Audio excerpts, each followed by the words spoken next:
Yo, what's up, guys? Damn. How's everybody doing? What a good day for some Counter-Strike. How's life?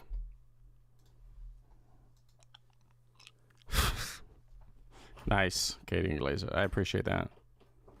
Still alive, still doing. It's been busy. It's been some busy weeks for me. I'm not gonna lie, but some of it is good, and that's that's what we really care about at the end of the day. So just gotta move forward.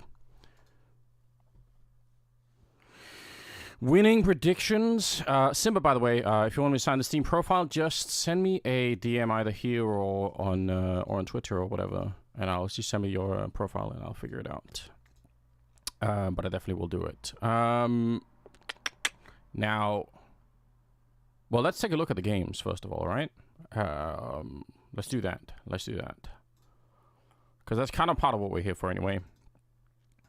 Let's see. Hello? Hello?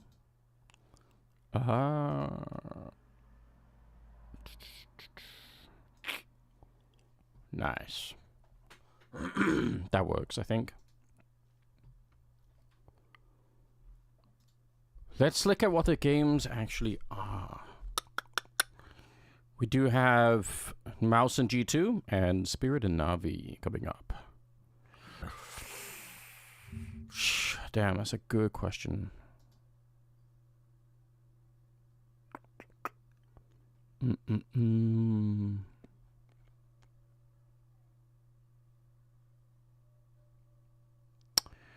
Yeah, what do we think about this?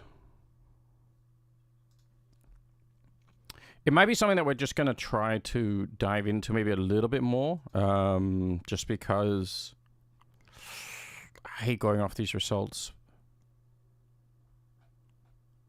Like, Mouse with Broland seem to be playing better than most people maybe were thinking, which is kind of cool. Everyone's excited. And then we've got G2. They're also playing maybe better than people were expecting. What's this game versus EF?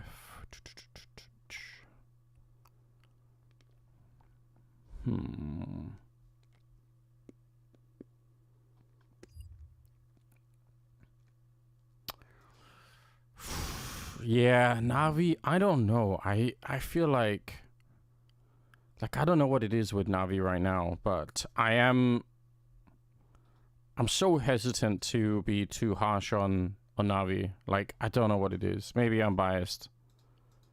I feel like they're gonna be better again soon. Is my opinion. But I don't know if I can back it up in a big way. So maybe I've got to be careful about that.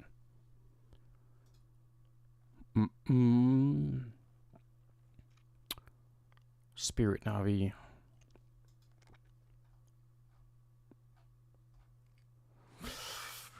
Part of me wants to just go look at some of these games that have been played, to be honest. Just to kind of get a sense. Maybe we could do it again the old-fashioned way and just kind of look at the what the Vito sim might look like. For Mouse and G2. Best of 3. Let's go without train. Or with train. Ooh, can we do like the last... Actually, what if we just do the last month? Just to be a little bit more safe, perhaps? Na'Vi has a simple decision to make about Wonderful. Welcome to the stream, by the way, Feech. Yeah, I mean, listen, I really want Simple back. That's just me, but I do miss him, I do. We're super not sure about Nuke. What are we going off of here? Ancient, Nuke, Inferno, last they played.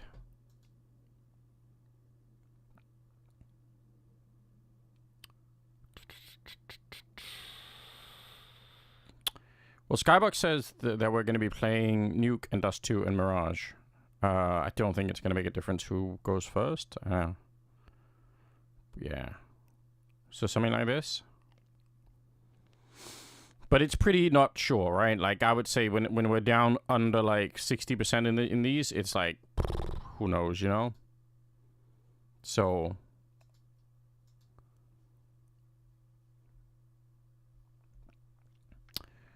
Rain Chaos, what's up? Happy Friday. Yeah, can't believe it's Friday actually. It's caught me off guard. And you know what else is new? I've got more RAM in my PC, which is it's crazy. Like I actually don't know how we did any streams before. Like when I look at the memory usage right now, it's at about 46%, whereas in the past at this stage, right, like right now, having like some tabs open and running OBS, and I've got Chrome open as well for some stupid reason, but like in the past, this would have easily clocked in at like 95% memory usage, which is like that means you're like one click away from crashing the PC at that point. So no idea how that happened, or why it like. Yeah, I don't know. It's shocking that I downloaded more RAM. Well, I found like a million sticks of RAM that are all the same, but my motherboard can't actually take any more RAM at the moment, so stupid motherboard. But whatever, it's 32 gigs now. In the future I'm gonna have to go hard and get something more impressive than this. But it's cool. It's an upgrade, you know, we're doing better. And we clocked the RAM as well. Sneakiness and I ended up talking for like an hour, 2 in the morning, to try and sort it out. So we clocked the RAM, we clocked the CPU. Hopefully that's better, you know. Who the fuck knows?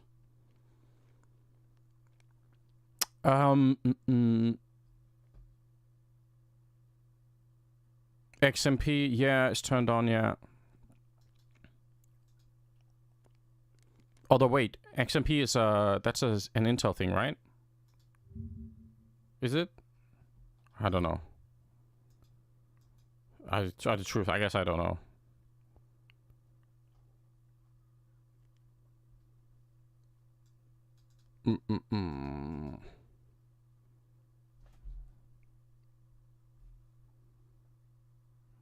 No, never mind.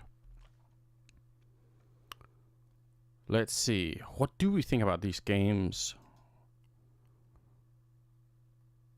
I don't know if I have like really super strong opinions about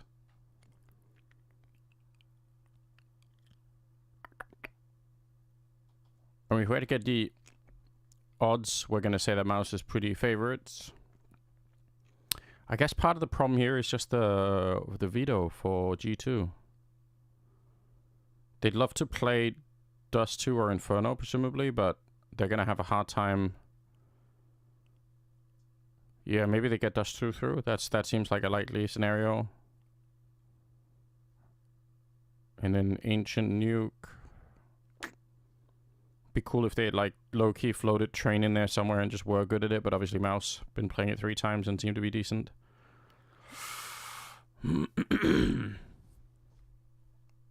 Oh yeah, so it's DOCP for me, yeah. Is what I've got turned on. Running Protocol 2 or some whatever the fuck that means.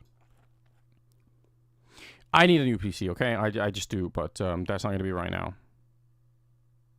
It's all on Modesty. What a sad situation.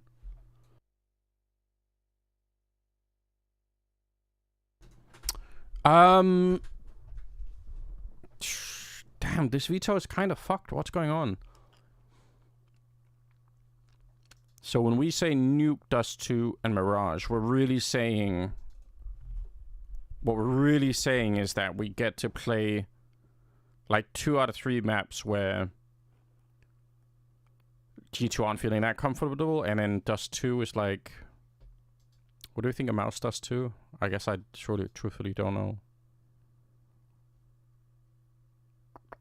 We can find out.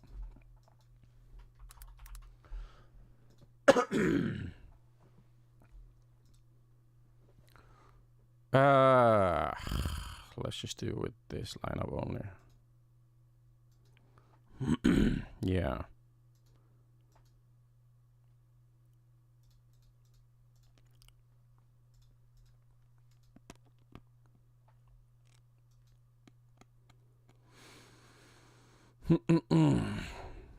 So Sphinx is playing mid, A-Long is Brolan, Exertion is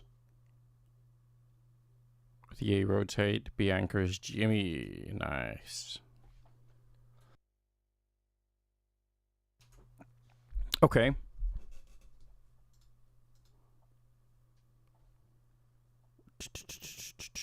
Anderson chat. Hope you're all feeling well.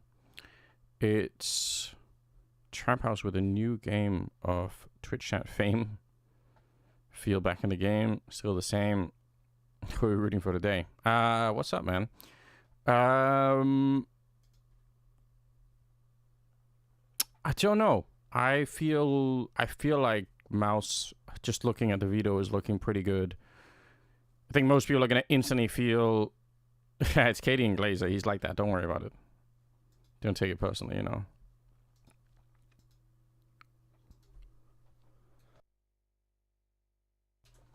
Okay. On T side. I don't know. Let's look at some fucking demos instead. Dust 2. So they played it versus Vitality, and even if they lost it, probably a good demo to watch. Just for the lols.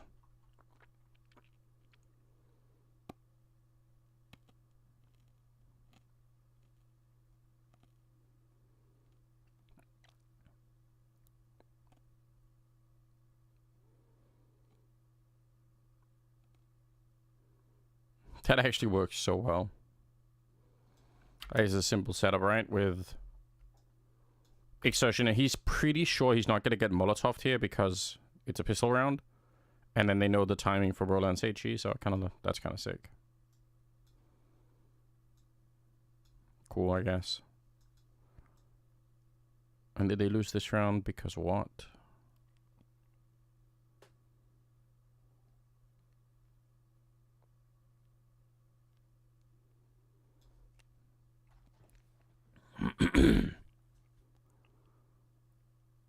And then they end up...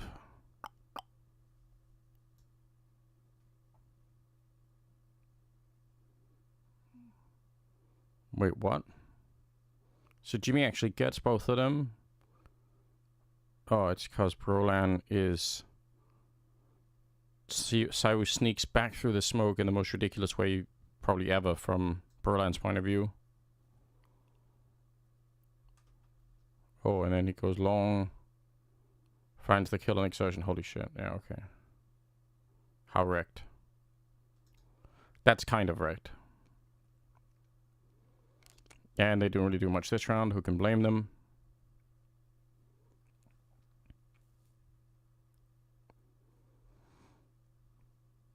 And they don't have anything this round either. Wow.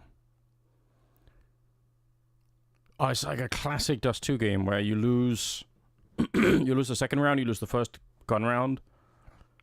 Okay, but this is the kind of stuff that I just hate so much about this map. I know you guys have heard this speech, but I'm gonna give it anyway. Like, look at how far back they are. Like, they just have no information about anything that's worth knowing on this map right now. Which is fine if this is a B-split, like, this is a good setup, but what if it's anything else, which it is? Then you're just gonna be in a lot of trouble. How's Rob's getting away with getting this kill on Spinks? That's so ridiculous. Whatever. Whatever.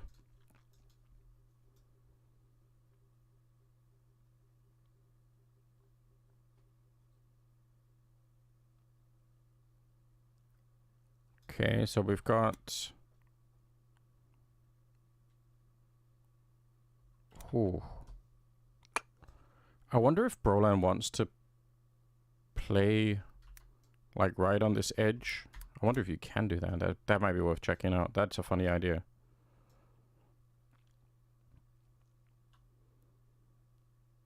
Okay, well, they get a kill in return, I guess. Still just a scout on Torshi. Kind of sucks, doesn't it?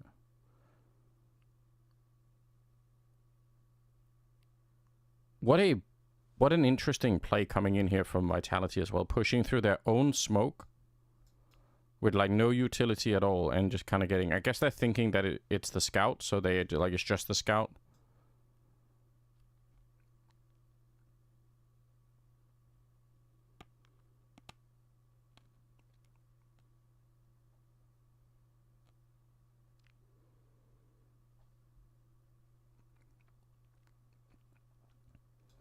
Okay. But again, like, that's just more of like a...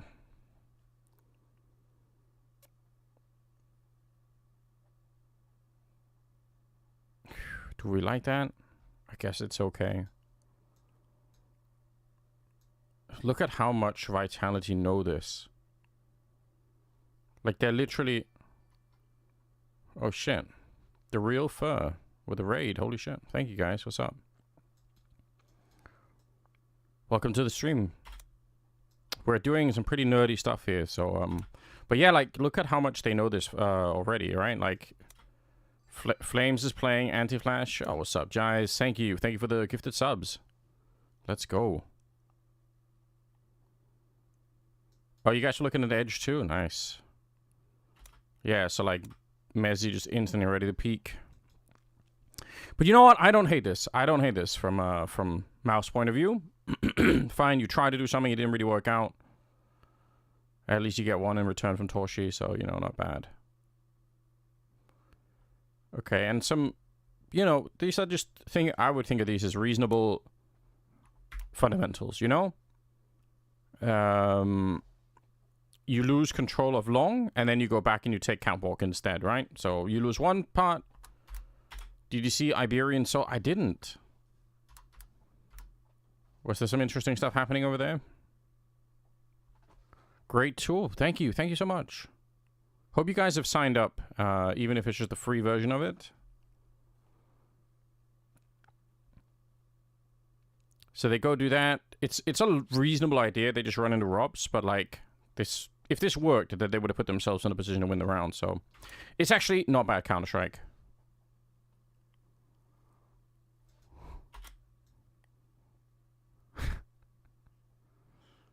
Okay, well...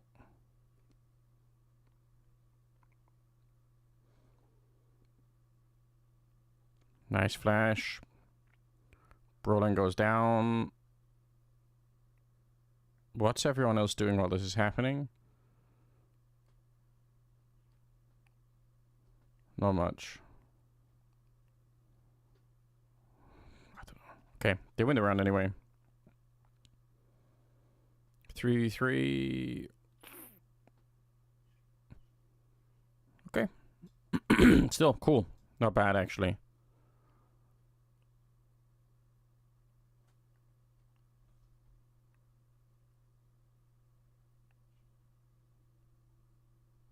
Ooh, this is a dangerous position. This is like a... almost like a Spirit kind of round, but... a little bit different with somebody actually pushing on this side. But this move here by Apex is like what you'd see Chopper do in some rounds. Which is really cool. Like it's an A split through middle. What's up, Helmet?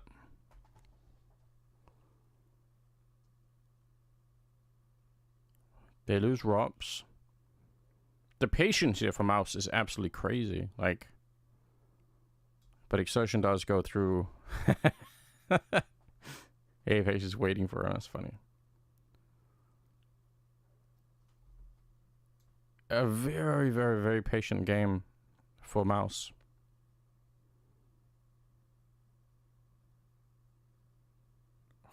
Okay. How's that flashbang not flashing Mezzy more? Is it just going really high in the sky? That's so crazy. Brolan, what a god. He just saved them. That's insane. Damn, okay.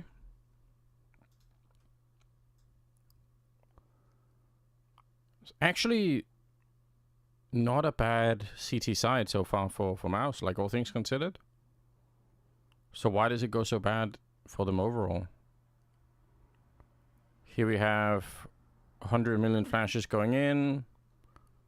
None of them really do much of anything to the actual defense, so... kind of wrecked. Nicely done. We've tied up the game now. We're at 5-5. Exertion, staying outside. Woo.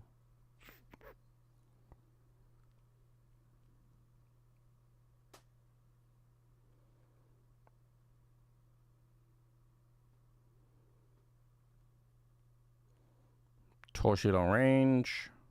Actually, ends up getting 2 kills. How? How does he get both of them? Is there like a gap there? I don't think there should be. That's really curious, but fair enough.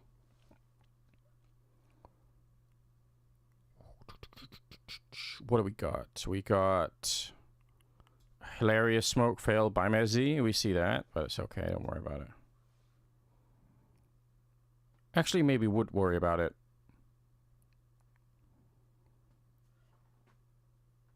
Depending on where that smoke... If that smoke's supposed to land at the corner here, then that smoke does kind of force Apex to stay looking this way, as opposed to the other way. So maybe it does make a difference. Ooh. Oh, damn. We've got a hype chest open, whatever that means. Exertion, potentially an insane play, but Robs is just impossible to sneak up on, but...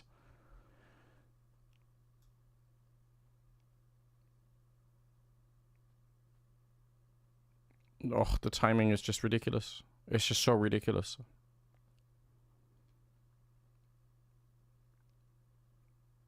And then Messi wins the 1v2. Nice! Yeah, okay. I mean, that's a... I would say that's a really good first half. 6-6. Hello, music?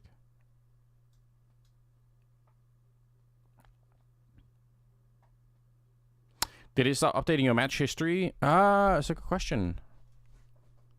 We have a Discord channel for support stuff, so... Try and take a look there just to be sure. Just so that, you know... What sound interface? This is the Yamaha MG12XU. I think the 12 is just the number of channels. It's like the super most standard mixer type thing you can get, but it works, so... What's up, Reverend Backshots? By the way, welcome to all the new viewers. We're going to be watching the Blast games later on today, and then we're going to be, you know, fucking around in Counter-Strike for a little bit, I think. I've got some new ideas I want to show you on train that I've got concerns about smokes on train, okay? So we'll see about that. In fact, maybe we should look at a train demo just for that before we actually go into Counter-Strike, just for my own amusement.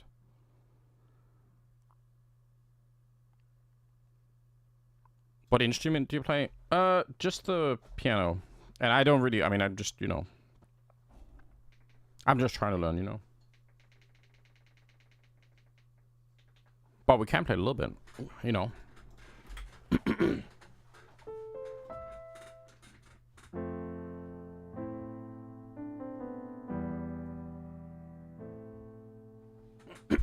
I was fucking around with, I wanted to do like my own kind of little thing. I mean, obviously, anytime you do your own little thing, somebody else has already done it when it's like this basic. But I like this progression of like.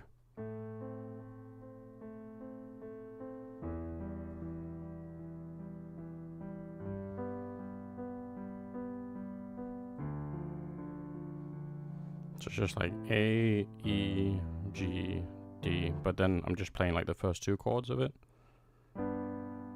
And then, you know, I was trying to learn the time thing.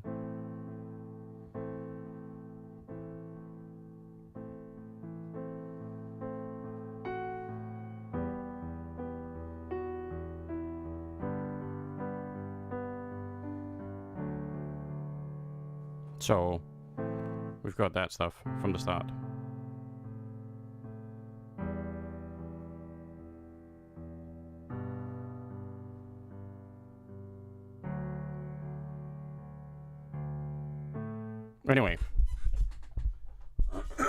Anyway, that's what we're doing the other half of the time, you know?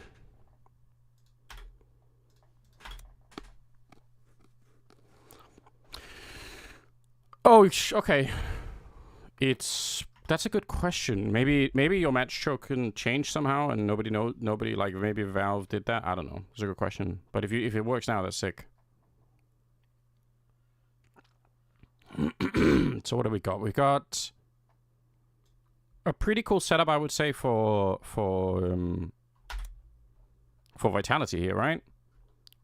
First point of contact, the Cyber peaks, then the flash comes in, then like HE on top, and everything. Like it's just a nice aggressive setup, which is really awesome.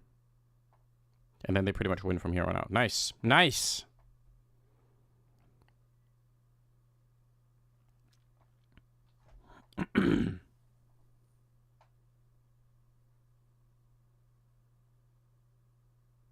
Run boost out. Doesn't work, but they get the bomb plant. Wait, what? I said doesn't work, but it does. He actually can't defuse. That's crazy. Wait, what? They have Scout and a Glock. My brain just totally went offline because they actually won the round. So Scout kill on this guy. Apex is already low. That's just so crazy. And then they got Spinks down here. And he just has to stay alive, which he recognizes as so smart. That's insane. That's kind of insane. So how do they lose this game now? Like, they're actually... I think this should be quite far ahead, I think. In my estimation. Cyber goes down. Yeah. The end. Yeah, what's up? How you doing, Giants? How's everything?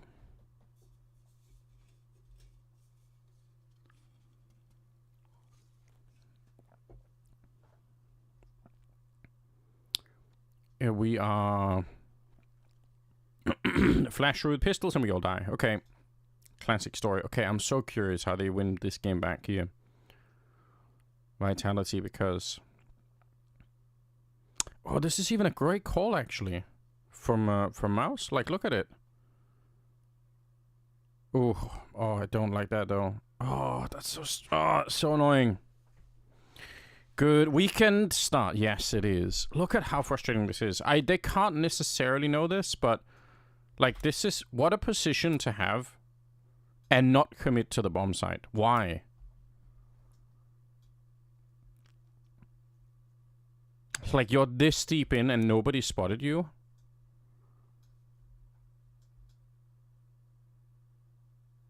That's crazy to me. You kept yourself and the family healthy finally. Yes. Yes, actually, we're finally nobody's sick. It's crazy. But then again, when you have kids, like, it's only a matter of weeks, like, and somebody else is going to get some. But right now, everything is good. So, you know, it's not too bad, really.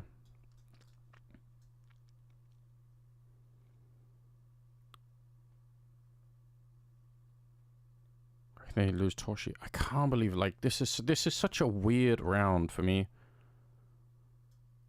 Oh, Mouse are gonna hate themselves for when they... I mean, when they went back and watched this round themselves, they're gonna be like, "Fuck, we actually totally could have done this." Okay, nice, Jimmy taking that shot. Okay, so that's the first one. I'm gonna say that was Vitality kind of getting lucky that it didn't go worse than that. Okay, Cyber showing us a super fast smoke. This is so cool, right? Because he throws it from here. There are so many players right now that will run here and throw it.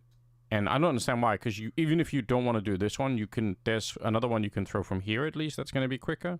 So, I don't know why players always choose the slower one. But that's become like a common thing.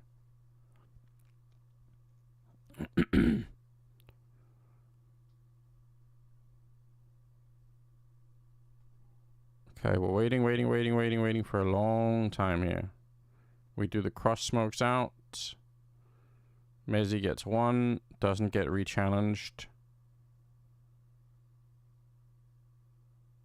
Oh, and then the incendiary. Okay, I mean, it's not a bad play from... Oh my god, it's actually a really insane play from Exertion. So that's good, but then... Robs is up. Yeah, holy shit. Robs has been Robs has essentially been like a demon for them in this game. And then they're just gonna be... Okay. What? So they could just plant the bomb right now. Right? But they don't. And then the bomb is out here now, and like it's a whole awkward situation. Oh.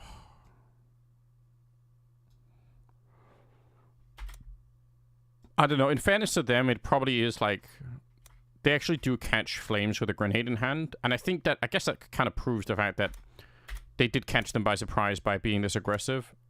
So maybe it's probably actually not that bad of a play. It's just frustrating to watch because you feel like, you know, we all know what happened. So Cyber on lawn with an AWP, gets another one, gets a third one. Okay, so just a classic sort of round where you just get AWP'd by Cyber and you don't find a way to stop him. Wait, what's the first kill? Okay. I guess this one, they're setting up a flash, but wait, was that all they had? They have Molotovs. Probably could have done more. I think Vitality is the team to beat. Yeah, 100%.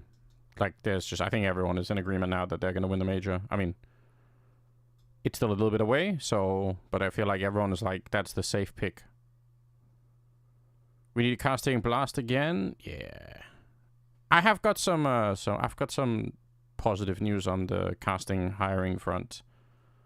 But I can't, you know, I can't obviously reveal too much yet because, I don't know. Nice push out middle. They get Apex, but unfortunately they lose one player to Saiwu, and then they kind of like just run back. They don't have pistols anyway, so. Damn. Here they beat Robs pushing in. Interesting.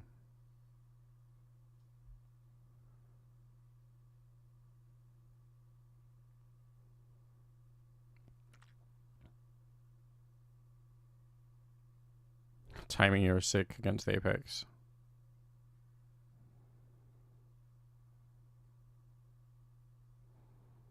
Damn it, still in Tor 1v2, but fair enough. Okay. Okay. What have we got here?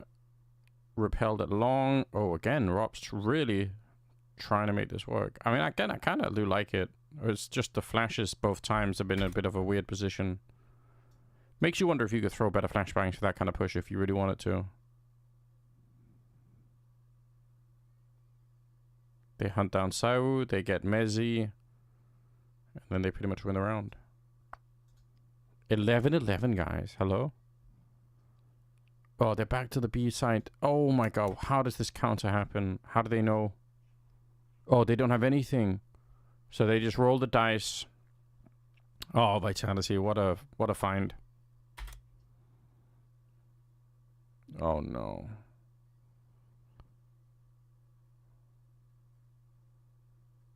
Oh, but I still kind of... I'm not gonna lie. I do hate this. This is the same as the other round.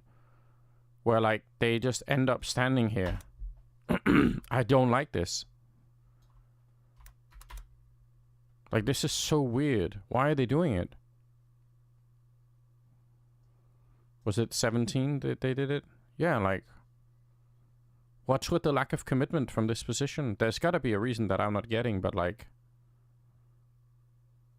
Like... This is the tightest choke point on the map that isn't an actual doorway or something. Oof, I hate it. That's a frustrating way to lose. I mean, that's probably the map right there. They would have won the map. Oh, no. I guess the good news is a lot of these things seem quite fixable. Like, their CT side was actually way better than I thought, Mouse. Oh, but this has to stop, like... Again.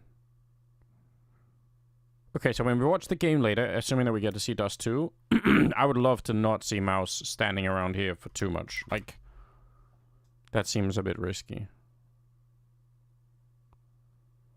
Oh. Sucks. Okay. For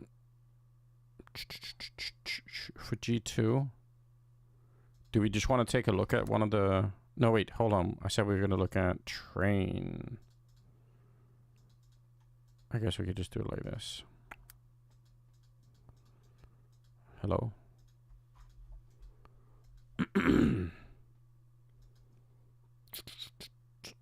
Oh, Iberian Soul, that was the team that people were talking about earlier.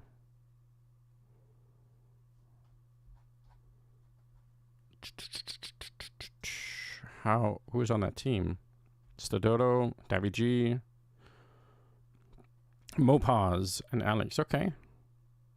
Family's growing larger every year. Yeah, what's up? Yeah, Sack. I mean, there's probably must be some reason why they're doing it, but it seems very confusing to me. Let's actually, just for the fun of it, let's just take a look at the mouse game on train. Just one of them. I'm just curious about a couple of timing things.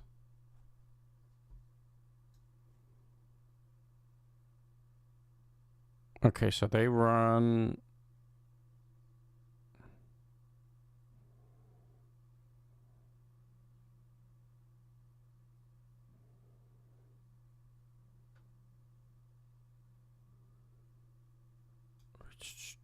I will be at the arena. I'm going to show my ass for a moment when the camera closes in. The audience, just wait.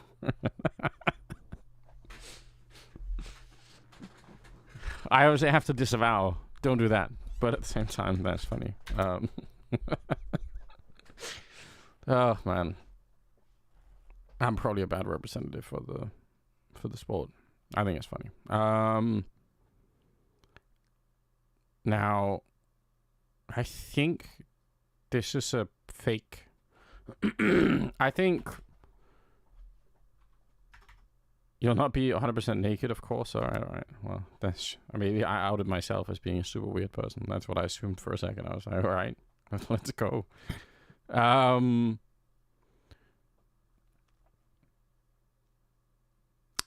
think the idea here is that Tessus runs like this, and they are hoping that somebody here or maybe here will hear it, and then they will go aggressive, so they will go up this way on the CT, and then they will be met by this like late walking force.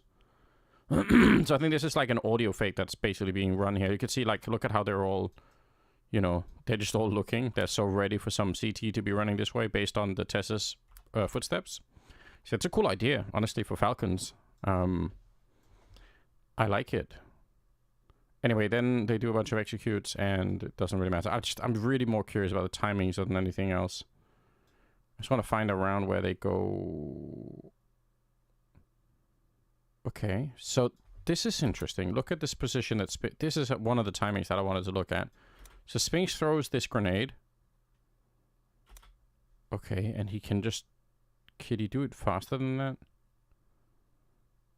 So he bounces it off and it lands here. But you can land it up here. And that sort of makes me wonder if you'd want to. We'll test that in a second, okay? We'll test it in a second just to find out. Damn, DF to DEF with the 4-month subscription. Thank you. Thank you so much. I really do appreciate it. Okay, so they have to wait for that.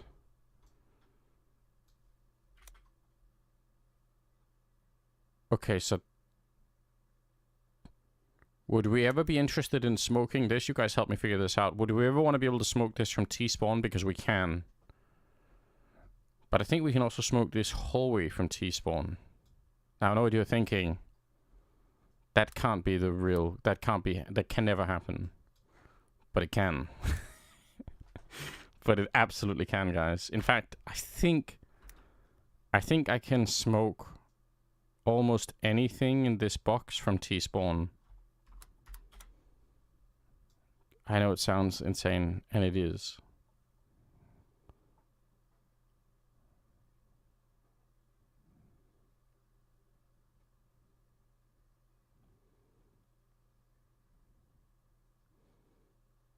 I'm so curious which of these we'd want to... Fighting around T main, yeah. I'm trying to figure it. There is something about this diagonal train that is a bit weird. Like, there's something about it I don't like, and I can't tell you what it is. But I guess the problem is that if you did it like this, if you did like one train that was like this, and then another train, so that you had sort of the more even train structure, it does. I don't know. I would like it, but it does. I guess you could also have one of the trains like this instead. Like the thing is like, if you have these trains, it does present like an enormous problem to any new players, because there's so many ways to get lost around here. You know, if you're in like a 1v1 and the seat and the T's can hide like here and here, and like, you know, like that's the classic train problem. But I don't really care about that. Like, I think it's fine. Like, I just don't like the diagonals. I really don't.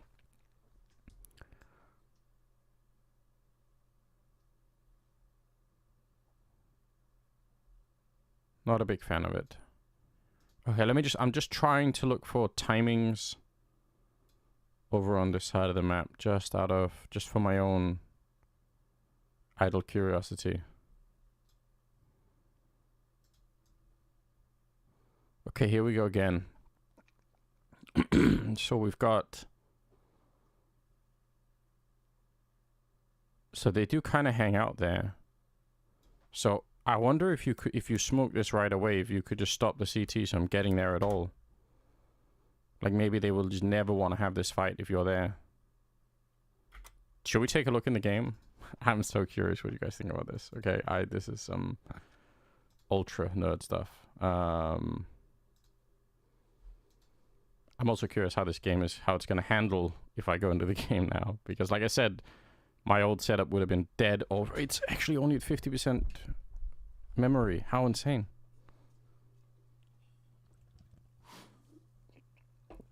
I know it doesn't seem like this should be that exciting, but my old setup would have almost died right now.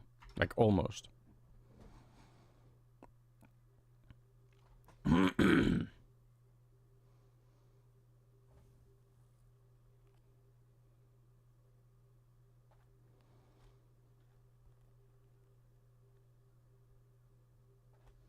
Exciting. Okay.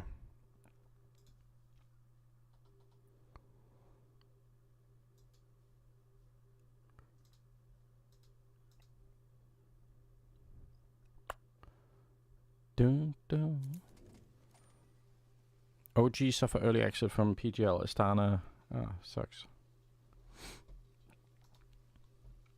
What is the next event you're going to cast? I can't really say too much yet. Like, this is the problem, is like, typically you can't, you know, real to, but I have been approached for a couple of different things, and that's really good, so I'm excited for it. It's going to be a little bit different. And you know, we'll see what happens.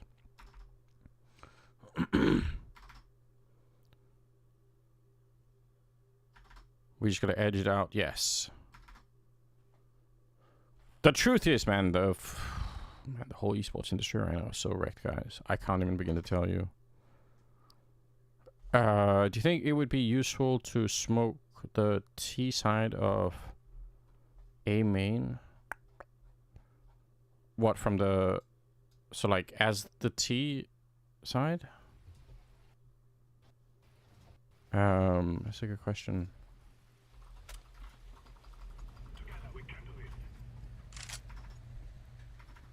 Yeah, so you can do a lot of...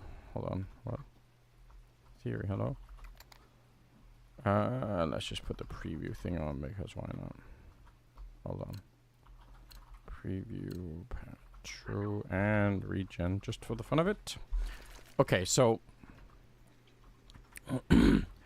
from T-spawn, I can smoke this position,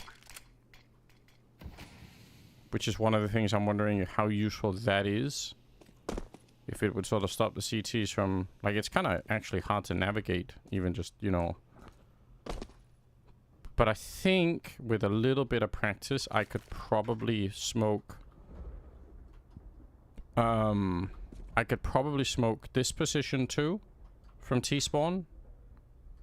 And I can also smoke this position. Like, I can land a smoke here from T-spawn. which is exciting. I'm excited for this idea. You guys aren't gonna like how I'm doing it, but it's true anyway.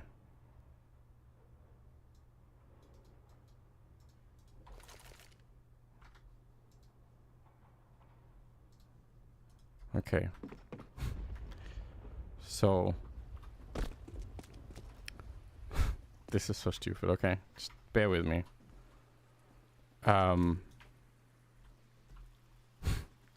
actually feel bad. I do feel bad about this.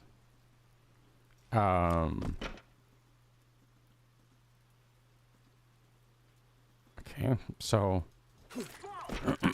I don't know if this is the exact one that we are going to be throwing, but this one might just actually not go through the wall. Okay, so this one doesn't, but there are ways to get it through the wall. So we can also smoke this side. Now, the reason all of this is doable is because of a really weird quirk that I just can't explain properly. I don't fully know what's going on here on the map, but you can throw smokes through these windows, and the result is that they land, well, really anywhere in this building. And even more awkwardly, for reasons that, don't ask me why I know this, but you can throw smoke through this top part here.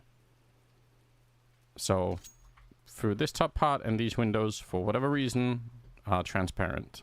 Well, not transparent, but they are non-existent. So, this is some of the weirdest shit, okay? So let's just see. What are the implications for this? Well, there's a bunch. Actually, the first thing I try to do is throw it on this side. Which again, you can do. Let's see if we can get the angle right. I don't actually know if this one will work. I don't think so.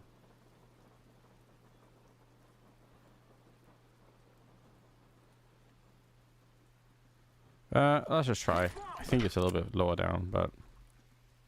So these one lands, they go outside of the map, basically. Okay, that one actually fell all the way down. It's fine. We've got time. Was it...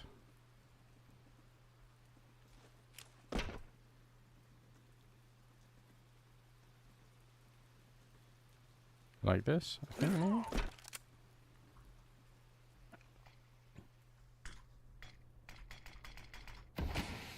Okay, so that one goes on the outside. But this is doable, trust me. And it's so dumb.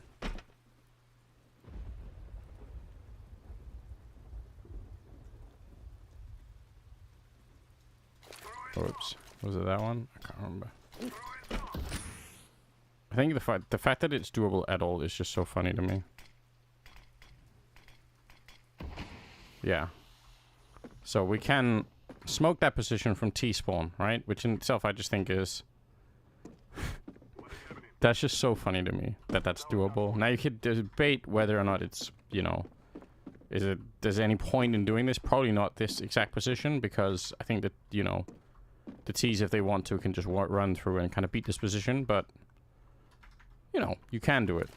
Now, there are other things you can do from that. I think it might be easier if we...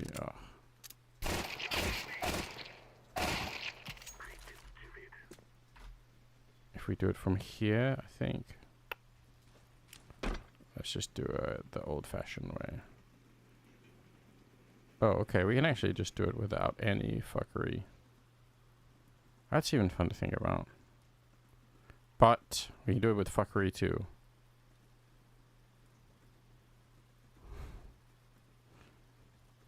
It just is the funniest thing to me, okay?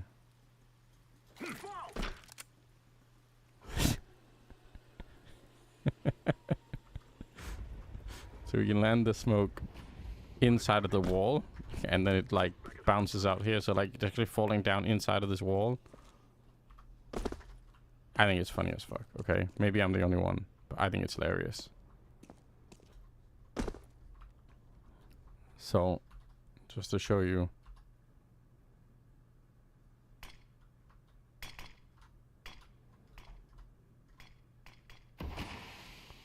Now, in a similar way, I'm pretty sure at least once I successfully landed a smoke that lands a little bit more like this, I think. Yeah. So you can land smokes that are like really, really deep in there. Just as intended. Listen, I think this shit is funny. What's up, Doc? Okay, so let's just think about the implications here. What's up, guys?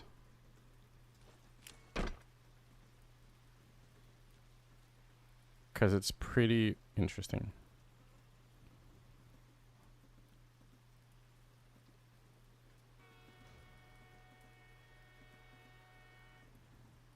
Where the fuck is this? I really don't know. Let's just find out. Oh, okay. That's some random position. Okay, we can smoke this if we wanted to. It's just so funny. I really think it's funny, but like it's also obviously insane. What's up, guys? Wow, I really do appreciate the support. I'm glad I'm streaming again now a little bit. Even if I am just here to try to break the game. Okay, what are we throwing through? We're throwing through the window on this one, okay. So, we can go a little bit higher than that. And then we can... That's for the hallway. That's for the wall. That's it. So if I throw this one, I am gonna be smoking, I think, this position. No, it lands in the wall.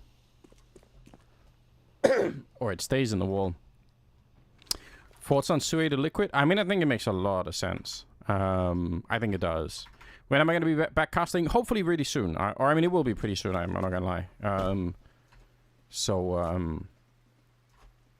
Yeah, it's not that far out into the future. I'm actually almost like nervous about the casting thing now because I feel like it's just been like... It's actually been so long since I've done anything. Although the next thing will also be from home, but hopefully soon it will also be, or it will also at some point be from an actual event, which is this is like the longest I've ever... Oh wait, is this one of the ones that actually lands? I don't know. This probably doesn't.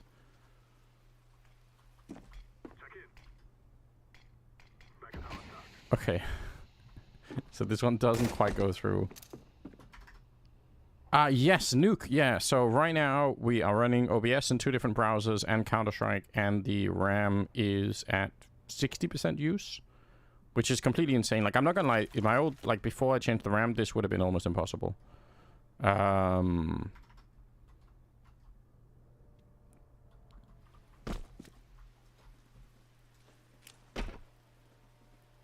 Okay, let's just see if we can find some other weird positions to smoke. Oh, is that one? Is that gonna work? It's so weird that we're just throwing grenades through. Oh, okay, just gonna land there. I don't think that'll do it, will it? No. Okay, but here's the truth, right? There are positions here where we can...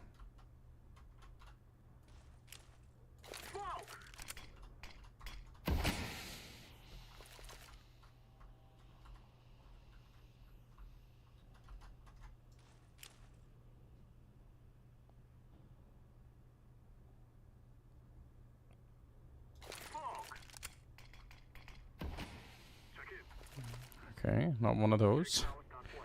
Wait, hold on. Let me just do this the old-fashioned way, let's say.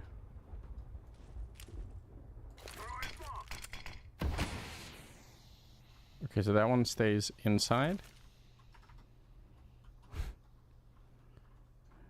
I know this seems super silly, but the truth is there is a way to do this so that it actually goes through the floor, which is...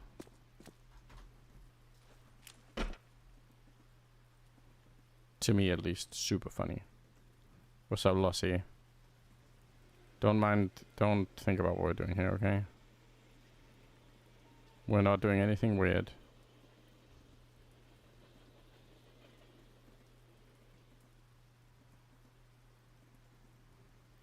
Okay.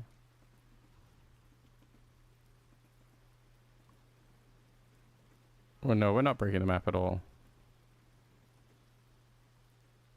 Yeah, so if you if you want the jump preview thing, if you like hold a preview and then jump and then just hold your jump button, you're gonna see like the permanent jump preview.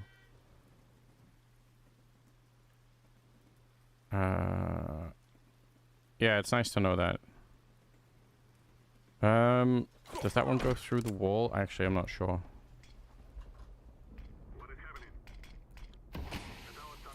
No, but it creates... What is this smoke? Have you ever seen anything like this? Like, it sort of almost makes you wonder what would happen if you're holding an angle like this. Like, this is like a Minecraft smoke now. It's just so bizarre, you know? From, like, all sides. Like, what's happening here? It makes me laugh, you know? Okay. What the fuck? Wait. What is this? Oh, is this the one that we're looking for? Let's just try it. It might be the exact same thing, but... Okay, so... we can make it go through the wall. I love it so much. Like, I don't know if the T's will ever really want to throw that grenade, you know? But I'm not really worried about that for the minute. Like, that is what it is. I just think it's so funky that that's possible. Yeah, the other thing that we were looking at was, I think it was Spinks or whoever, right? Like, so you can throw this grenade, and it's just gonna sort of bounce like this. But the truth is, if you go even just a little bit further up and you throw it like this instead, you can land it on top of this thing. Right? Obviously, you're throwing incendiary grenades, so they don't matter as much, but you can even do it like, you know, like really far in. And I sort of wondered about that. Like, I wondered if there was a way to do this running. So you just kind of like, you know, you just learn how to do it basically from spawn. You're like, okay, we're just going to be going here. And then, you know, probably can.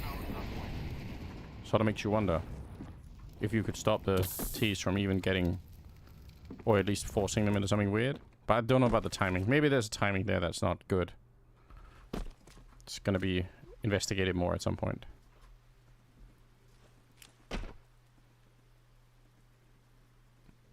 Okay, so anyway, back to trying to hack the map here.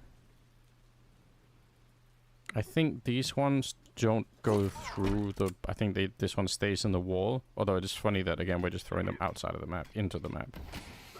Yes. So these just kind of stay on the outside. But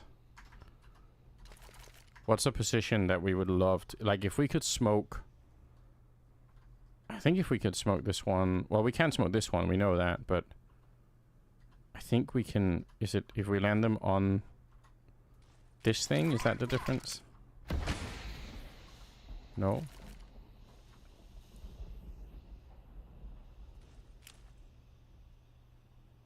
What is happening? At our start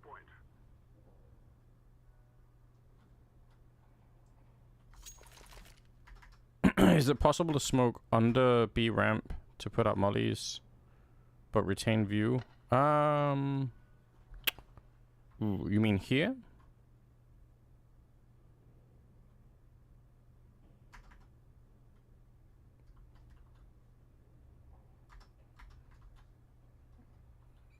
Oh, so this one? So smoke. Checking our start point.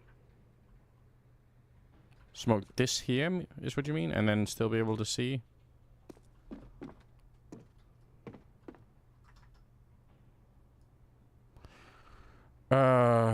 Directly under it. Directly like out of the map.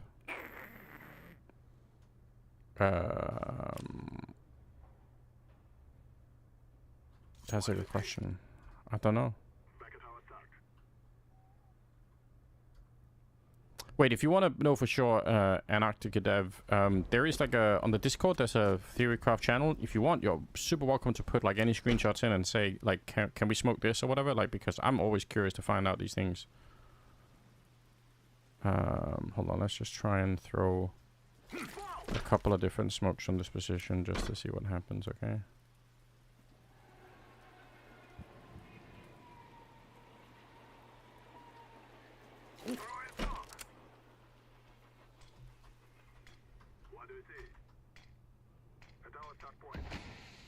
Okay.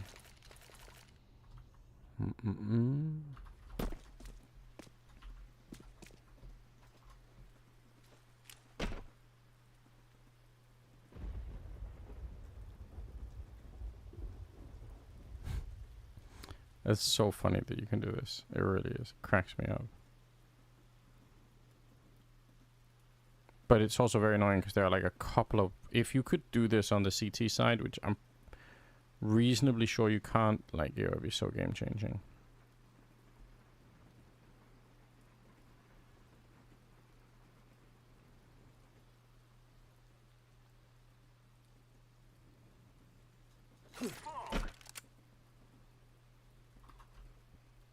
I don't think this one goes through. Yeah.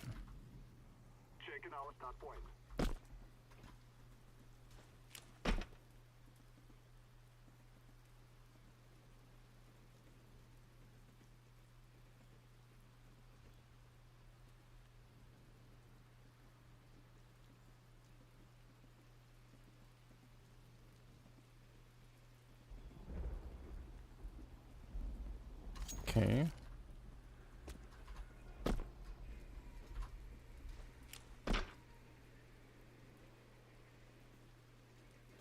Does that work?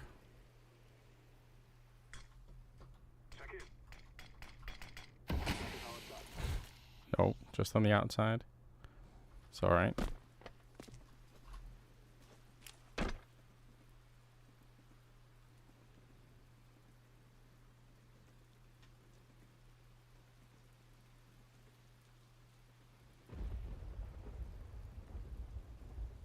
What the fuck is this? What are we smoking there? Oh, okay, it lands. What? Again, I'm so curious. I have to know. I know this is really absurd, but...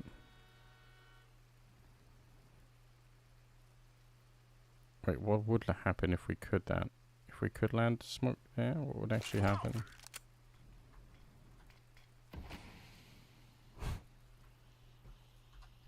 Okay. I mean, it looks cool, but...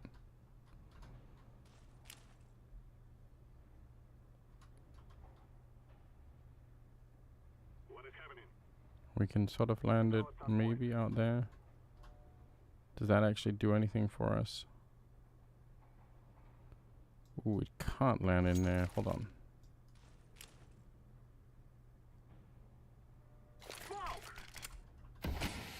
Okay, so that would work if we could land it there. And that's probably...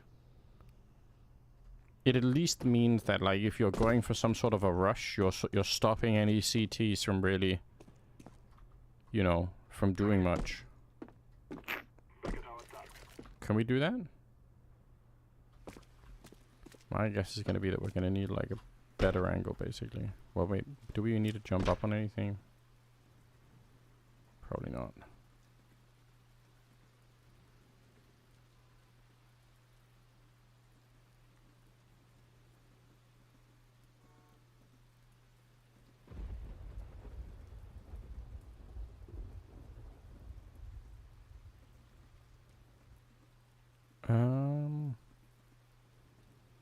Oh shit, hold on. Even deeper? Of an angle, maybe?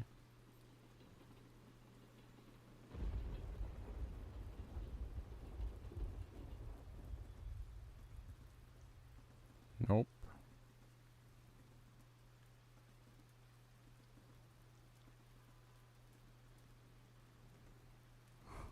Jesus.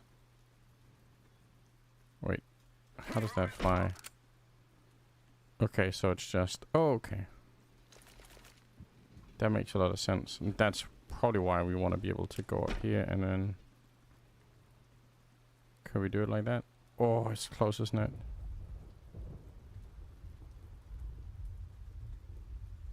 That is so close, but I don't think that's gonna do it. Yeah, it's not. Ooh. Okay.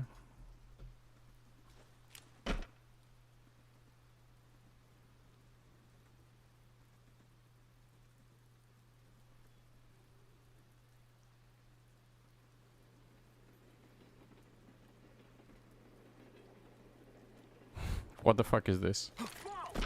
I mean, that's never gonna go through, right? Like, that's just gonna be on the other side, but...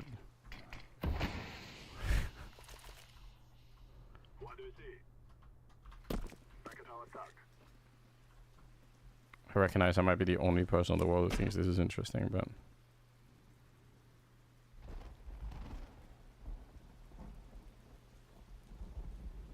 Hello? Oh, we're smoking the...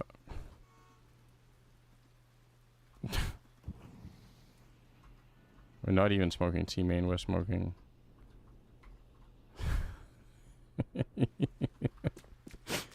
Ah, this map is so interesting. I love it.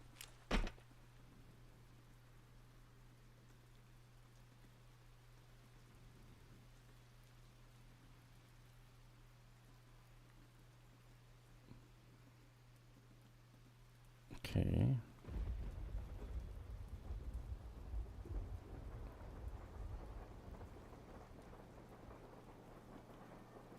Okay, hold on. Let's just do the other thing, okay? Let's try and do the other thing. Which window are you throwing through? Okay, that is the window. So we're throwing through that window now. And that one's gonna go through the wall, I'm pretty sure.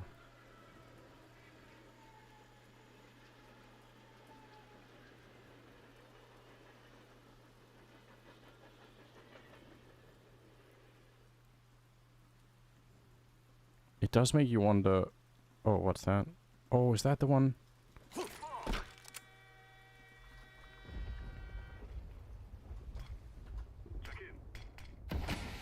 Oh, it's close, isn't it? You can feel it.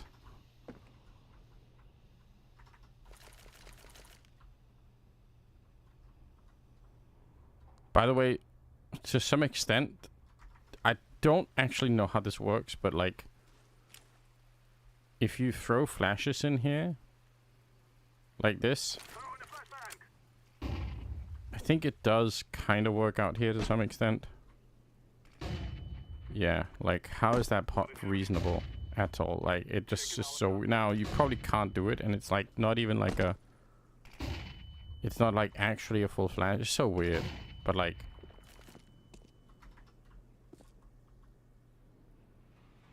It's just very...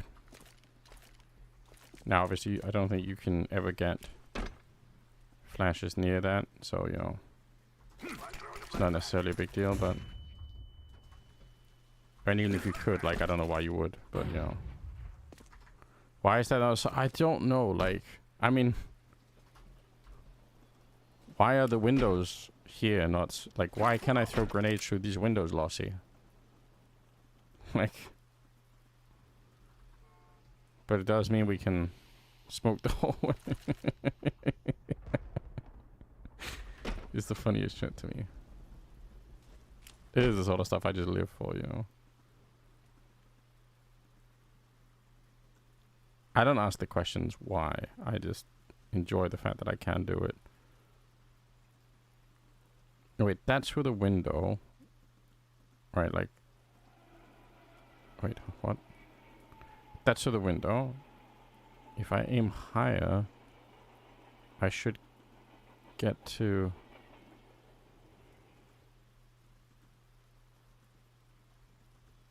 Yeah, mapping is... That's the other window. Okay, but I can throw them higher than that, yeah?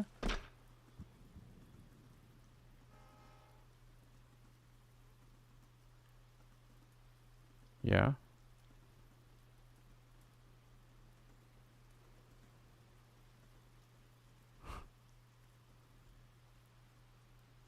Hello? What the fuck am I throwing here? Okay. Oh, we're not going high enough. Oh, maybe I just can't reach that part at all. How can I not, though?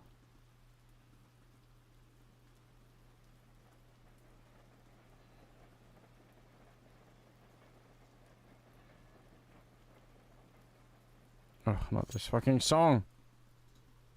This song triggers me so much. What's up, Sapphirus?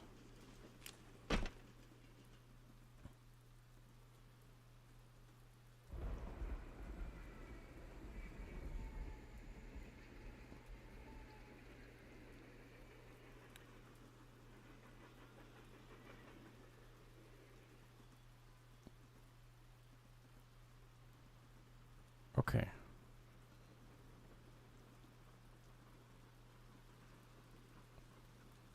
Is a drinking song? Yeah.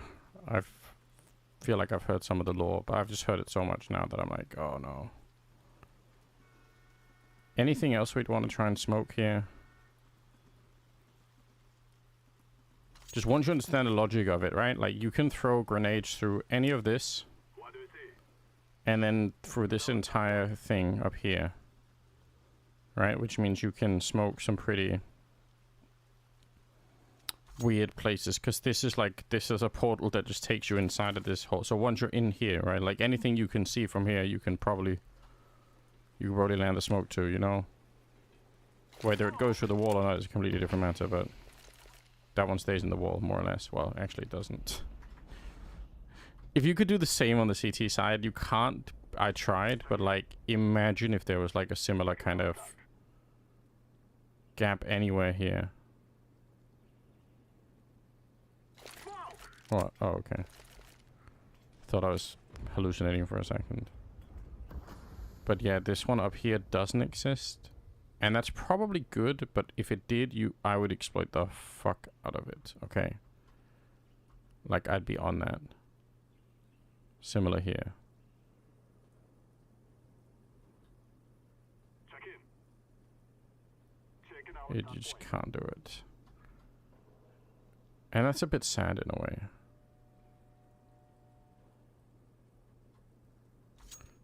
Can you smoke the bottom of stairs leading into B? Like this position? Like just from the start? From T-spawn, you mean? That's actually how I came up with all of this stuff. Is I wanted to throw a smoke that lands and just goes through these windows and kind of does something like this, right? Like this is kind of the smoke that I wanted to throw from T-spawn. Just because I figured if any CTs are coming up here, it's like like that's gonna feel really bad running through, you know. Still might be possible. I mean, it probably is. But the thing is, like, as you can see, if you're just jumping and standing, you're not going to be throwing it further than that. And you have to try and... land it, like, on top of this roof. And then it has to sort of, like... it has to sort of bounce on over like this in some fashion. Or it has to... I think this is technically flat, this area. Or maybe not. But yeah, it has to be something like this, I think. It can be done, but... I just haven't found like a really good way to do it. It's presumably going to involve you standing up here and then aiming like this and then just kind of walking and throwing. Then you can probably find a way to do it. You can see that gets us pretty close. So it's going to have to be something. I'm going to go out and say it can definitely be done. Whether or not somebody wants to find the time to do it is kind of a different matter, I guess. But in theory, yeah, there's nothing stopping you from doing it.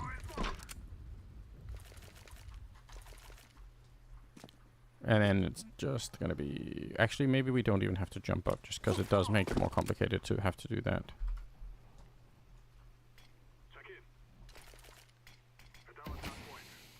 It's also funny, because we can... I don't think we can land it in through this wall, right? Like, it doesn't actually go through on this side. But if you throw it in there, I think it does smoke off this part. Yeah, or not quite. Okay, fair enough. They should add a command to change the camera to see where a jump throw would land. Yeah, I agree. That would be nice. So you don't have to fly around.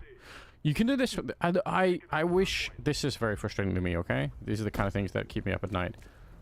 One, there are no corners in this, like, wretched spawn that I can, like, go up against. But even if there was, it might not make a difference because... This building is just so ridiculously tall that, like, you know, to throw stuff over it, the angle becomes so high, I can only do it like, you know, I can't really do it like very far, basically. See, yeah, so that's about the furthest you can get a grenade here without running. And the problem is if you start running, it's like you're not going to be able to do anything very accurately here. It's going to be kind of a mess.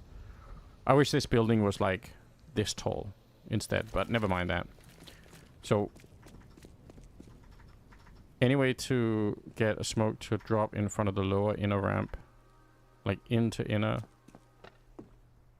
Oh, you mean like in here? Like this part of it, you mean? I'm not gonna rule that out. It might be possible. We can find out. We can do the yeah, we can do that. From all I care, we can do the test. I think it's possible.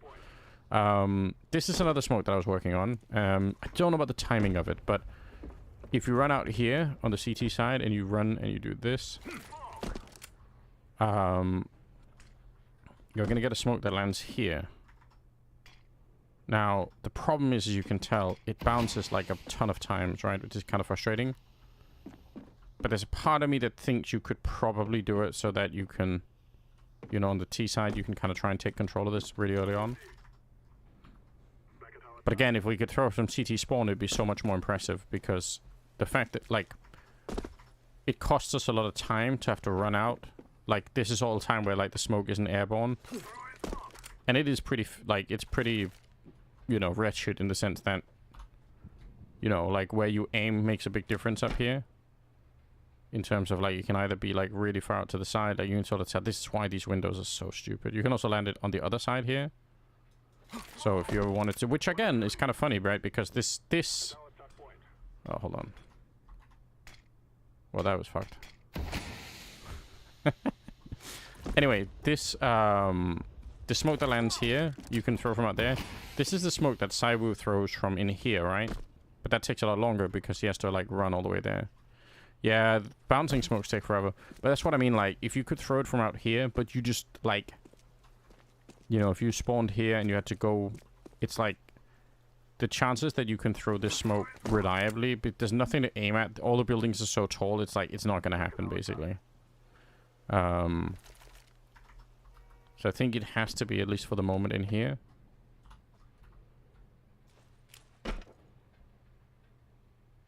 But, like, these windows are so... I don't understand why they exist. But yeah, we can, in theory. Oh, yeah. See, this is the issue, right? Why? Why would we ever want windows like this in Counter? I don't understand it. I don't mind that they exist, but, like, why? Just make it so that you can either throw through, like, all of it or none of it. Like, it's just so stupid. It's, like, a really dumb... In my opinion, a dumb thing to have happen.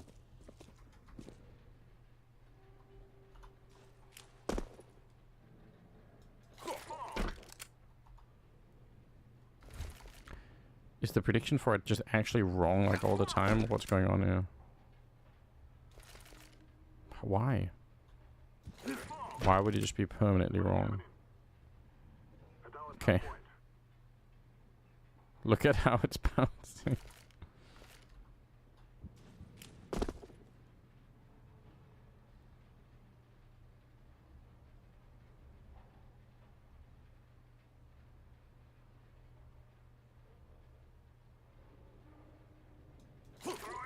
Can we actually do that? No, I don't know. Oh, okay. How could it be so wrong?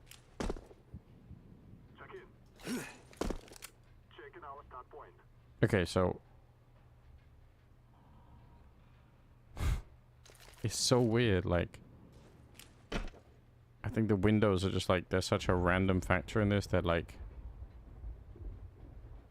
But anyway, I think... You know... You can, I think, somewhat reliably throw this one if you kind of were like an ultra nerd and you... Maybe if you were like sitting closer to the monitor than I am, it'd be a little bit easier to actually do it reliably.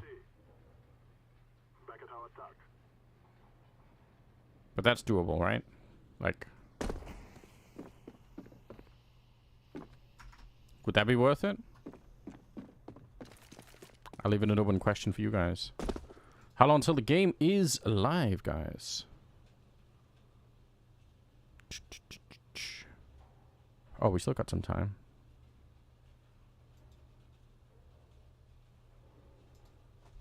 An hour. Nice. Means you guys are locked into watching me do this shit for another hour. How about that? Now, do we want to try and test the limits of, like, the map? Do we want to try and fuck up the map more?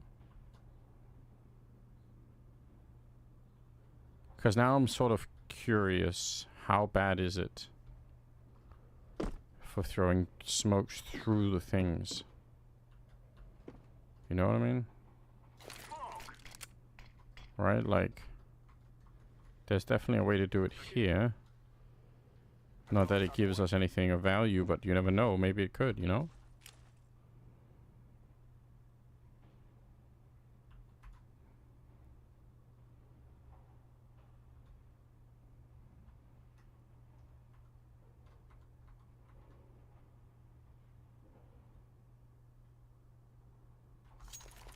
Wait, what happens if we do this?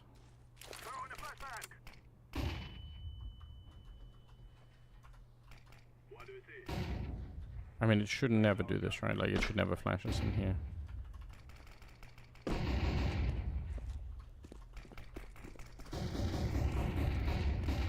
Okay.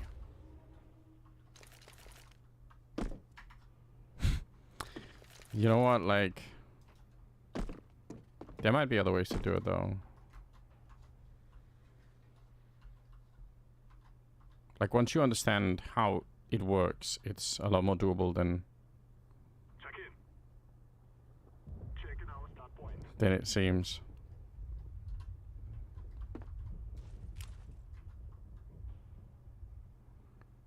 We do like a flash and clear on this one. That's kind of sick. Yeah, so just for the... Oh, so it's just like the top stair, is that it? Is that what's doing it? Let's just pretend like we could actually be in here.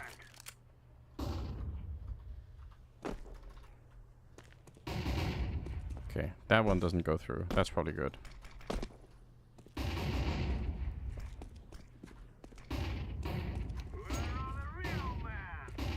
Okay. But again, it does kind of make you wonder what's possible, you know?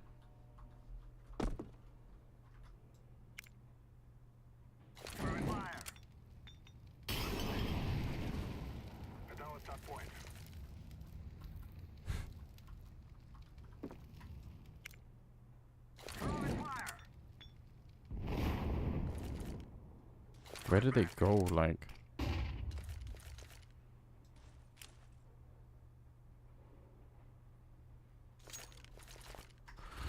Stairs still need to know. Yeah, I know. Super ruined, isn't it?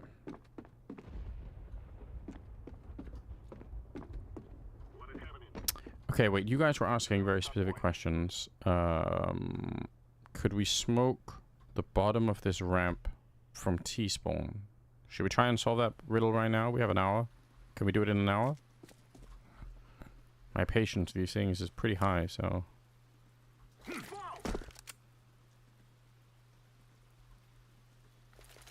Okay, so we've chosen a spot there. Let's just try this.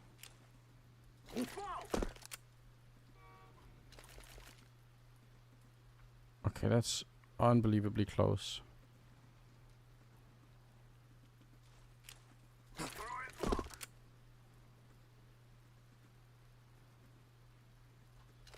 Okay, so then we're trying like there.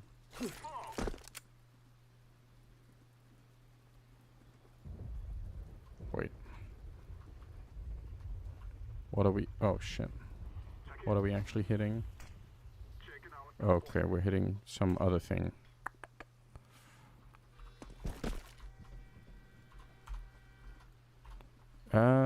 What are we doing? Do we actually want it to go way higher than that? Let's just try.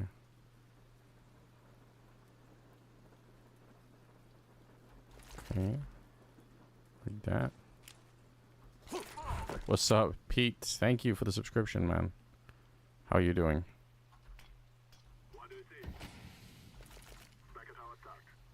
We're trying to break train as much as we can at the moment. Just for the lols.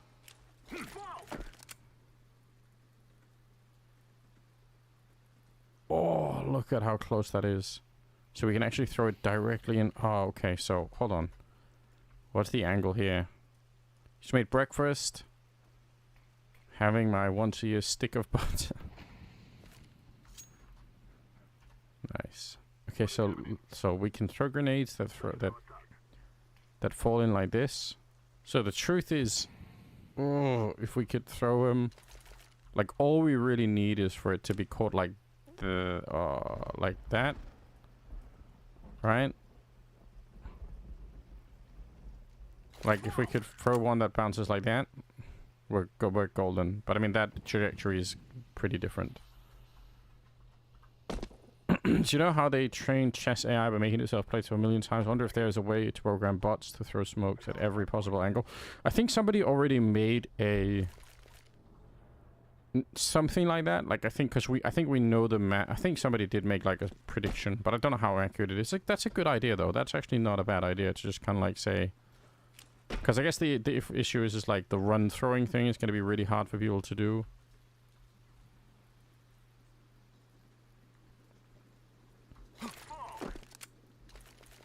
Wait, hold on. I was walking, right? So if I do this and I walk. Oh, that one fell through the fucking map. What do you see? Check it out at that point.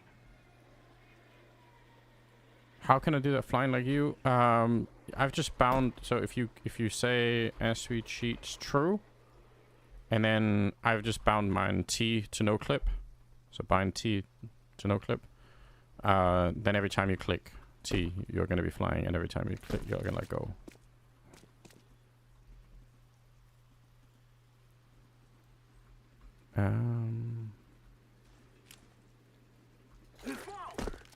Yeah, no problem, man.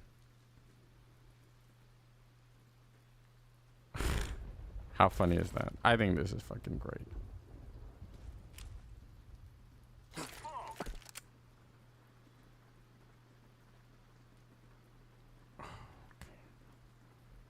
Oh.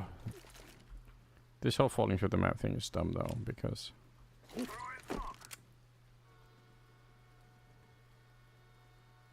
Okay. Let's just try a couple of different other solutions. No! The preview cam. Right, like that's... It's sort of scary close.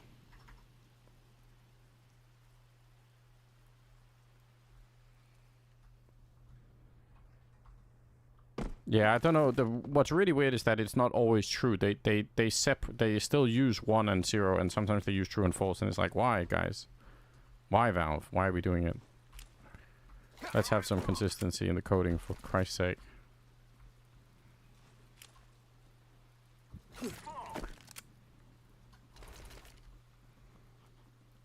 I say that, but like, in the past when I used to work on like database stuff, like the amount of files I had that were just, you know, literally named like, you know, dot, you know, whatever, like XML, you know, and it's like, and then you have one that's called like, you know, final dot, you know, 01, and it's like you just keep naming like, you know, like the and only you're the only person in the universe who actually understands what any of these file names mean, and like which one is the final one. It's like, yeah, it's final, it's the final 04B one that we're looking for this time around.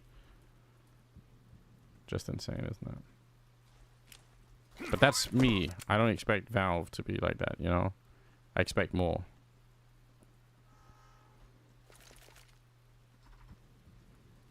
That's not true. I have no idea why the file... That's true.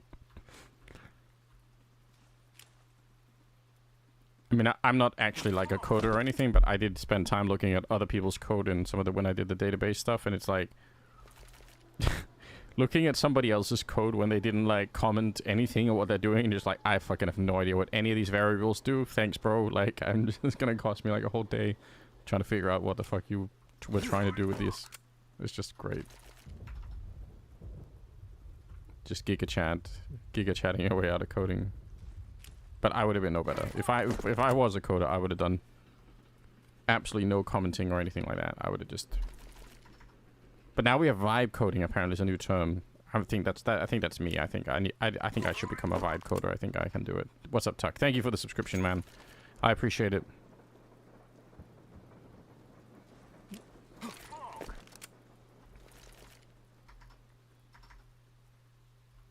Chat coder. Yeah, I think vibe coding is like the. That is like the official term for it now. People who just code with AI, you know, and they just haven't like they truly have no idea what's happening. But they are, you know, they are producing code, and it probably works to some extent, you know. Just as long as nobody looks inside of the box of code, it's all good. It's like Schrodinger's code box, you know. Just don't open, and you won't see what's actually happening. Okay. So, what, vibe coding? They don't like that? I think that's funny.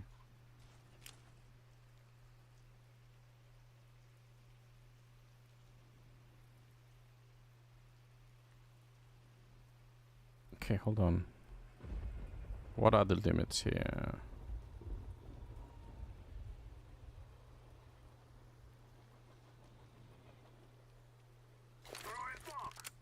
Okay, that's really far away from anything we want.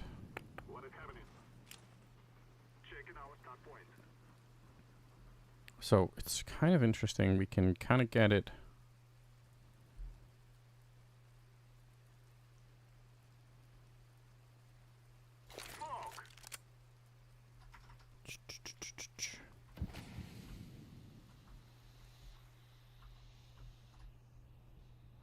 Again, just looks cool, doesn't it? But not what we're looking for.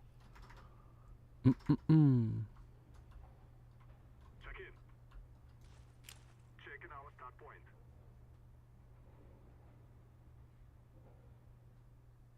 Oh, I have a video to record as well.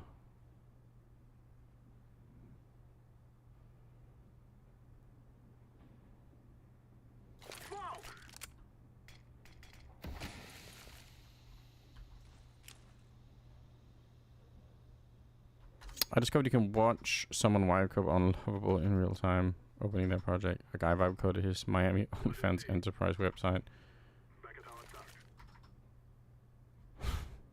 Why the fuck not?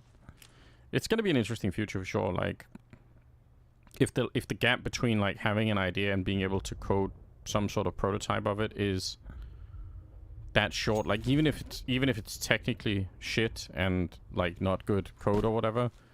It's like if it works and, you know, and you can sort of, you know, you can test out the idea, it's still pretty sick, you know.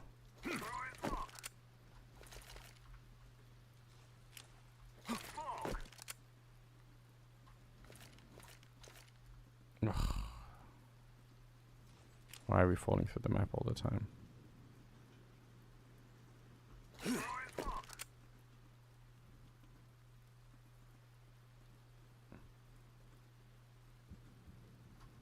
Yeah, I've seen that. People do that on GitHub too, right? Like sometimes they'll commit stuff to GitHub or whatever, and it's like they've put all their keys and everything. Oh, that's so wild.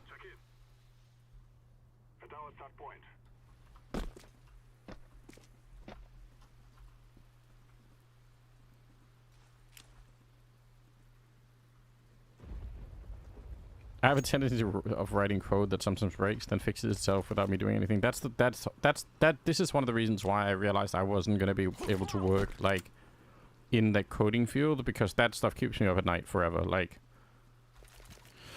I did one of the things that I used to do in this job, which again I wasn't qualified for and had no education in or anything like that, but sometimes we would do really, really big data migration between different like we would upgrade somebody's database, and then that would involve writing like it involve exporting a bunch of shit into like some XML format and then re-importing it into like another thing, so from an Oracle to an SQL database or some shit like that. And the thought of like fucking that up somehow and like destroying somebody's, you know, whole like whole company. Especially because some of these places, like they're gonna sound the same, but some of these places really had like no, they had no backups of anything, and it was like done on like a, you know, in some cases like practically on like live systems, so like just the live environment. You just like click the button and you say like, yeah, we're just gonna import all this data. Good luck, guys. Hopefully we did it. Hopefully we didn't fuck anything up. Like the scariest thing for me was always like, I think I had one system. Where yeah, why didn't you back up? I know. There was one system that I was working on that they had already done this once with another company that had nothing to do with us, and as a result, they had... So when they started, so the first bit of their data was all in European like data code, but then at some point they'd done something and it had switched to like American time code, so they, you know, that's, you know, in reverse obviously, and then they'd gone back to European, and then now they had to like do it all in US because of like some merger with another company or whatever. So not only did I have to like retroactively figure out when did they use these different dates, and then, you know, sort all of it into the same date format. It's just like having to do that and not fuck it up. I just remember it's like being not a good time, you know. That's the sort of stuff where I'm like, oh, if I messed this up, I could wreck their, you know, future reporting on anything, you know. Like if they go back and they look and they say, oh, when did we have this deal, or when did we do this thing? It's like, oh, nobody knows anymore. That's great. It's so crazy. But don't worry, AI and vibe coding will fix all of these problems, you know. It's gonna be fine.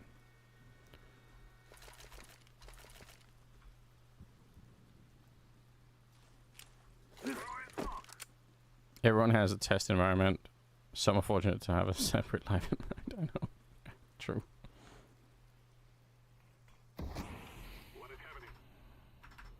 Just test it in the live environment. Don't be a pussy, okay?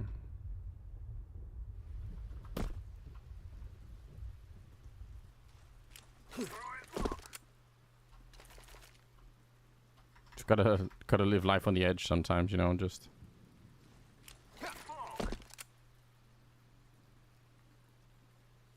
Okay, so we can definitely land smokes here.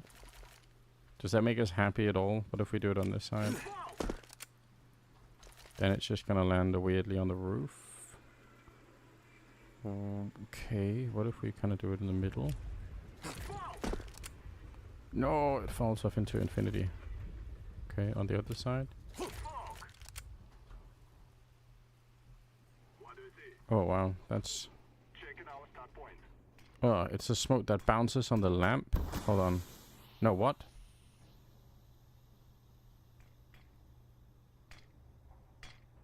Those windows actually do fuck up the prediction. Like, it has no idea what's going on.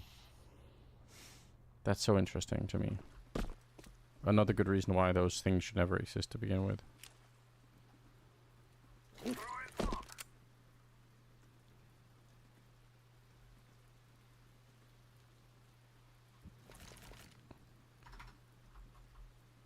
Is the window... Yeah, the window's always broken. But it's like... The problem with these dumb windows, like they're everywhere on this map, and it's so annoying, is that... You know, if you throw a smoke, like it can land on like... It can land on this little piece of glass. It's like, really? Like, is that really important for the game in any way? Like, it just seems like such a stupid thing to have to worry about, you know? Like, either I can throw a smoke through a window or I can't. But in this case, it's like some insane puzzle where it's like, oh yeah, but sometimes it will actually land on it's like, okay, great. Like, who wants that? Nobody wants that. Yeah, it means like any sort of consistency is pretty hard to catch. But we can also do this, Pete. You're gonna enjoy this. We can throw smokes through the building if we're interested, if we're so inclined. Amongst other things, it means we can smoke. Is that the one that's gonna work? I can't actually remember. Right, we can smoke this.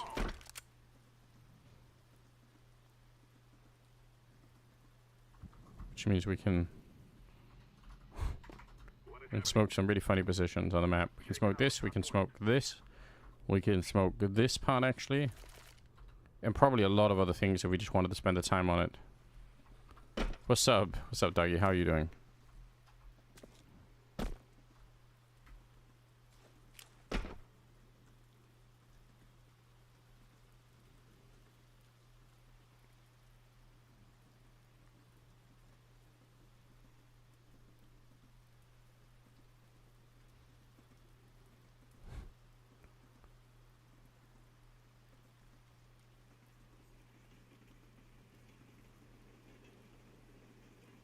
Oh yeah, that's the one for...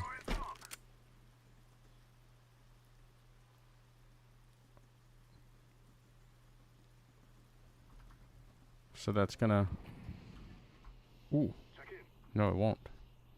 It's gonna actually smoke the inside. Not what we're looking for. I think mouse wins because of the map pool. Hogwarts. I mean, maybe they would win even if the map pool is different, but I feel like the map pool is a big reason why mouse are gonna have a bit of an edge.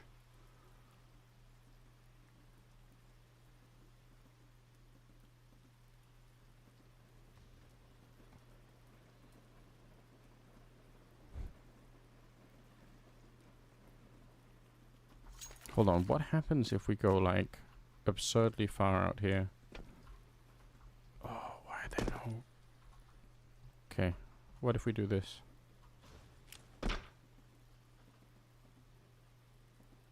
And then we try to abuse the same.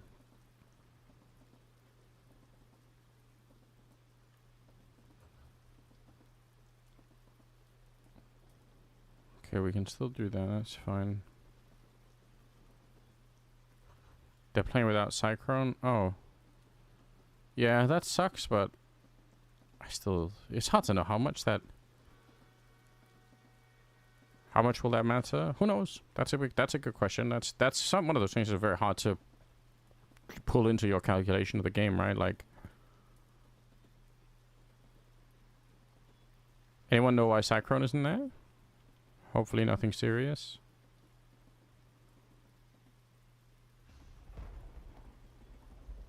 A wedding, okay. Well, that's kind of serious, but that's the good kind of serious, I guess. Is it his wedding or somebody else?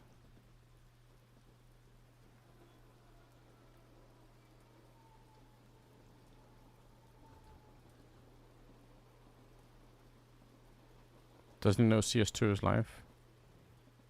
I know. Why is he skipping Counter-Strike for that? What a loser.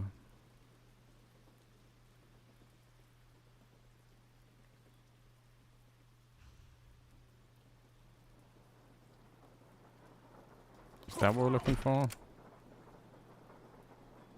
Oh, wait. I totally fucked this up. Well, that is funny still. I mean, it still amuses me. This is the sort of stuff I wish we could do this from the CT side. Could you imagine? You gotta wonder if there are other places on the map where this could be done. These windows? No?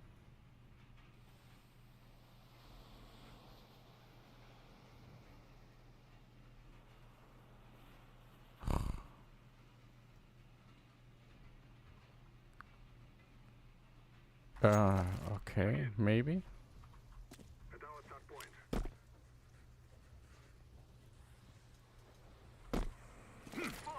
Okay, so that part of the map just doesn't exist at all.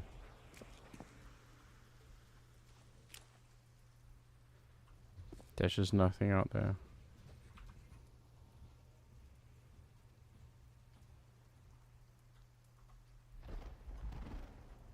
Okay.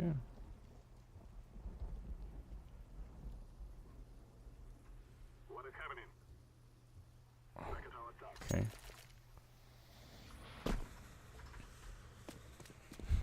A 100% of players went to a wedding during an event were kicked from G2.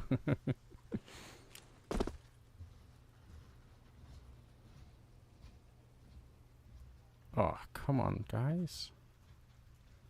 Why can't we have just even a little bit of fun here?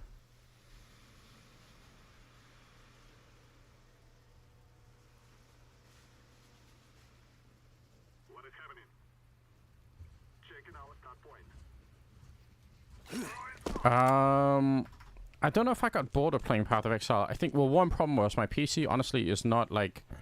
It's actually having a really hard time running the game, like, when I'm streaming. But maybe it's different now when I have RAM. Like, I downloaded more RAM, so it's actually running a lot better now. Yeah, it's crazy how much better it's running. But, so maybe it's gonna be a little bit more fun to play now. I felt like it was pretty tough. But yeah, just also, like, my main problem with Path of Exile, just like in the other one, was time. Like, it's the time that it takes to kind of, like, keep up with it. And the feeling, maybe it's just me, is really dumb, but, like, my feeling is that if I don't have the time to commit to it, you know, I get a bit, I sort of feel like it's like, oh, I'm, like, so behind on everything, you know?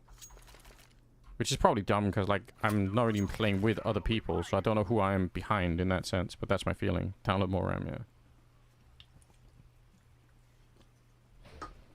Well, I found, like, an additional 4 sticks of... This is, like, DDR4, 2400 hertz, megahertz, obviously. So 8 gigabyte in each. So now I've got 32, but I can't... If I had another 4 RAM slots, which I did on my old motherboard, I could have had more RAM, but it's kind of slow RAM as well. And I'm going to be honest, I don't necessarily even know what that means. You know, I just need a new PC, okay? I need a new PC, and I'm working on it, you know? But because all of esports is fucked right now, it's kind of hard to, you know... It's hard to convince companies to just give stuff away right now, and you know what, fair play to them.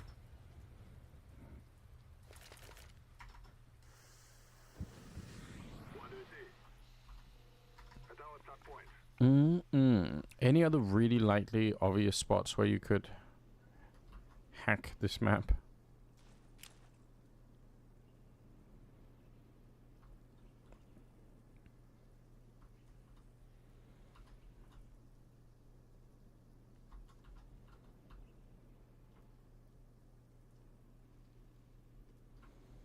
What is this made of?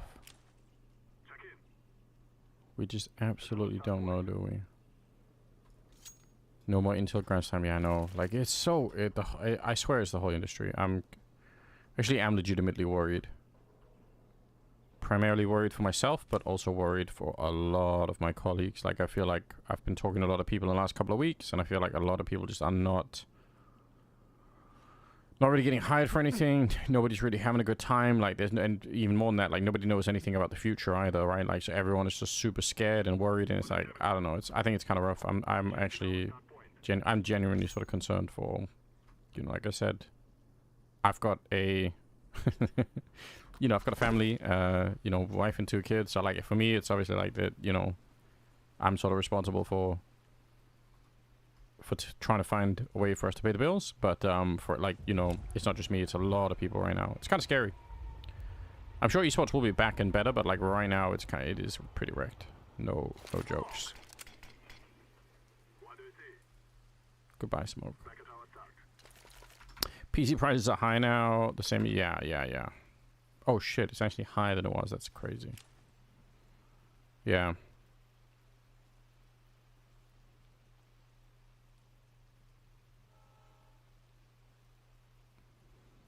Hold on. What did you say?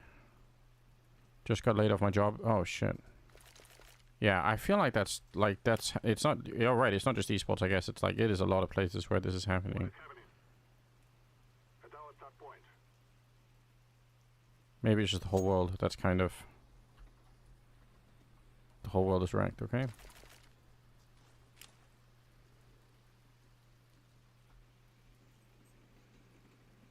What's like the best we could do from here, I think? Would it be worth it if we could just, let's say we could just...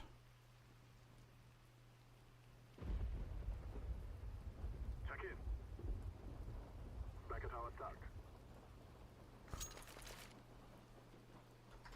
We don't start pyramid scheme. It's not a bad idea, honestly. Honestly, not a bad idea. So, if we could just do this even, like, we pretty much have won the control for it. Like, do we even need to smoke lower? Like, I think smoking here makes more sense, right? Because then it's pretty hard for them to actually do anything.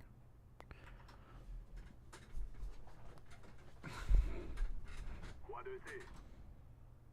Checking our start point. Oh, shit.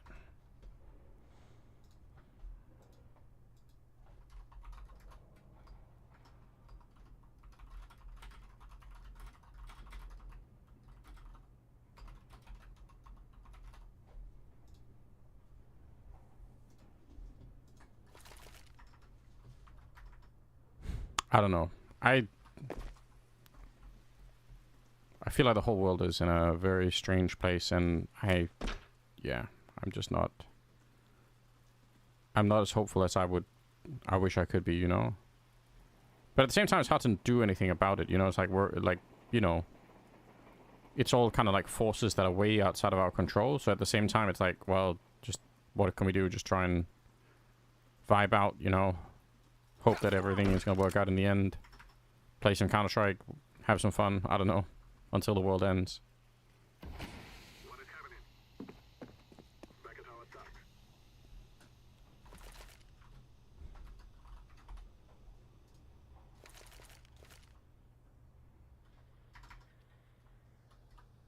You're right. 2000, not very many people, many bad stuff. Yep. Yeah, it's crazy, Victor. Like, it is. Because I know people in other industries, obviously outside of esports, right? And a lot of those people, when I talk to them, they are in a very similar position. Like, people are just getting kind of laid off left and right. It's kind of crazy. But when you look at the, I don't know if this is like, again, I'm not a fucking economist, but if I look at something like the,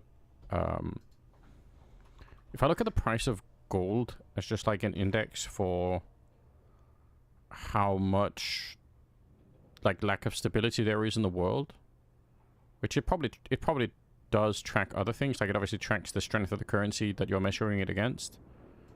But it probably does also track like how much fear there is in, to some extent. And that's like, in the last 3 years, the price of gold has almost sort of doubled. Like, maybe 3 is too much, but like 4 years or something like that. It's like, it's so insane. And that makes me think that that's a really, really, really bad thing, you know? The economy cycles like this. Yeah, you're right, it does. Like, you obviously you've got the bigger debt cycles and all the rest of it to go through. But who knows how that plays out when you have also got, like, you know, everything else that's, you know, that's going on with, like, the internet. Hold on, guys. Phone call. I'm gonna mute and I'll be right back.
I'm back.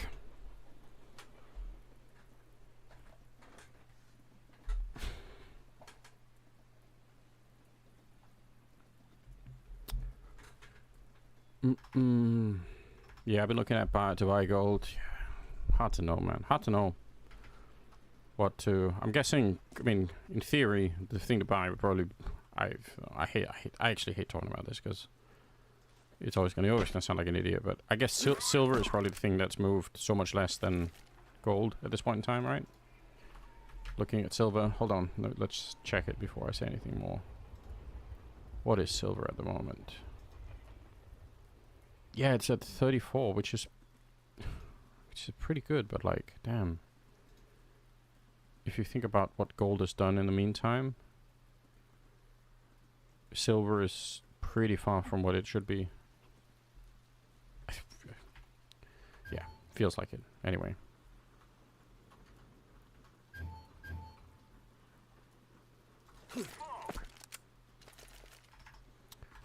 Alright.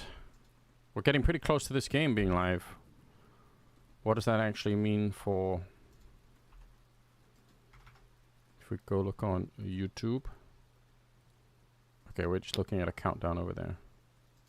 We can... Hey, Adam, Danny, what's up? People on the YouTube.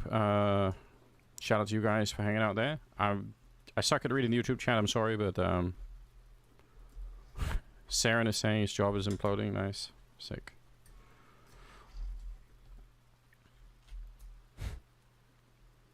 It's fucking insane, isn't it?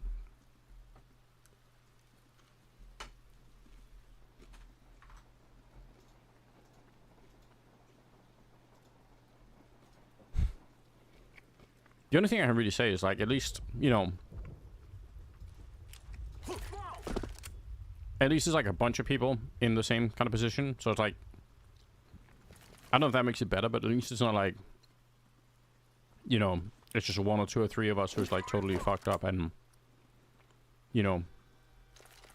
It's like, you can sort of almost take comfort in the fact that, well, it's, like, a system-wide problem, you know? Yeah.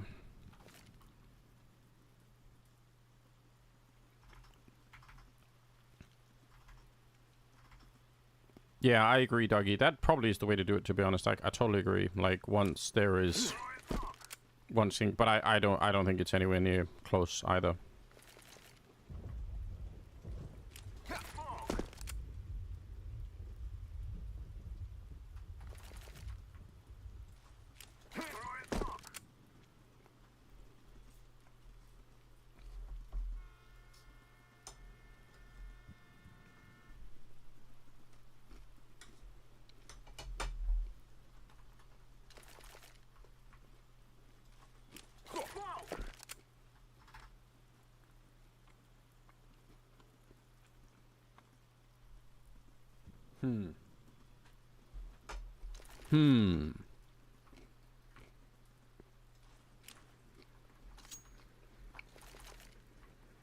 Yeah. We do sign the Steam profiles. Oh, let's go. Just DM me your profile link. And we will definitely do it. Okay, so smoking this position is... It's gotta be like hitting... But again, like the stupid window. If we can do that. Problem is we don't want to create like a space for them to be around, you know?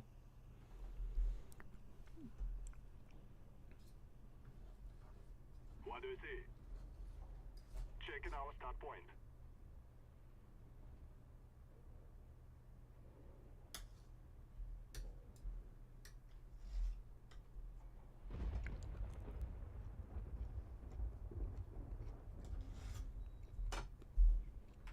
Nice. Beautiful.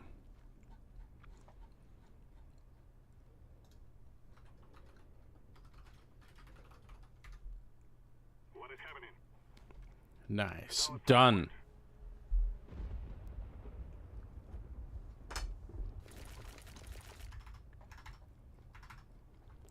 All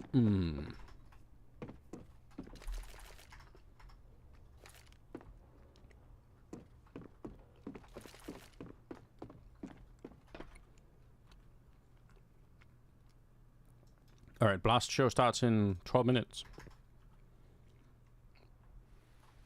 Doesn't it? Does that make sense? Isn't the game starting in 12 minutes? Like, is there no pre-show? What's happening?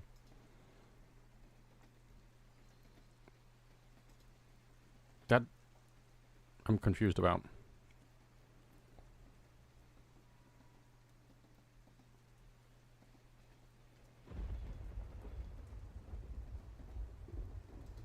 Am I crazy?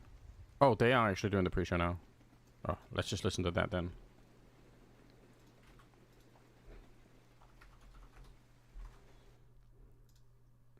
A quick break. When we are back, it's rematch time, but this time out on stage. It's G2 I wonder what I was versus looking Mouse at. in the arena.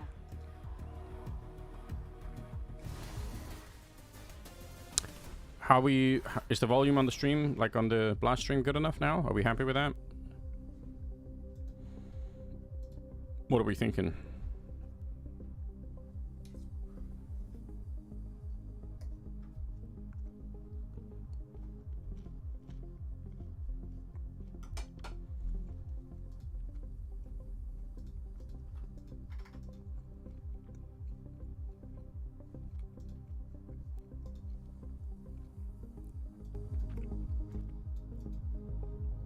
Like this? There's music on. Hopefully you guys can hear it.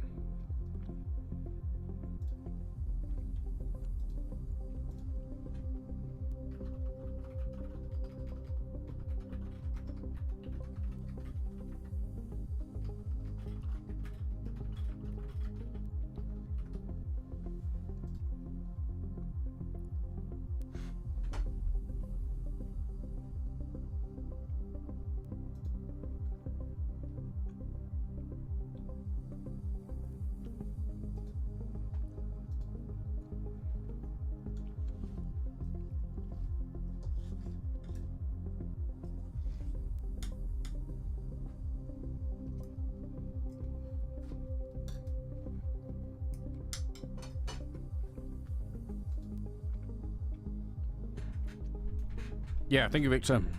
I feel like it was time, you know?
So what do you guys think? Who's winning this? Does anybody... Where are the mods? We should do like a Gamba thing.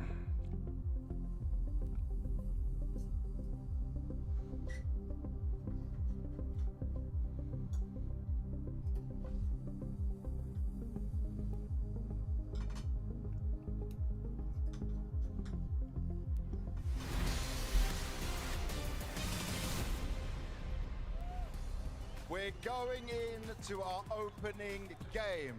How we doing, guys? Now, this is a crowd that has been missing Counter-Strike, I'm sure. 3 years. Yeah.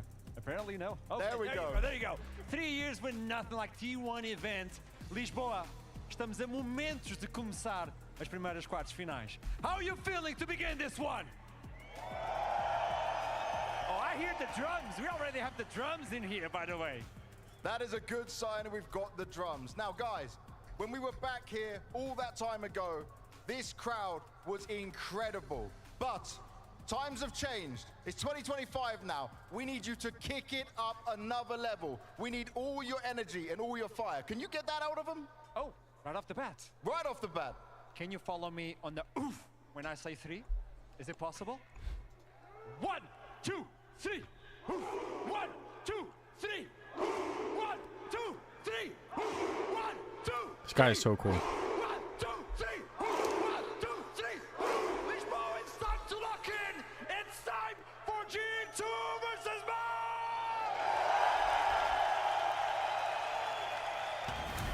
He's a really nice guy, by the way, in person as well. Hey, Job, what's up? I'm doing well. What happened to Room on Fire? Kind of just died out. You know, I think it's probably too early for its time in many ways.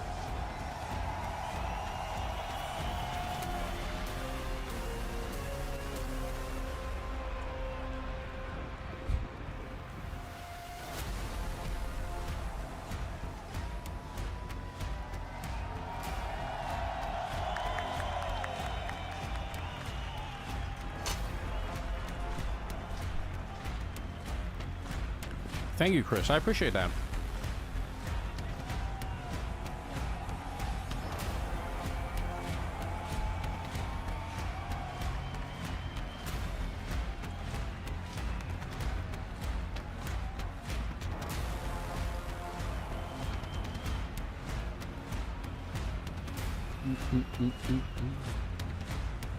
Great intro.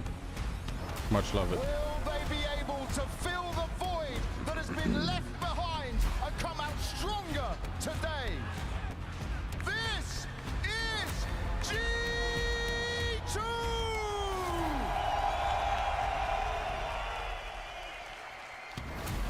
Thankful to have CS distract me from the impending doom. Yeah, exactly. It's nice, isn't it? We can all ignore the fact that things are going really badly in the world.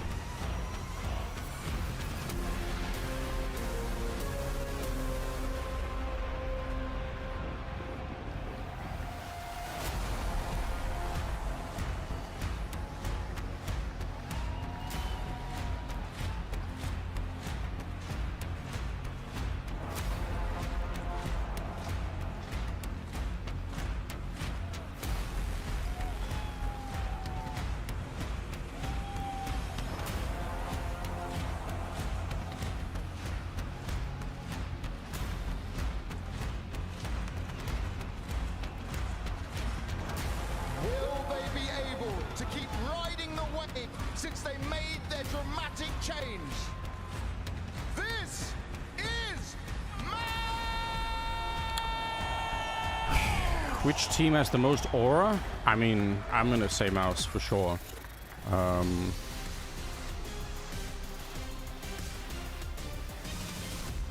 All eyes locked on our first quarterfinal in this clash between G2 and Mouse. They've already squared up once this season, but now they're going to be feeling the heat on stage, which, by the way, Jacob, first time Heavy God has been out on a tier 1 stage himself. In general or in this game? I'm guessing just in this game, you know? It's going to be very interesting to see how he's going to conduct himself. I think Heavy God have shown us that as an individual, he's a strong prospect. His aim is up there. His individual decision making is getting better and better and better. Now, this whole element of being at a stage, that could add a bit of, I guess, fluctuate into it. That could add a bit of, I guess, one of those feelings where you're not too comfortable in taking all the duels that you normally would, but I'm curious to see if you can withstand that pressure, because Heavy God playing well, that's a big win condition for G2. Of course, it's one of the main reasons that they can anchor their defensive side. Heavy God's defensive IQ is just extraordinarily high, but when he's comfortable. Because I saw the switch from online to LAN for Heavy God. It wasn't pretty at first. He's acclimated, but I haven't seen the switch from LAN Studio to playoffs yet. This is a different beast for him. Speaking of switching up, obviously Brolin now taking on the mantle of Hey Quark, what's up?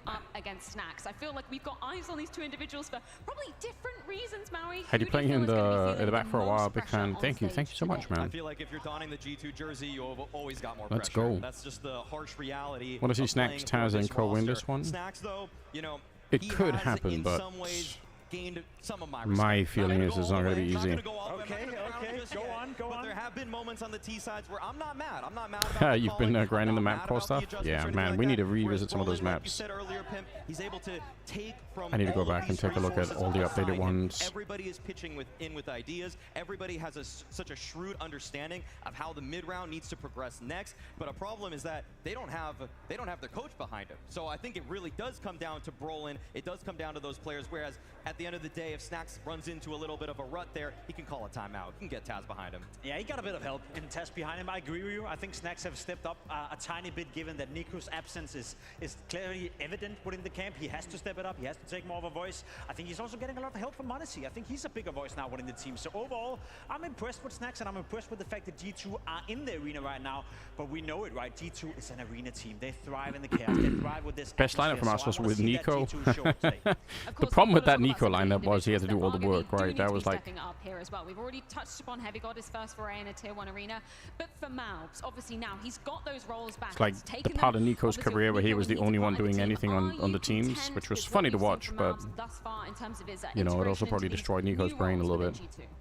Malbs has been having growing pains. That's the nicest way I could possibly put this.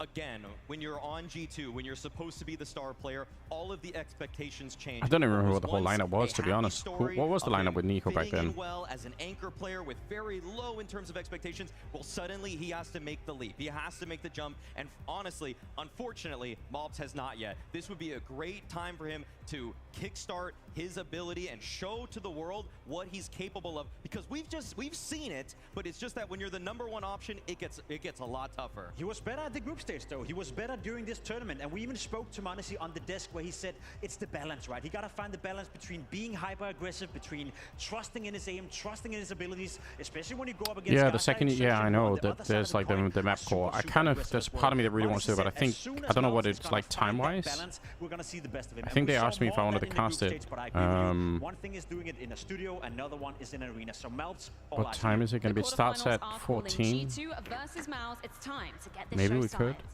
I don't know. That could be fun. It'll be our pleasure to get this show started. Hello, Lisbon. Good to see you.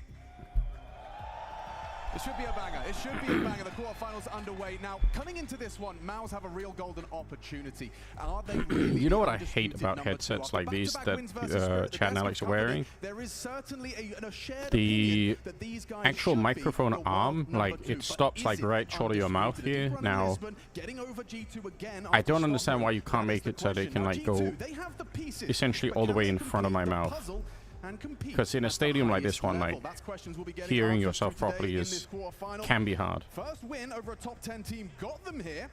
Now But maybe it's it's just like a me stage kind of match problem. epic proportions. I hate Can it. they realize their potential, stand in the way of Malbs doing the same? Like I wish I It's could all have a about to microphone go where I could, down. you know, First map of the series of the I could quarterfinal. almost want to do this and I could, Blast you know, open sort of Lisbon. talk really into it, you know.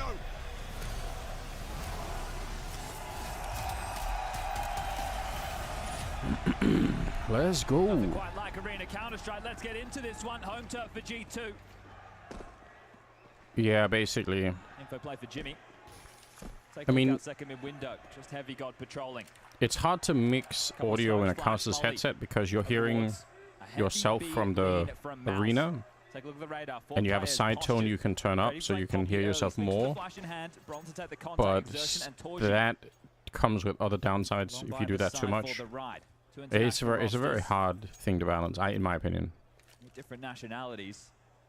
And a common theme But yeah, in if the new arm was a world bit order longer, of then Counter-Strike. I could put it really close to where my mouth 2 actually weeks ago, is. a quarterfinal, And then I think I EPL could. Mouse coming out on It'd be a top little bit easier. against G2, 'Cause you're- so familiar turf.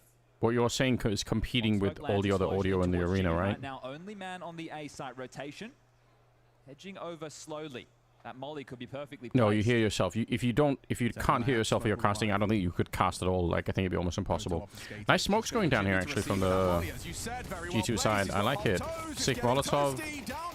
So well played. But Torji plays ahead of the smoke and it costs him his teammate Spinks. Heavy God will put down Torji. They're into the site comfortably. But I mean, I'm Two-man hearing advantage myself now when G2. I'm talking like from the Composed mixer. and slow, methodical And if I pistol. didn't, man, I don't know. Okay, It's just well, a already gonna be a work difference habit out kind of of the game. thing. Inferno last time round. Really well Oh, I played like this that from round G2. from G2. He's given the nade away just so he can hang around, just so he can try and get some clicks, get the momentum flowing. Understandable for Brolin, right? He dropped the U2 and the pistol, so doesn't have any Kevlar, nothing really for him to hold on to. Take a couple of scalps, make sure they can't run this Kev forward for free. And Roland, well, dicey. Honesty will deal with him. And they just have to find exertion. He's backing off, holding the Kev, the pistols, and the smoke. Will he get to keep it? No, he won't. Okay. That's the start you're looking for. When you get a head-to-head like this, and in such recent history, it's going to be the details. And Monacy with the backpack couldn't get them across the line, but a pistol, they couldn't do that on Inferno last time round. It was 4 out of the 6 going in favor of Mouse for the series, which spread across all 3 maps. And hopefully today, to kick things off here in Lisbon, we need exactly that. Is it because the way you say your tone? If I couldn't hear myself in my headset, the issue is that it sounds weird, but like it'd be very hard to control the volume of your own voice, basically. Like you would end up, what would end up happening is that you would end up shouting a lot more. Like your volume on your voice would be like really, really loud, but you don't know that because you're in an arena, so it gets drowned out. And you actually burn out your voice. Like you can burn out your voice in less than 10 minutes doing that. I've tried it before. Like it's so crazy. Like it goes so fast. You're like, oh my god. Like you feel like I can't really talk anymore because you're talking at like 200% volume, even though you don't sort of realize it. It's kind of crazy. Commitment for G2. Snax has the bomb. It's to be careful. He's currently leading the charge. Hunter and Heavy got alongside. Oh, it's a very scary A site right now. They're looking to wrap. But I mean, it is scary to walk into the stack, but at the same time, it's hard to imagine. Yeah, it is like, but trust me, it's not fun. Ooh, this is crazy. This is a crazy idea. Well, it's gonna work though. Exertion. He starts to unload his mag, does find Heavy God. The smoke fades, but so does Heavy God. God, that's important. Snax removing that avenue back towards the B side of the map. I actually thought Exertion was going to die quicker than that. This is a very potent setup. They're threatening, wrapping his Hunter. Good find from Monacy. Time sensitivity sweeps through, finds that elevation on the balcony, but overlooked. It's Torchy finding one. Spinks with 2. Down now. G2, you can see relief on Here we go again with the crowd, yeah. It is what it is. We can't really do anything about it. Well, the first 2 kills they get are the B defenders. So at that moment, you're expecting on Force Spice things to be more gambly. And a shake of the head there, a smile on the face. They got away with that one. Walked into the stack. And they get away with bloody murder, don't they? The crowd surge, exertion, spam. But Monacy, beautiful little movement from him. An important star. He's had some impact in both the pistol and the force, forcing Mouse onto the eco. But maybe with one player staying alive, they want to consider something a little bit crazy. I can see currently in the tech pause. We'll take a moment. We won't address anything. Tech pause? Hello? Legend standing behind. Have you seen some of the Blast Media skits? The one with Snax and Messino, where Messino was saying, no, I haven't. The assistant I'm out of the loop. Step into the realms of head coach responsibilities. I've been somewhat busy with trying to do different work-related things and just generally trying to figure out how to survive in the crazy esports world, you know. So it's all been a little bit wild. Couple of HEs, couple of pistol upgrades. So all in all, going to be the eco for round number 3. Heavy presence over towards Banana. It wasn't bad. They made it fun. Oh, that's nice. Hopefully they will make more of those kind of things. Okay. Blocked each other there. Not the start you were looking for. Well, now Banana control being taken. You can have Malbs and Snax on the T side vying for that. Heavy God Apartments. Hunter will be assisting with mid and boiler control, and then Monacy here, there, and everywhere. Already touched on exertion of Roland's B defense. Spinks will be the rotating rifler. Okay. The AWP, and Jimmy the anchor on A. That's what you can expect coming up. But right now we have another good stack from Mouse. Can they get more value? Yeah, every round has been a hard graph for G2. Yeah. This one should be the easiest of the bunch.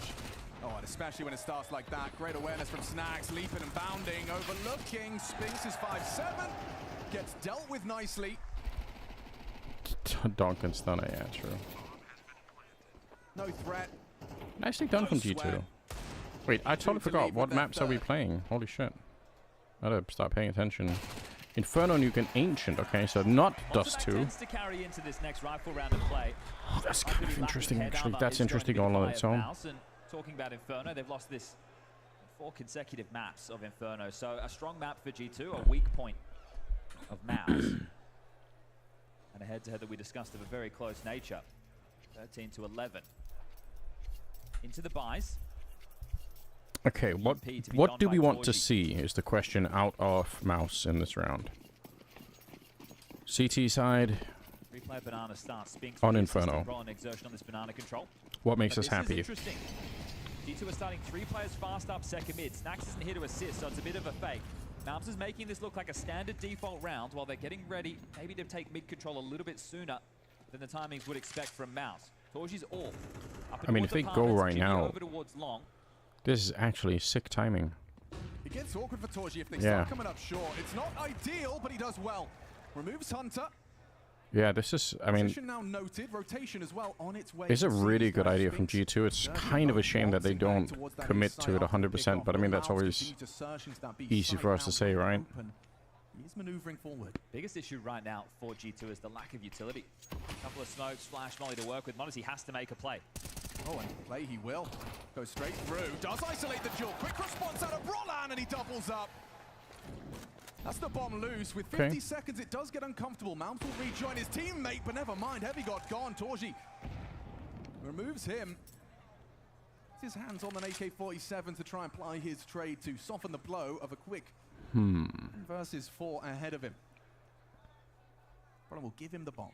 Say, it's all yours, mate. No trades, dry peaks. Flash confirms presence. I don't know. 5 seconds. If he wants to win this round, he is going to have to get a move on. I think it looks to me like one of those rounds where they end up waiting for more information a lot, and they don't necessarily get it, and then it's a bit awkward. So softening up the buy into the next. If he could grab one more, not looking likely now. Chipped up, well noted. Exertion deals with it. Gave himself an AK-47 for his troubles. Mauser on the board. Yeah, rather convincing first gun round from Mouse there. You can see what they were trying to get past, right? The SMGs quickly up mid. Really important kill there from Torji, denying any space. Stalls out the round completely, and a beautiful double from newly donned in-game leader Brolan. No issues in the bind department coming back into things. Damn, he had all the moves. 5 AKs, no Modesty AWP on the T side. At least not yet. Heard of the crisis of confidence with Malms. He looked more himself against Mongols, as Torji always looks himself. Aggressive. Yeah, this is what I love about Torji, is he makes the same plays regardless of if he's sitting at home or if he's on the stage in front of thousands. There's information of the AWP presence early. Now top banana control to be taken. Now to be tested, and that's a big win. Really nice headshot out of Mouse. An important trade back with that recovered AK-47. Okay, so he saw both. That's the rotating rifler. Do they want to try and punish space towards A? Apparently not. Hunter and Heavy God. They had Halls and Boiler. Honestly, the Snax now heading they probably couldn't have done anything on the A-bomb side, but still, it's nice to know. So mid-round call has been made. Yeah, no silent drop out of Hunter. Don't look like it was heard. Just a bit too far away. Jimmy and Torji, the A players, still cautious of the if they push in the middle now, Mouse, when Brolan shows up, that'd be so sick. That's actually an invitation for Modesty to go walking through, and he will investigate top banana. Xertion's just grabbed another smoke, so can block, but you might want to brave this considering the time. Smoke lands and they're quick on this. They could they could force through. Here they come, yeah, drawing his attention. They flash him off the line, but support is there again. It's Brolan's double. Oh, fantastic. You know, it's not necessarily a bad play for G2, right? Like, you can understand why they wanted to do that. No CT smoke, yeah. But the reason they don't have that is because they wanted to beat the timing, right? The fact that G2 are willing to brave the smoke and catch a timing, and they almost had Exertion on his own, but Brolan's already rotated in place. This is the opening exchange. Important trade, and this is it, right? You can see they're trying to play against a tendency. Assuming at this point it's only going to be the one defender. They push through, there's no CT smoke. I mean, one CT smoke, and that is a different round. Exactly, but they're trying to catch a timing, trying to be cheeky with it. What chance that? Understandable. And now it's going to be the eco. Deagle, P250. Yeah, again, that round looks a bit silly, but I mean, I don't know if it really necessarily is, to be honest. I don't hate it that much. You want to keep this one clean. You want to start working on a bit of a bank balance. But they have given over a bunch of AKs and tough position, tough break. Avoid taking too much flak damage and then go from there. But this is a nice round for some of the members of Mouse to build some confidence.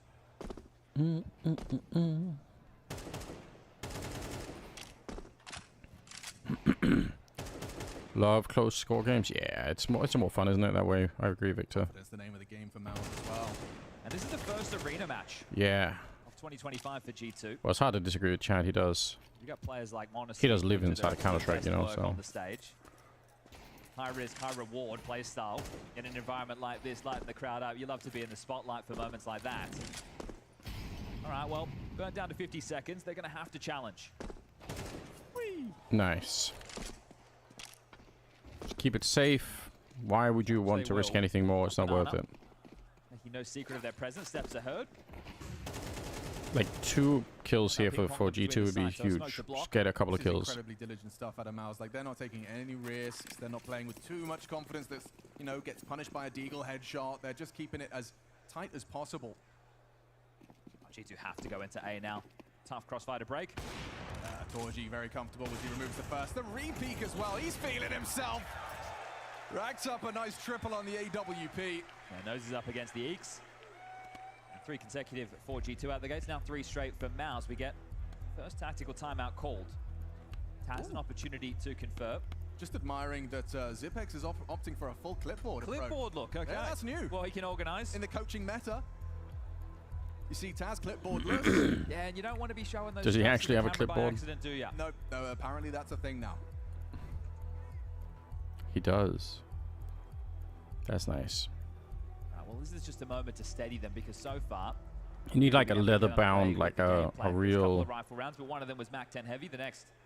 We're fucking with the heads. So really, your hard work's being done. Why has that just become like the meme for Taz? Poor guy. Now we can lock horns. Holy shit. This is pure fire. That's strong. That's a strong aura. Standard start. Heavy got Hunter second mid. Malbs snacks towards Banana. Monacy to support. Scuttles forward. Defensive smoke. That's to buy space towards Rooms and Logs. AWP this time posted top Banana, freeing up the rotation of Exertion and Brawler. Torji staying quite dynamic early. We see him in apartments, short side. Now over towards B. Will he continue his streak of just everywhere he goes? He seems to be good for that early pickoff. He overstays on that flame. 50 damage inflicted. Making a play to try and punish Malbs. Nice nade. Try and seize top Banana control. And Banana control taken. Now they need to work on top mid. Get this brackets as Heavy got Liz out, takes a look, sees nothing. Swings over towards the long side. Brawl inside Jimmy Pitt. He's looking to find some damage with the nades, and this one shy of the mark. Long smoke lands. Kind of interested to see that Torshi is just falling back, hold the next angle, and not going back to like Arch or something. Picked up, now heading back over towards A. I feel like that would have been the more common play once you shoot that corner, but fair enough. U2 for the finish, couple of smokes, Molly, no flashes. Ooh. Actually changing their I don't like the position that he's in here with the AWP. I really don't. Now back to B with 39 on the clock. It's a good call, but you still have to get past Torji. And you can't flash him off the line. You just smoke him off the line though. This is fine. Like that, I don't think they're going to be too sad about this. Non-existent flashes and does cap snacks on the way in. Gives himself a smoke to work around. Okay. And another angle looking solid. Misses his chance, but his. It's insanely well played from Torshi. So I mean, it's also well played from Spinks, but having an AWP like that you can just throw into a bomb site and say, you know, don't worry, he's not going to die. He's going to play it on his own. It's going to be fine. Is kind of sickening. You need to start locking horns in some of these duels. This is late within the rounds. Top mid gets found, and in these fights, you're not even looking the right way for most of them. Partial buy territory. Lost bonus maxed on out. 3,400 going into the next. Now, this is the type of round where you can take a few more liberties for the fights, but looks like they're doing a set piece. 4 up second mid, Malbs Banana.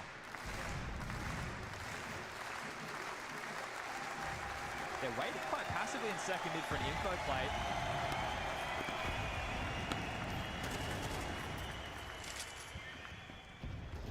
I mean, it's what we said from the start, right? The problem is always going to be the map pool here is just super weird for them. With a couple of flashes. Gone very Deagle heavy with this investment, so it's going to be hard to be running and gunning. Yeah, I mean, Jimmy's just epically bored so far in this game. He's like, at least to make the space. 1 kill, 3 deaths. Not a lot of action. Spinks gets away from that. He's getting run Needs a down. flash or something. The pivot in. Brolin ready to receive. Delivers again. The multi-kill keeps flowing. It's 4 out of Brolin. Just shuts it down before Well he done. even gets going. Mavs the last piece to 4. The multi-kills are flowing for Mavs. It's really Yeah, wild. The last 3 rounds of play, Astronauto, there's not been a it's- single kill from I think Brolin. it's pretty. That is bleak, Chad. We'll see it again. I mean, It's pretty Brolin common is stuff on perfectly Inferno, right? It's positioned. hard to play outside of that a lot. I mean, maybe it isn't, but people don't They're do trying to it. exploit mid to be a couple of occasions now. I wish there was more So the fact that you're not even making it faster dent, executes to the A bomb side, especially if you know they're going to be B early on. So second tactical timeout called. But people are never ready to do anything fast on A on this map. Sax is doing some talking. Yeah, but this is early to have burned 2 timeouts. You're 8 rounds deep. I think you're looking right now for the fight within the team. Hey boys, let's get ourselves into some duels. Let's be happy to take some risks. One of the changes that happened with that crisis of confidence for Malbs against the Mongols, he looked himself. He was taking some duels, he was taking some space. Took to Twitter afterwards saying he hasn't been feeling himself, and that's a problem when you play these star positions. Sure, you're not Nico, but you still need to find some form of impact. We don't want to keep the conversation flowing that it's the m0NESY show. Still top 3 from the group stage coming into the playoffs here in Lisbon. Here we go. Here's some fight. Yeah, okay. Mavs on the warpath. Quick. I mean, to the this is fight, sick. Looking good for it. Gets traded out. Oh. An important response from Xerxen. Look at this. Yeah, this is a little unusual. Oh my He's god. going for a punish. He did get spotted. His snacks on the jump up. That's both B defenders down. Yeah, You just they're not want to accelerating. execute in simply. Instead, Heavy God catches Jimmy. Walking around in the bedroom. Shuts him down. Okay, the fact that they played forward on A helps inform the fact there's probably nobody home on B. Right? The fact that Jimmy's had to search for something when you've lost 2 players means the rotation's not on the way. Well, that's a sign of life out of Malbs. An important entry into the B site, and even more important, it's Snacks with his 7th already. He's actually on par with m0NESY in terms That as far is as output well goes. played. And he was just almost by accident jumping up. He saw a glimpse of that aggression from Xerxen over the top of the smoke, and B defenders down round 1. Okay, well, off the back of Taz's timeout, we do see a little change in the dynamic and a change in the approach. This is going to be the second opening kill in favor of Malm. Snacks has found 2. Exertion on the other side with 3 to his name, then 1 for Torji, 1 for Brolin. So right now, ahead in that department are Mouse, but we're just 1 round the difference, and saving their guns as Spinks and Torji. Now, if you take a look, the cash We've got G2 situation, Mouse, and then later on we've got just under Navi their and names in Spirit. green, there's an awful lot of that you're going to have to break. For me, it's through crazy with that, G2 you wanna yeah, break the it money, but is will come like. at the point late in the half. Yeah. But then again, Snax' career at Tier 1 was kind of capped by the There's at fact that least 2 to 3 residual buys for the CTs. that VP team just That's not kind of, considering the you know, saves. And that's hard work. like between Pasha and Taz and Neo, they just had like so much inconsistency that, you know, it's probably always going to be hard for Snacks to kind of, you know, outshine some of those things. You know, it's just very weird. Doesn't look like he's going for the shoulder technique that Cyclone would have. He's addressing players, and this is a multi-time major champ. Did he just unplug the headset? Behind you as the coach, right? Cyclone, he's good. He's great, actually. He's been with this Mouse team through their There we go. successes. Job done. But Zip is a legend in his own right. Yeah, no question there. The clutch minister, now the coach minister. Presiding with a clipboard in hand. Well, what words of wisdom does he have for the team? It feels like the gears shifted. There's a whole level of punch going to come out of G2 now. Be ready for that. Prepared to play the heads-up Counter-Strike, and that's where an individual like Torji, if he finds himself in the right place, right time, that's a kill. You remember current Snacks, fair enough. Opportunity presents itself. Good on Crouch, but actually, Malbs has conceded an opening death there. Caught out by a stack nade from Xerxen and Brolin. m0NESY just Cobblestone. springs to life. He knows the orb was mid. He Don't immediately remind me. pushes up, takes this space. Heavy Gun and Hunter in through the apartment. I've got a video I need to record at some point, maybe a little bit later today after the games. At least has a look in. I've got a Knows he has to be a huge threat when they're a man down. thing that I want to try and Tucked in explain. towards It's going to one, be a Xerxen's wild still video. forward. He can get put out of position on the fate of this smoke. But Torji's AWP is on the way to bolster the banana defense.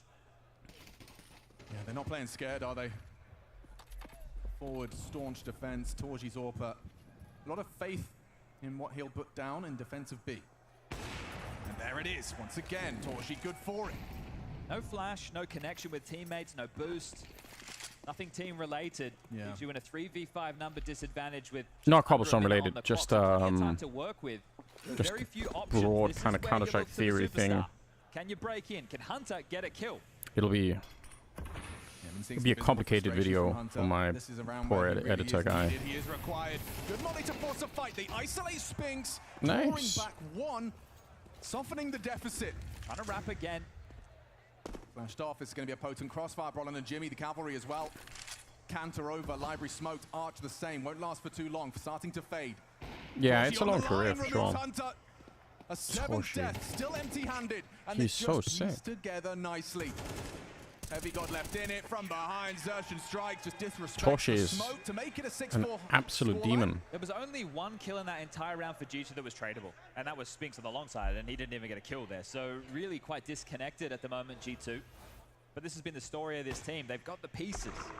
They've got fraggers. They've got firepower. It's being able to play as a cohesive unit.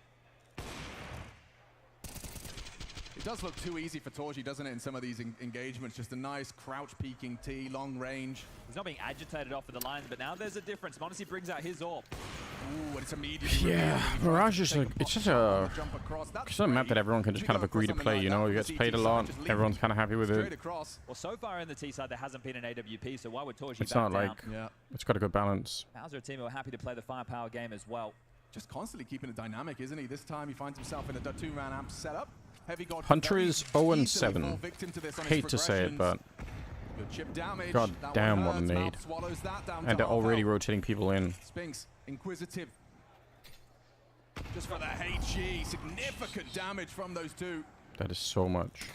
But there's a punish. There's the Monacy Orb getting active. An opportunity presents itself, but Malbs honestly, you could see like Malbs. He knows. Block smoke arrives. Like 4v4. No options on the board. I guarantee you, Malbs, after that round, he's gonna be in his mind. He's gonna be thinking like, I should have had that second kill, like towards CT spawn. I knew I moved pretty much perfectly to get the job done. Like that's so frustrating. And if he gets that, it's like round one. Do Mouse want to look for information on A? Spinks in library, Jimmy's side, Torji app, so it doesn't look like it for now. But as the smoke starts to fade, you're going to play a 2-2. Spinks rotating back over. Yeah, this rotation is going to be super clutch. He's been good for the multis. Here they come. All right, they already put in the smoke. He's got the perfect weapon for the job. G2 need this one. Roland flashed off. Important from Heavy. On the way in. Spinks, though, once again charges through the smoke. This time kept humble. An important shutdown from Heavy God. Crazy. Double impactful frags. A chance to claw themselves a fifth. There's money. They should go for this. Have a look, Mouse. If you lose this round, it's fine. You got plenty of cash to rebuy into the next. Give this one a go. Torji positioning back to throw out some util, or is he just... Yeah, I mean, it was a decent round, but my god, it's scary as hell. Jimmy thinking about his options here. The smoke and the kit, perhaps a late arrival. That would be kind of dirty, wouldn't it? If they get this kill on New Box and he just smokes the bomb and runs for it, like it could be done, but yeah, not gonna happen.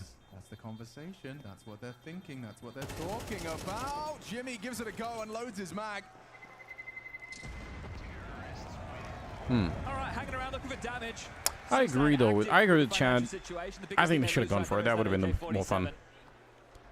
What can you even say about this round? Malbs in that situation. From the camera, we catch it. Looks silly, but there's a molly in play. He has to force through it. It's probably just down to that one kill there. Malbs and Heavy God. But gets caught. Heavy God, massive contribution from him. Honestly, kind of sick. Just arena playoffs for the new addition to G2. Okay, I mean, there's some, you know, we've got a real game. Match from 2 weeks ago, EPL quarterfinal. First half scoreline was 7-5 for Mouse. From your RPOE with extra retake looks doable. If they get a smoke down there, yeah. No name person, it's true. Like, it's hard to say sometimes. It's just more the money that they had here made it, you know, feel like, okay, you've got to do something. Why is 7-5 looking more likely? Monacy, look at this. You don't see it. Can you see on Edge what CTs have for retakes?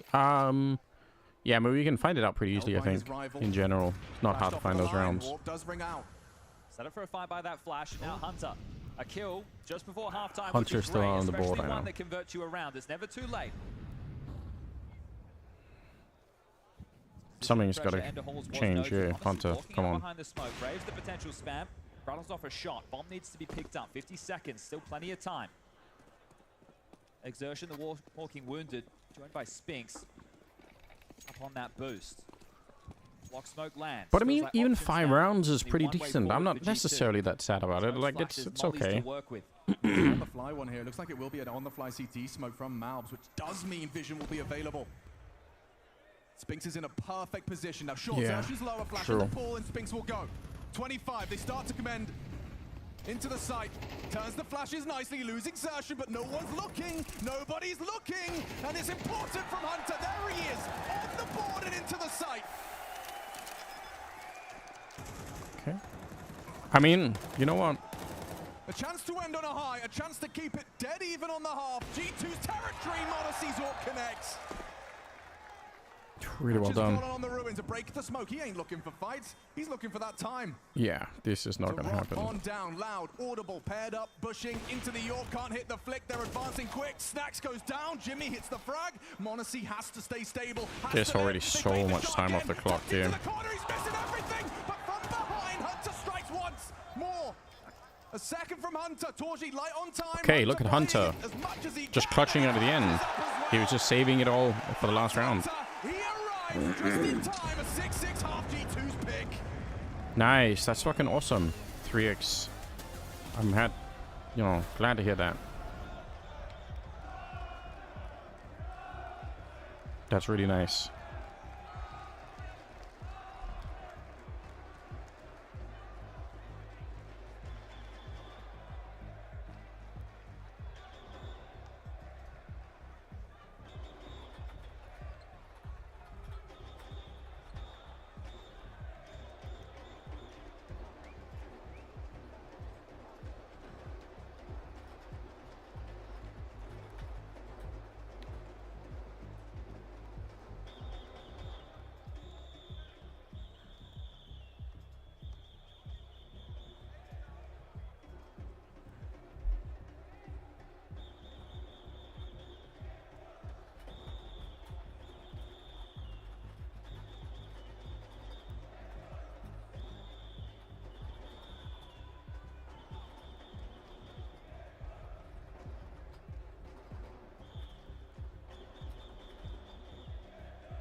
It's a pretty good opening, honestly, for both teams. Like, feels like this could have been so much worse for G2. So they had Hunter kind of not, like, he got 3 kills at the last round and that was it, and they still managed to get 6-6. I'd be down for that. And it's their map pick. Nice. Very nice. Last time they played Inferno, it was G2 that won it 13-11 at Pro League. So honestly, I'm pretty satisfied with this right now if I'm on the G2 side.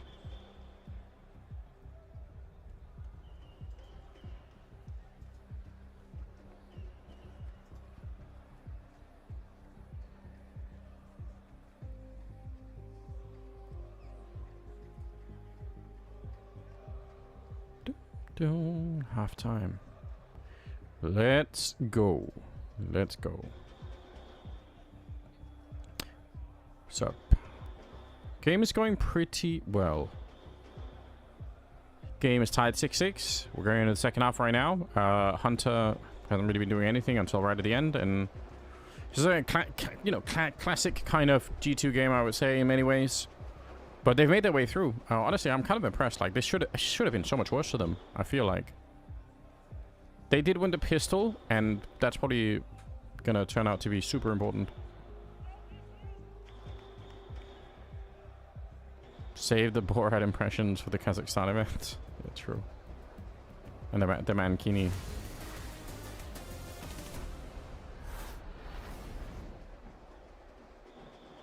Second half of play, first map, first day in this beautiful arena. Lisbon loud and proud to have Counter-Strike back after a 3-year hiatus. G2 with 6 rounds as we swap sides. Big Hunter CT half incoming then? I hope so. I like Hunter, okay? I don't want to be a hunter hater. 3-round boon from a well-structured T-side pistol. Will Mouse be able to respond in kind? Last time rounds, Flashbang ready. got both pistols. Now just Classic looking for one of flash. the two. Couple of smokes, couple of flashes. Weird couple of flashbang too, but HGs. Head with Kevlar. Out of control to be taken. Certainly now by Mouse. Mouse at the tippy top. Smoke, just listening for it USP, there. and armor in hand. This is really rough. Smoke. Designed for you. Oh. Wow, he gets away with it. Then why would they ever slow down? I know I say it all the time, but like, there's zero chance. Like, even if they hadn't hit him with grenades or whatever, they're just never gonna slow down for a smoke in that round. I know I'm a bit of a broken record on that front, but He certainly didn't account for the double HE. Heavy God's still looking for the lurk on A right now. Oh, this is brutal. This is not looking good, not looking easy. Are we really backing yeah. away? Yeah, save the Kevlar. Yep. Yeah, okay. Snacks can hang around. He can try and get a kill. Maybe throw away that flash. We had the same conversation within the first half. Both these pistol rounds, as soon as you lose the sight, you lose the Nice. round. And Snacks is also going to get a dodge as well. Pretty not giving nice over any stuff. extra cash. So, bit of a non-starter. Double HEs, low. They run you down. Round over. Damn. Well, the pistol round. Nobody cares. Pistol win. This one came a lot easier.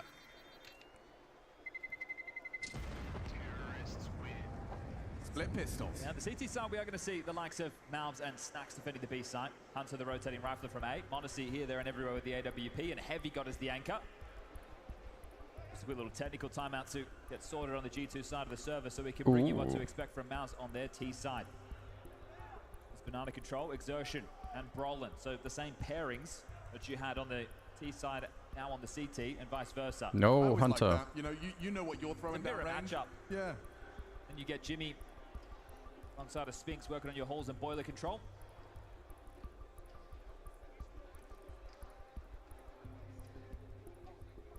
Hunter explaining the details of what the situation may be quite intently.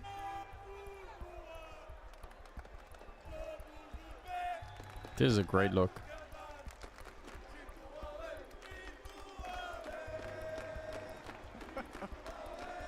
Is that the Perry they're talking about? Yeah. Oh, that would be great with some Perry. The G2 as well. G2 chickens.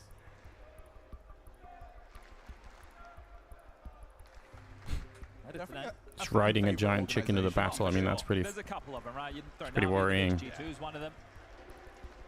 FaZe, of course. I think Maus are starting to forge their own path. Well, this is the way you do it in arena games with big moments. He's having where a lot of fun. you It's great. Get everybody out of their seat. Are we back? Can we get the game back on the road? Let's go. No more fucking around, guys. Let's do it. Is he happy? Well, especially after a rough half as well. If you start getting tech issues on top of that, that could really. What was making a big difference in the first half? Torshi moving around with the AWP was a big impact, and then just having like a generally pretty good defense on the B-bomb side. So what does the fact that they saved so much Kev come? Well, they didn't take any damage either, so they can get head armor nice and cheap. Yeah. Going to give them a little bit more to invest around the pistols. It's classic G2. It's like, well, actually, guys, what if we all just go Deagles? We know that the 5.7's damn strong. They've got 3 Deagles again. Interesting. Bunch of HEs as well. Smokes to block. This is a winnable force buy scenario depending on the approach of Mouse. And they've gone rifle heavy, just 1 Mac 10. If the type of duels will be good for these Deagles to take. Confident stuff from Monacy. He's got a lot coming his way. They're ahead of that. Hunt's got to back away here. There's a timing and opportunity for that Mag 10. Puts him in the mud with a couple of bullets, and forward position from Monacy is shut down immediately. 5-7 on site. They're going to be Maybe he fine. can get something done. Heavy God unlikely to do anything here, and just overrun, overwhelmed. The A site collapses. The force by falters. It's all right. It's all right. Now's confirming their pistol. I don't think that was ever really that scary of a round. Yep. Smoke fades, caught out, and just Snacks really could have used something going into the next round of play. So we'll split the pistols. The force buys will be dealt with by either side of the server, and likely to be the eco coming into the next. Yeah, so G2 obviously, I mean, they because they saved the 4 armors in the last round, or 3 or whatever it was, they wanted to do something impressive, but it wasn't that impressive. They weren't taking them on their own pace. The only real duel was Monacy looking middle, and then when he was forced off the line, explode with that Mac 10 leading forward. Just a 5-7 for Snacks. He's got a smoke, he's got a kid, he's got a flash short. He's going to have to find an awful lot of production going into the next. Looking to concede a 3-round differential. See, both of the smokes were disrespected. The one top middle they ran through, the one short side they ran through. And really positive signs as well to see Exertion, 14 kills, top of the table right now. Okay. A little head shake. Yeah. Hopefully he can get his AWP out. Not super happy about it. Into the next. Not in the best mood. Means that armor conversation. A couple of deagle kills would be nice. Hence why we're seeing him play so actively. Shouldn't be too much to be concerned about here. Brolin as well, a captain's buy. I'm sure we saw Chad running around corners with a Tech 9 in his day. Now I'm Mac 10. I think when Chad was playing, that wasn't the meta. It was only Vegas Squadron that were doing that. It's only Chopper. Leaders, you know, players trying to their hand at leadership, your devices of the world. By the way, Anna, since you have a good relationship with music, what headphones are you using? I'm currently using the Bear Dynamic DT 1990 Pro. I also have the 1770 Pro, which is like the closed cup ones. But I like the open cup feel because it doesn't really feel like you're wearing a headset. Like, I mean, obviously I can feel the headset, but like the sound feels like it's coming from the room and not the headset, which is really cool. Whereas the closed cup ones, the sound is a lot more intimate, which is good for some things. I think if you're in a recording studio and there's other things happening, it's nice to have the closed cup thing, because then presumably you can't hear other things that are going on, which you might need to not do that. But I like the open cup design, the open stage or whatever. It's no joke. When I play the keyboard with this headset on, it's actually really hard for me to tell whether or not the sound is coming from the speakers or the headset. Like, I have to sometimes I have to take it off to be like, are the speakers on, you know? It's kind of crazy. So yeah.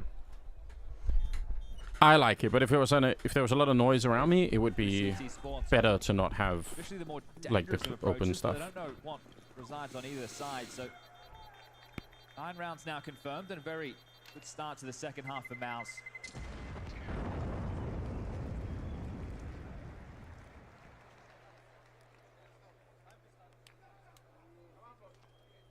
You can hear them trying to bring the energy now. It needs to start. You need the close back. Yeah, that's fair. Things off. It depends on where you are and what you're going to use it for and all the rest of it. 5 consecutive rounds for Mouse. What is this? Is that an LED backpack? Unfortunately, Mr. Carrigan. Is that an LED? Are we in the future? No AWP for Monacy. That's crazy. Soften up early with a HE down mid. Very light flak damage. Not 3 players starting Banana at That's some real cyberpunk type stuff, isn't it? Forcing utility out early of G2. That top mid lurk smoke can always be pesky. Okay, let's pay attention again, okay? They can play on the fade, taking fight short and long. No, don't get distracted by the LED backpack. After that presence towards top middle, now they work on the Banana control, so taking no damage. It's a passive stance. So they're going to be smoking and grenading for the retake of top Banana. Classic grenades, everyone should know. Good work. Exertion want to edge. Yes, he does. He does want to edge. You're right, Chad. We all do. You want retro futurism. Oh, he's fumbled the smoke. They might try and punish on that. Exertion's going to have a walk in. Oh, hey girl, want to sit and watch a movie on my backpack? That's some straight fire riz. Second guessing this now. It's given time as well for G2 to erect a boost. Jimmy's pushed up mid, so he's in a good lurk position. He's going to walk through the smoke. He's walking directly below him. Jimmy. Hunter none the wiser. Jimmy, you savage. Oh, he was using the crowd. 20 seconds into the site, there's Brolan. Removes Malbs, empty-handed. Hunter eyes on the radar. Wait, that wasn't Jimmy, that was Exertion. Never mind. Jimmy's on the other side. Okay. It's worked out anyway. Comfortable position to be in. Got to deal with Jimmy. Hext was right. What does that mean? Catches Snacks, and yeah, round over indeed. Doesn't matter. Heavy God's taking his sweet time. That bomb will tick. That No bomb will flash, explode. yeah, The 10th yeah, hard round will be put to on the do. board for Mouse. Oh, it looks like Heavygod might even get the hold onto this rifle. Bronlund peering forward. Lost bonus maxed out. That's not going to get them a buy round into the next. That's very frustrating as well because Jimmy finds Monacy on the lurk. Do you swear never to play Football Manager? I won't play Football Manager. Although, you know what? I have been spending some time. I'll tell you guys about this a little bit. My prediction is the Mouse are going to win it. Although, I'm going to be honest, I thought we were going to play different maps. I thought we were going to be playing Dust 2 instead of Inferno. But, yeah, I think it's going to be a 2-0 the way that this is shaping up for Mouse. Sucks, kind of. I've been spending a little bit of time, guys, talking to different people in British football, like at the club level. And I don't know anything about football whatsoever, but I'm curious if you could convince more clubs to care about gaming. Not even esports, because esports is such a hard... It's so hard to sell esports to people because... It's just kind of shit. All it does is lose money. And nobody really knows how to make money on it, you know? So I'm trying to not even think about selling esports. I'm trying to think about, could you build a bridge between gaming and some of those clubs? In a way that's actually sustainable and actually... My thinking is to try and see if you can build like a cultural future for those clubs, so that people kind of associate the club and the stadium and like the local place with, you know, with gaming basically. And then you can build the esports stuff later. Like that could be a later down the road kind of thing, because again, like it's very hard to make money on right now. Like a local LAN, kind of, yes. But we just wouldn't call it a LAN. We would call it like an, you know, gaming academy, something, you know. But yes, something that is like that.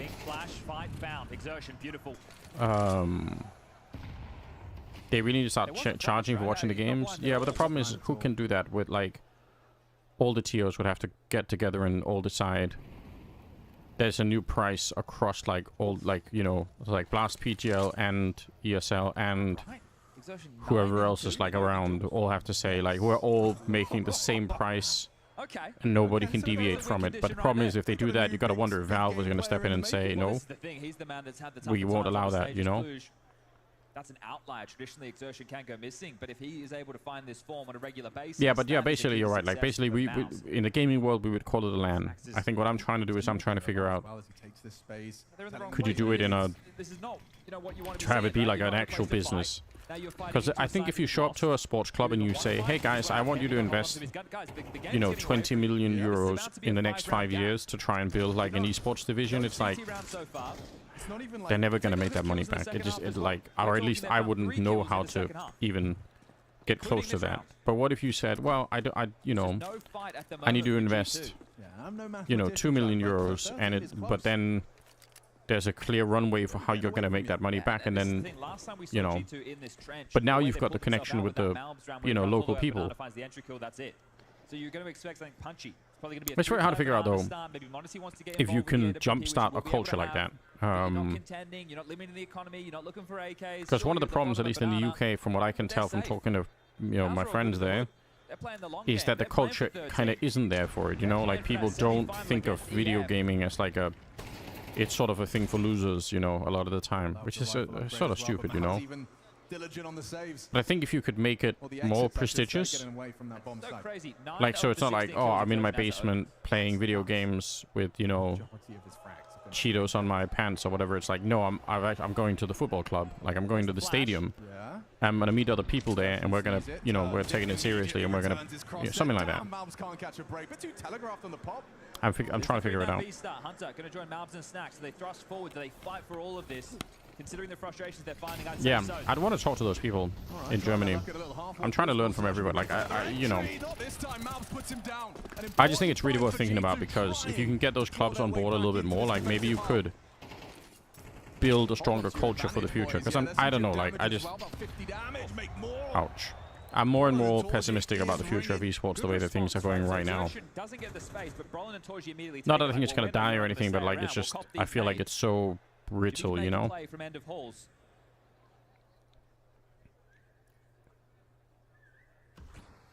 Take a pause, take a breath. Got to start questioning the usefulness of that util set, don't you, if teams are just going to play the edge. That's not the case in this round. They can stay with the 2-3 defense for now, but no information for the CTs. They're not playing brackets. They don't know what resides in apartments. Last time there was a long smoke, Jimmy was Didn't the new able to Olympics lurk president talk behind about this. maybe including esports? Yeah, it's a big conversation right now. I don't think it'll be Wow, get away Counter-Strike. from that nade, Brolin. Not anytime soon. They need to get multiple kills, right? One each for Malbs or Snacks, or at least one between the two. Yeah, send it my way.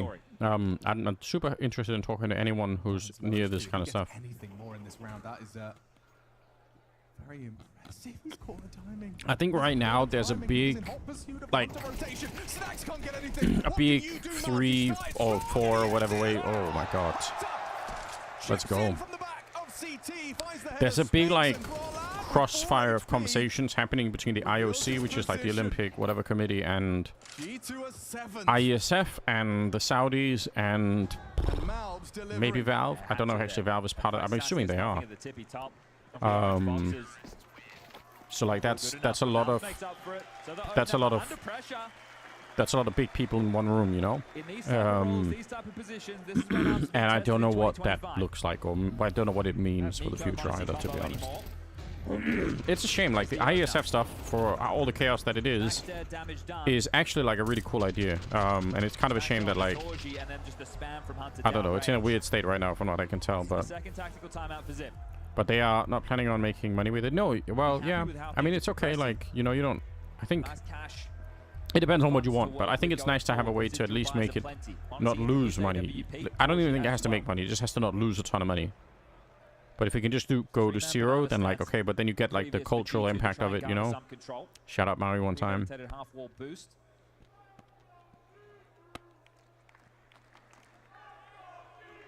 Obviously looking like he is going to start over towards A with the AWP.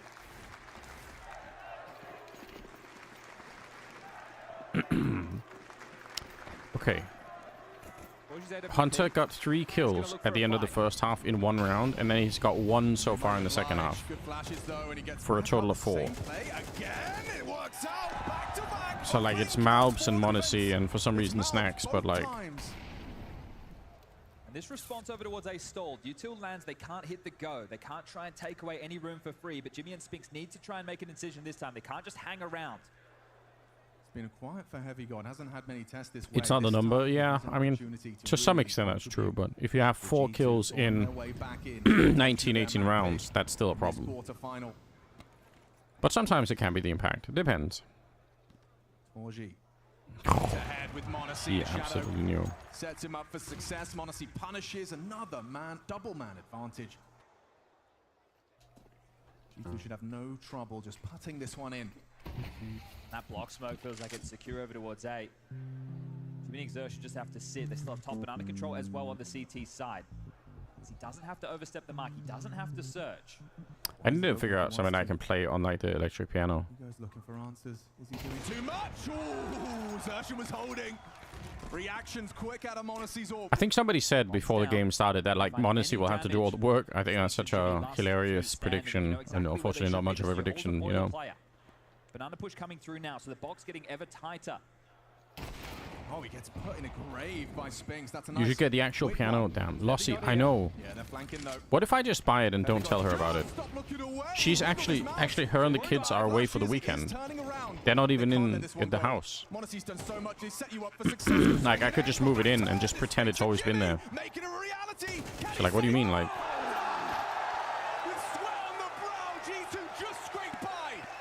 G2 classic to let that one slip by the wayside. It can't be that close, Chad. How does it get that close? Bomb down, 4 kills. Pressure still on, but it turns. It's not worth it. Don't do it. Just a 3-round game. Same opening move. What if I buy it, but I tell her it's like for her? It's like, what if I wrap it in like paper and like you know, a giant bow, and I'm like, I bought you a gift. Like, you won't believe. Like, can she really be mad at that point? You know? Contributions have been few and far between for Hunter. Only 5 kills. Heavy got no, and that was his chance. He needed to get 1 kill from the pit position. Fortunately, Hunter gets his 5th, and it leads to G2's 8th. Still money. Another buy-in. That extra cash that G2 could have been sitting pretty with, even if they gave away the 12th to buy back in with some confidence. For them, it's 2,400 as the loss bonus into the next. This one looking more direct. Put a nice teddy bear, yeah. Heavy God, arena playoff. They're putting PMG. pressure on him. Yeah, they want to see what he's made Just say of, you what he's found it. capable of. Yeah, The smoke true. from off, steps I out. found this Heavy piano God on the street and it had no parents, and I just had like I couldn't leave it out in the cold rain, you know. Second guessed his decision making to go pushing through the smoke. He knew the head-to-head was there. Don't ask me how it was a jumping. What if I kill. say, what if I Photoshop it into According old to the kill pictures? feed.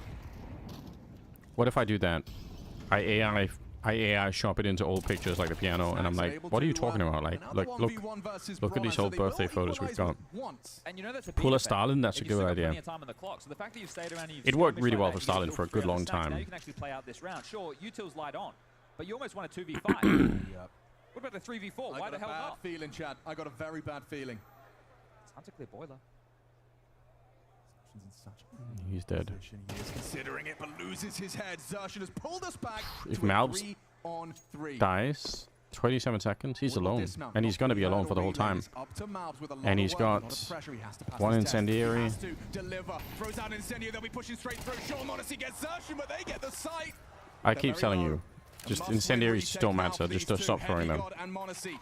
Low HP on Heavy God. Modesty opting for the AK-47. It'll have to be a trade. Modesty equipped with a flashbang as well. Really heads Just up call here. them Bronze taking a fireworks lot of instead. space, right? They're not playing from sight, so G2 are going to waste a lot Malbs of time is on the way a and through. Banana fraud. worrying about oranges. They're going to be worrying about dark. They're going to be worrying about new box, but they're both playing. Because over Maui what's isn't ruined. co-streaming, I'm getting people from Maui's audience who just want blood, you know? And G2. I know what you guys are like. It's pulling away now. Brolin onto Modesty. He doesn't have the health for this. He doesn't have the time for this. He really is screwed. Double up on the ruins. He's worried about the back of the site.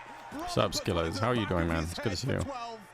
G2 fumbling a two-man advantage. It looks like a small detail there, but Brolin takes away so much pressure. Right, the fact he pushes up, nobody's coming in through CT. Anders is buying a Steinway? Hell yes. If I had the money, I actually... So at my kids' Sax school, goes down for free. They force forward. Hunter they dies, have Modesty a gets that. they have a Rotation piano, back to like a Banana. real Malbs one. gets absolutely nothing, and as I mentioned, they're looking sight. And you took so many. And it's so much more fun to play. casualties in the previous. Like Look at it's your buy like the now. difference is 2 this is MP9s, actually like a really 5.7, nice, an M4 and a Fabus. like a Another really opening nice kill. Make electric that 10. piano, 10 opening kills. but a 18 real one is just total. so different. Majority of his frags have been cracking open. Been hung over today, but luckily had little to do. Damn, hung over on a And a golden Friday. opportunity here. Let's fucking go, man. It's G2's turn to try and turn the tides of battle. I need to get into drinking some more. I against feel like I'm missing out on the drinking financially. stuff. And in the numbers game. Oh, they've rotated away from B. It's just Snacks here. Oh, They've heard him as well. I know where you are. They know exactly where he is. This one is done. Swimming. The Jaws theme tune plays. Snacks goes down. Oh, we can do the One Jaws. site's lost and Inferno slipping through G2's fingers. I don't need to tell you how impossible a 5v3 retake of this B bomb See, that's site. why we need a piano at the event, you know. Very limited weapons, utility kits. You once played on a Steinway, and I got. Oh, I haven't actually done that. I've never played on something that's like. The piano that my kids' school is kind of is not that great, but it's still just the feeling of it is amazing. Opponent's map pick about to be in the back pocket. And they want it. They want it bad. Heavy gun ball. Map secure. Nuke up next. But Mouse, they are flowing. Some big plays from Xerxen. Brolin looking strong. A mighty Mouse on stage today. Try as G2 might to be clawing that own map pick back. This one going in the favor of Mouse, Jacob. Very, very dominant performance coming out from Mouse. You know, we have some of these big playmakers we were talking about coming into the game, delivering. The man right here walking away from the stage, Xerxen, had one hell of a game. May I just introduce this stat for you, Maui? He was involved in 13 opening duels in a game that only lasted for 21 rounds, and he won 10 of those. That is impact right there. He had a fantastic start to this game. That's absurd, and I'm sure that Brolin is incredibly happy that Xerxen was able to make the calling so much easier. The fights that Xerxen was able to win at the beginning of rounds, like just the last one there, just paves a way, a golden road into the B bomb site. You're never really going to shy away from it. If you have all of that banana control, if you have the opening pick, why not just execute into it? Let's go back to the beginning of this tale, though, because sure, we saw G2 off to a great start, winning the pistol, converting, getting the first 3 rounds. Then Mouse equalized the scoreline. What is the story in round number 7? round number 7, we saw a timeout from G2, and Mouse had a great understanding of the push and pull of the round. That G2, they took this sort of bracket control, they faded away from it, but what do Mouse do? They actually re-aggress towards bracket here. Exertion goes for a peek there, the players from the porch side peek actually, and then Torzy's able to just hold in the line. The kill onto Snacks with the early positioning, and then able to fall back into the bomb site, it sets up Spinks beautifully, and Mouse just had so much information in this round. It was the rotation from Spinks. As soon as they cleared middle, Spinks was allowed to rotate in, and he never stopped running. He never let go of W as the second they saw mid was clear.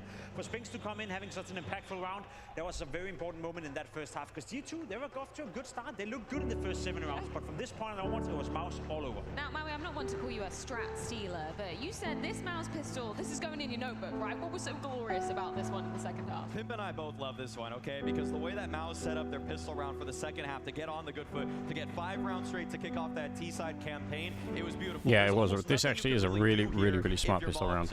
No, I just love the fact that they decide to double nade, right? So what happens is that mobs have to make a decision. Either Even from the start of the round, like they played it so passively on the T ramp, with like they were ready for any CT aggression, and then when they don't get any, Modesty here a death zone, yeah. We can play the start of it. The start's very nice, I think. To a point where that double nade, it forces mobs to make a decision. Do I fight 1 versus 5, which he can, because he's alone on that bomb side with a smoke, or do you fall back and go down to 24 HP and you die anyway? Mouse completely outplayed G2. And people say pistol rounds are so random, but if you have great strategies like that, I don't know what's really random about that one, okay? That was well designed and well executed. And for Mouse, obviously that gives him 5 on the trot when we moved on to that T-side. Sure, okay, G2 get a couple of rounds, maybe there's some hope, a little bit of a cosmetic comeback attempt, some may say.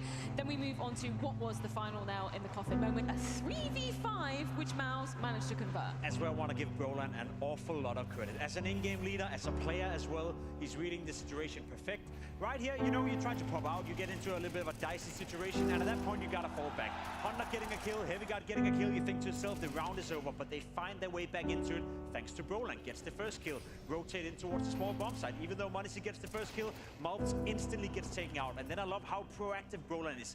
Clearing CT spawn, and he's finding 2 kills in the back of it right here. Never in doubt whatsoever. That's the difference between Mouse and G2 as well. Snacks had a couple of rounds in the beginning of the game where he found impact. Brolan from start to finish, great calling, great assertiveness, great CT side rotations, and great individual impact on the circle. And understanding how in those kind of man deficit situations that you need to take a risk. The push through the arc side smoke to find Hunter towards Library there, it's a calculated risk, one that he wouldn't do if his team is in a 5-on-5, 5-on-4, but understanding you're down to a 3-on-5, I just need to do something that's a little bit random, and I love that even though Brolan switched over the in-game leader, when he needs to lock in to become a fragger, he can deliver those can opener kills that just open up a bomb site, mess up the rotations of the other team. And talk about Jesus Christ. Anyway, it's a nice, it's, you know, I need to practice. I need like another 100 hours doing this, okay? But it'll get there. And then we need to get the next part of it. Yeah, this final part is like, this is the nicest part for sure, right? Like when it kind of picks up a little bit. Like advanced angles with the AWP, took shots through its apartments, down mid, down banana. Like he was everywhere that an opera should be on this kind of map, and he was finding success throughout all of it. Torzy in this game was the reason that Mouse were able to have such a solid defense on an Inferno. It's a cool version of this track. There's only so much you can do. Well, the one thing that you can do is move your op every time, and Torzy did an incredible job at that. I just love how that highlight package is kind of showing us exactly what he was doing. You didn't see a single kill sequence from the same position. He was in pit, he was short, he was long, he was on the A bomb side, he was all over it. And when Torzy is able to move around freely, while not, I guess, you know, sometimes when an AWPer is moving around, teammates around him have to accommodate for him. I think in this instance, it's more so Torzy accommodating for the teammates. He's well aware that he has the freedom to go wherever he wants to, and that's not having a negative effect on the teammates, because he's been doing it consistently for such a long time. Torzy, another great showing, and as you said, on the stage, he's the one reliable source that you can always count on. I mean, we've been talking so much about Torzy finding his superstar form, so I'm curious to hear from the man himself on this topic, courtesy of James Banks. Now I want to look at you for a little bit, because for me, you're looking great on the server, and your recent performances individually, you seem very consistent. Would you say that you're the star of the Mouse team right now? No, I wouldn't say I'm the star. I think we have 5 players say it, who Toshi. can pop off, and Stop. I think all of Stop us hiding. are really good in our positions, really solid players, and we have a star team with 5-star players, I would say, and I'm really happy that we are like this, you know, and Yeah, but I think everybody is playing good recently, and yeah. Okay, you're smiling away at this though. You said like you have all stars, but is there a guy who stands out as a star on your team if you're not saying it's you? Because like for me, I'm looking at you, or maybe you're looking at someone else. Maybe it has been recently me, maybe in the last few months I have been playing pretty good, yeah. But I think it can also thanks to me stepping up individually, but also thanks to the team, they are playing really good and it lets me shine as well, you know. Everybody is doing their job, and yeah, I think Sertian is for sure one of our star players, you know, in our team. Yeah.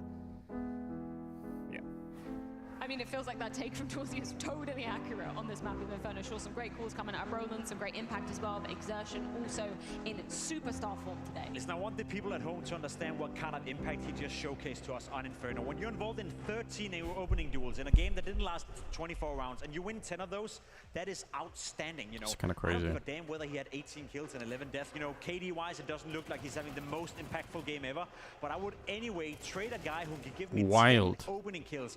A lot of those on Malps as well, which is another point of conversation we're going to have later on, who didn't have a great game. You're winning that entry duel massively, and you're helping your teammate, you're helping Broland to constantly make good calls because you're always one step ahead. Exertion, maybe not on the scoreboard having the most crazy output in terms of that, but in raw impact on the server, one of the best games and one of the best arena games he's probably ever played. And it's information. The fact that he's fighting so frequently in Banana, the most pivotal spot on Inferno, the fight for this dictates so much of everything that happens in a singular round of Inferno CS. So if you've got a guy that's just running in there, barreling in, taking down Mob, taking raise down VRS integrity concerns as major race ramps up. This map alone, simply sublime for a start from Exertion. But we do have to talk about the other side of the coin, though, the more ugly side of the coin, some would argue. Sure, because m0NESY, he was looking stellar at the beginning of this map. It kind of dipped a little bit in form. But then you look at your Malps, you look at Hunter, who had a really, really rough start. You need to see more from these individuals, right? We do, and we kind of said it coming into the game as well. m0NESY is the catalyst behind G2. We saw that in the first couple of rounds. You're going to see it in the highlight package as well. In the pistol round, he's the one spearheading in for G2.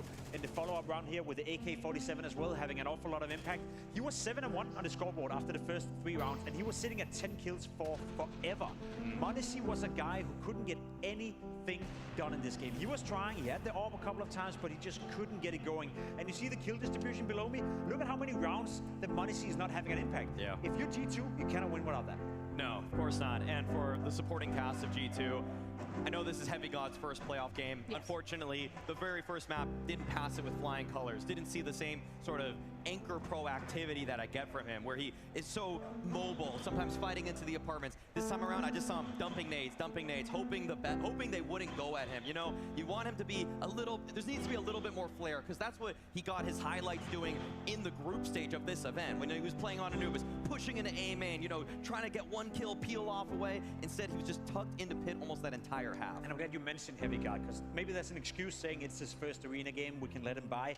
Hunter, a guy who's been around for forever, a guy that, 4 or 5 days ago had his best game ever in a group stage.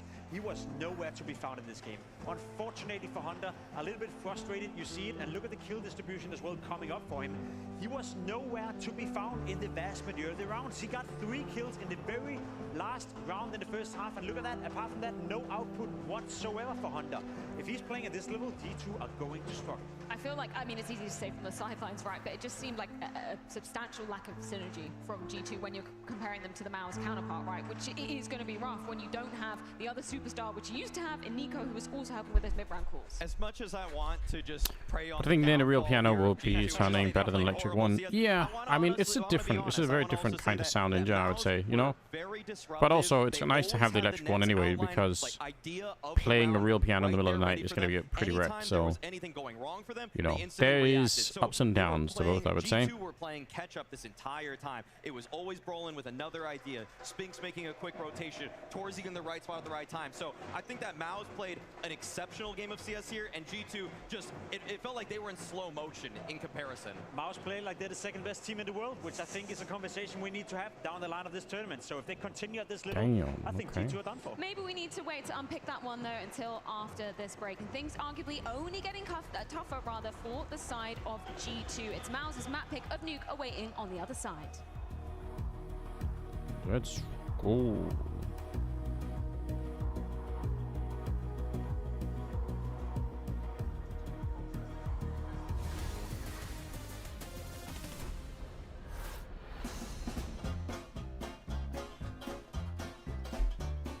Let's see. I have already an idea in my mind, though. So, like this. Is that a head, brother? Nope.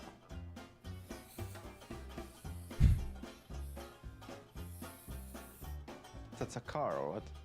Yeah, kinda. That's a Kind of a car? This is inside, and you don't see this. I just drew it, so this is inside. Yeah, you have any idea? Nope. Any map? Look, I put this up for you. I can't understand your writing, bro. Says Clover. Clover. Do you know where is it? Ooh, a truck. I mean, it's a bigger. It's not a car, like it's a truck. Okay, wait. I don't know. This was my idea. How you don't know? It's one of the spawns. I see. Is it not Inferno? Inferno T-spawn? Yes. I drew the... Okay, are you ready? Yeah. All right. That's confusing. Stickman. White peeking. Donk. Ding. Boost. Run boost. You got it. Boost. Let's go. Congrats. Give me something hard, Adam. Something. This was hard, bro. Okay. I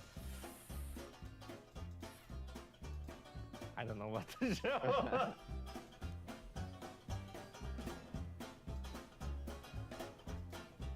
This is gonna That's be an op, right? Mm-hmm. Mm-hmm. Something like this. What is that? It's fine. Brother, what the? It's not. It doesn't look like this. Submarine. Look, look. Yeah, op. Reload. What's up? What skin, bro? What's up, This is Bandy? insane drawing. What? How This is did this is a dragon you... The Dragon Lord? How do you mess up Of GL Dragon so Lord? bad? Yeah, it's really good, no? Wait, what are we talking about? What did I mess up? Did I fuck someone up?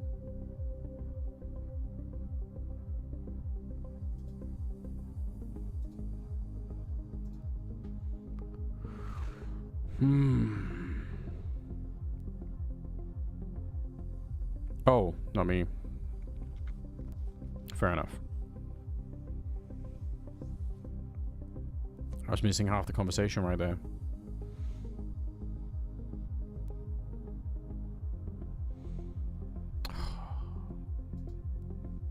I'm looking at the map to figure out what defines Wales. Okay.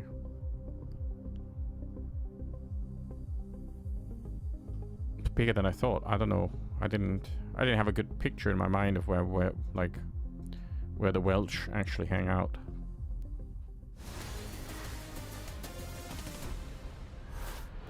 Zip first match behind the guys there. Obviously comes away with a very nice win. You called a couple of timeouts as well. Just tell me, what were you saying? What were you going through on this, man? Honestly, wasn't that, you know, out of normal from practice or something like this. Just keeping up the good vibes. Good vibes, nice. Noting the positive things, maybe something that we can improve on or what we should expect from the opponents. So I think it was an enjoyable experience. An enjoyable experience, especially after the win. Is this where you get the 2-0 now? Because last time around it went to 3 maps, but you've already taken their pick away from them. I mean, we look comfortable on Inferno. We have a good game plan for Noob, so I'm looking forward to that. Decorated players in all of CSGO standing behind Mouse for this very tournament. And I'm sure he's enjoying that, not least because they stole G2's map pick away from them, and now they wait on the doorstep of Nuke. Deep Braveheart. Hey Anders, what's your thoughts on, or opinion on Liquid getting Sui? I mean, I think it's gonna, I honestly think it's gonna be pretty good, you know? I think it's gonna be a nice upgrade for them. Put Twist back on rifling. He's obviously super sick at that, and that is the way to go with it. I'm all for it. I think it's gonna be fun. A ridiculously high level. They have made Donk on this Can't see it making them worse. Pedestrian Nuke enjoyer, and they have somehow humbled so many of the best outside yard riflers. Let me just allow me to get a bit nerdy with it, because I think you're spot on saying that Mouse yard pressure is top tier. The problem for G2 is that you replace the best CT side player on the map of Nuke in Nico with someone who's never played that position before in Mouths. I'm not saying Mouths cannot transition into becoming a great yard player. I've just seen him struggle on that map a couple of times where he needs to be bowed out by Monacy. He needs to have help from his gate player in Hunter as well, and we've seen Hunter having a struggle some period so far as well. So I think if you're Mouse right now, you feel so comfortable that your game plan on the T side is a great counter to what G2 wants to do on their CT side. And we just saw him out on Inferno as well. He's not playing with confidence, he's not winning his duels, and if there's one position in the game of Counter-Strike 2 that's very tough to play on your own, it's CT side yard, and Maltz will be a lot by himself out there. I also feel like if even the outside yard game plan doesn't go well and you have to go to the plan B, man, Mao's ramps takes are also just ferocious. And Heavy God has been having a tough time today so far. If he has What to kind work of piano do I against the want? single flash, the double flash, the crouch peek for Torzy on top of a teammate's head. Like, Man, there's so I don't many know. ways that Mao's also like to get I mean, in ramped theory, along it with would their be cool to outside have like an pressure. actual It's a pick your poison kind of recipe piano, here but for like G2. in theory, like I think like an upright piano is probably more realistic. He's the one who gets to roam around on the CT The one side. that I posted about was like a kawaii. Is that how you pronounce it? Maybe I fucked it up, but a kawaii. Camera was K8 or something, I think.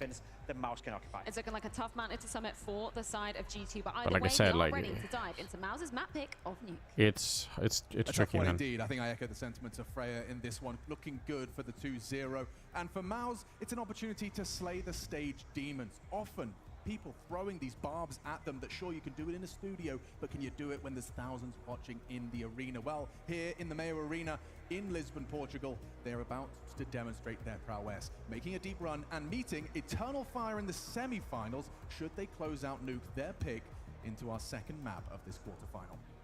It's gonna be an interesting one. Mao's certainly looking comfortable. In fact, hearing from Zipex, he was just he looked so laid back, so relaxed. He's feeling good. The opposite for G2. Can they turn the tides of battle? Will we need a third map? Nuke the second. Lisbon, let me hear you! Not gonna be easy for G2, but crazier things have happened in Counter-Strike. Map 2, game on! Things only get harder from here. Mouse with this roster, 8-2 on this map. Slow start. Last time round, only 2 weeks ago. One smoke, one flash. Ooh. Your quarterfinal we're referencing. This was Where the did they most smoke? one-sided of the three. Did they smoke Hell? And then just try to attack On the Mini? screen, and apparently it has to be the carry performance from Monacy. Or did they That's the smoke? thought process of the desk. Silencer off. One smoke. Gonna make some noise. Where did they throw that? Did they just smoke it for Mini and then trying to wrap yard? 15 second and no initiations just yet. Yeah, Now so they smoke Monacy Mini. spotted. And then the Everybody question is, outside do they for try and Mouse. wrap yard? Not exactly, but a little bit. So kind of halfway right. The rest of them are going down. Secret space. We're sort of halfway Lots there. of room I'll taken get for Mouse. half a point. Yeah, but Monacy's going to be tested first, and that leaping Glock hard to track. He's sticking around. Oh and my puts God. Jimmy down. Need more of that. Advancing forward, Torshi heard those steps, dipping into the Oh. back from Torshi. Oh, there's so much. Oh, so snacks! much This is potential for Mouse. a classic situation to Yeah, fuck up. maybe. It really I is. mean, Hunter's going to have the vents, but Heaven takes the first fight. Spinks to provide Okay, the cover. Oh, he's Snacks, done a great fine job. shot. That's really sick, actually. Lose one, distracted. Hunter overcomes another. Brolin's gone. Oh, there's Hunter. Finally, the big game player does arrive. And the big game Hunter. Why would he take up the silencer? There's no reason to. But hang on a second. But it He sounds fun, isolates you the know. duel. It's Hunter like assists him, it's a softening flex, up I think. Mouse to take him down. Another fight. This is getting uncomfortable. Very, very uncomfortable. 9 He has to get bullets. across the line though. Okay. Heavy got hold. You can see the relief there. Okay, A okay. few too many bullets than they would have liked, but Hunter with a double kill and G2 with another pistol. Yeah, very important double as well. Snacks hitting 1 kill alleviates a lot of pressure. This one from Monacy is flashy. That's Torji's on the way back was also Such a sickening kill. sharp shooting. Being able to correct himself. That's a beautiful shot right there from Hunter. He just always looks so Eco for Mouse. They're not gonna defeated, tussle with Hunter. the I don't think he ball. actually always is. It's just like with the look on his face, you know. He's got like this. Kevlar, so it His could be default susceptible face to just these looks like blocks. he's There's kind of also already some been beat, P250s you in the know. mix. He's not having an aggressive stance. They're not fighting outside at range. No Mostly bomb plan playing either. Defensively from CT spawn, Malms in over towards main. Heavy got ramp, Hunter in the rafters, and Snacks over towards the top hub position for now. See him just playing this pixel gap.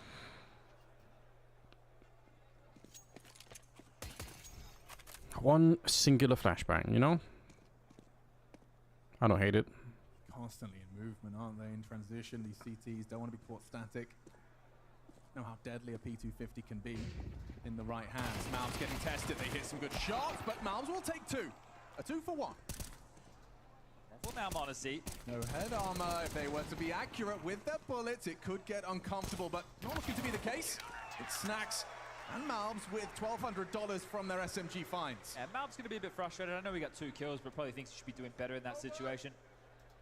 Well, it's going to be first rifle round. Test bringing up the sheer amount of smoke walls. Now, you're going to see 2 main variations. There's a straight line that are going to be next to red and secret to get them down. It's going to be the diagonal that even has the waterfall top of main, but it's about what they do with the smoke walls. There's so many different options. Are we going to go for a top split? Are we going to peer through the smokes into main? Are we going to take warehouse control? Are we going to cross and just get down secret? Are we not going to cross? Is there nobody outside? Are we late for a lurk? It's those options. We know that Mouse love, The G2 will have to find the or at least the Suhei version of Mouse really love pushing yard. Like they love smoking and then pushing their own smokes into CT spawn. So I wouldn't be surprised that we're going to see more of that. This is different. No lobby lurk. Everybody in yard for Mouse.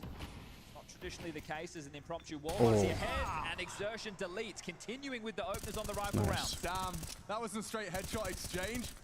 Xertion pulls the trigger second, but has the better gun. Instant deletion of Monacy.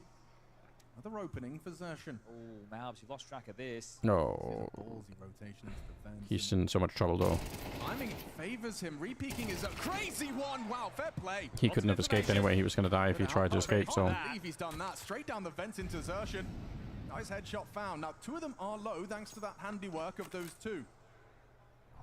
Monacy and Malbs have softened him up. Oh, wow. As Heavy God goes looking, he gets completely. That's exertion just winning the round. By the Kalashnikov. The round falls into Mouse's favor. Yeah, Hunter just looking for a save, but some key information to note. So Exertion for the T side is going to be the one taking space behind the smoke wall. Once he gets that duel, how much information does he get other than a bullet between the eyes? So if he doesn't track too many players from that instantaneous death, okay, it's just a normal round. Are they still lobby-based? Is Jimmy still hanging around? Where's Spinks off to? So the moment they realized was when Malbs was taking those. Exactly, and Exertion was ahead on a pathing. Huge early round. Snacks. That's a crazy rotation for him to make. He drops down, but not expecting to play so close because of the duel that Malbs had taken. Hunter will get to hold on to his M4. Lost bonus Trying to think if there's anything to criticize. I guess. It must be such a good feeling for your teammates to I think maybe the timing between Monacy peeking and the grenades landing in the smokes was a bit off. Perhaps you could have maybe.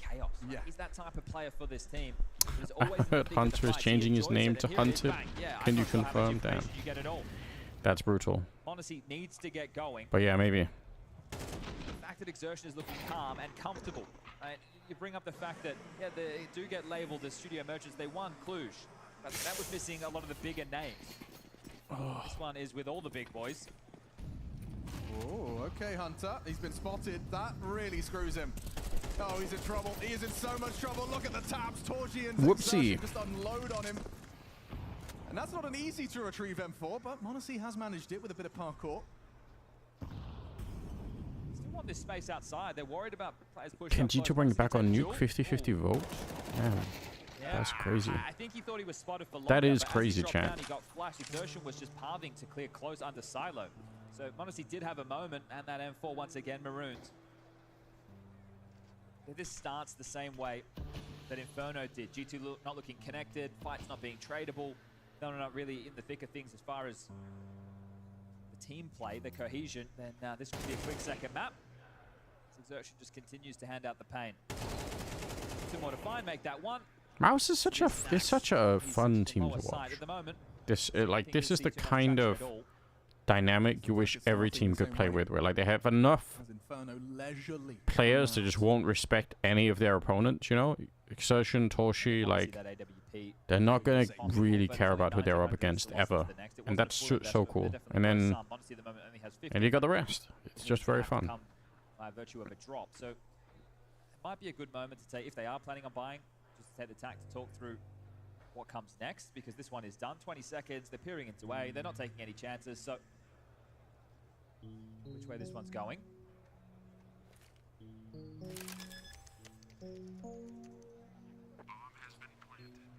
probably going to bullet in the side of the dome any moment now.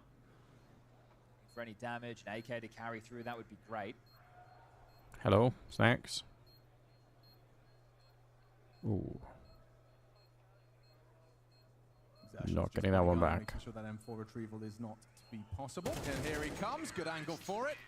Boring round. Boo. Played from Mouse. Boos all around. Okay, so Let's get some more action, okay? Let's get this fired up. Immediately, Hunter in with the rifle, the armor, and the smoke. And there was the second kill from Exertion. Okay. With the Monacy AWP. Hunter's actually going to donate that rifle and get into an SFG. Runs of these two teams to get here. Oh, no Mouse were in the group of AWP. death. They only lost to Vitality. They took down Spirit, they took down Falcons. That got them their playoff berth. It was all about seeding. Different story for G2. Massive win over Imperial with, I say massive because of Hunter going nuclear. Lost to EF, a win over M80, and then the Mongols, the biggest scalp in 2025 so far. Opening exchange, and this time Malbs will get the better of him. Important, we saw some of those go his way in Banana. Oh, Nate follows him as well. The spam through the smoke. He's very brave to try this. Torji puts him down. Brolin takes the space. I love how willing Brolin is to take room. Such a valid boon for your team. Hoovering up space. The CT is no longer occupied. You can understand why this is the map choice for Mouse as well. They're able to make somebody like Donk look human. Yeah. Lobby push. Couldn't be easier for Jimmy. Stays active.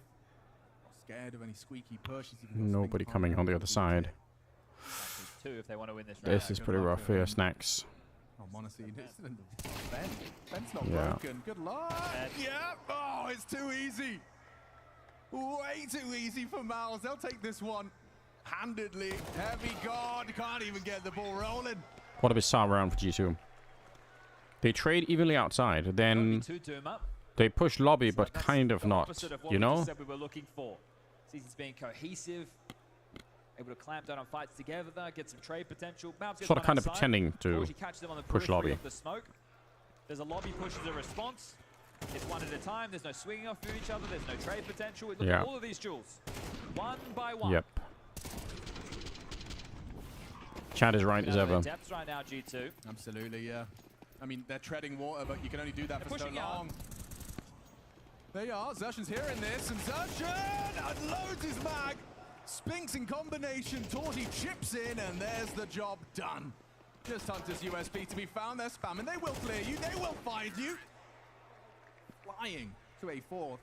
And one of the issues as well, we're recounting the rounds that G2 were losing, just the lack of kills. Well, it's the same situation here. 4 consecutive. I know we just saw an eco, and we also had a partial. They've only got 3 kills in 4 rounds. Just simply... It's just a lack of fragging. Not good enough. Honestly, we'll get his all. It is going to have to be a backpack moment. He's going to have to put the team on his back and carry them forward. At the moment, yeah, good luck, Monacy. Not kicking up much of a fuss. They're calling in him once again. They're like, hey, Ilya, we need you to... Nothing to note, and it's now or never. I mean, he has to do so much, though. I mean, this is one hell of a backpack. He's going to have to... expected to, right? Yeah. This is the thing. You're one of the absolute best Counter-Strike players in the world. We put the spotlight on you. Does it have to be that way? No. Is it that way? Yes. We're still waiting for Malbs and Heavy God to come into their own.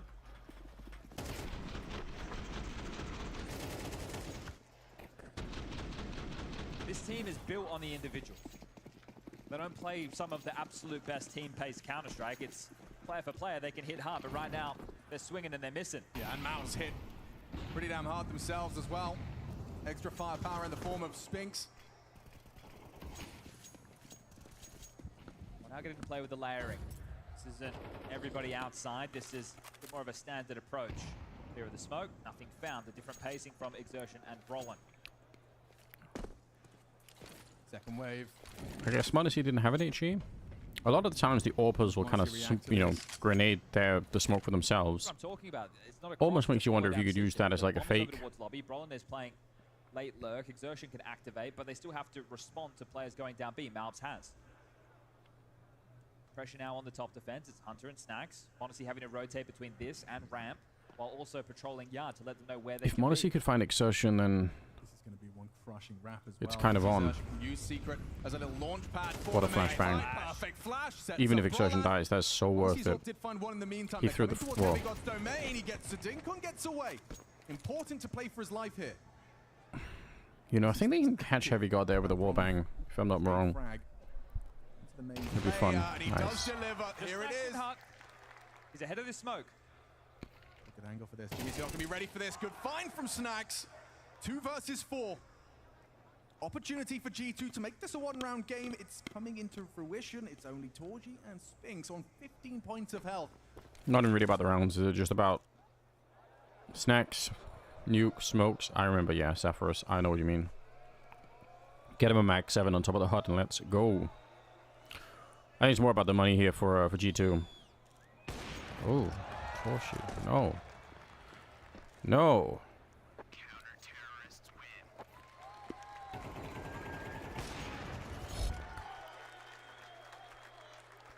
My God.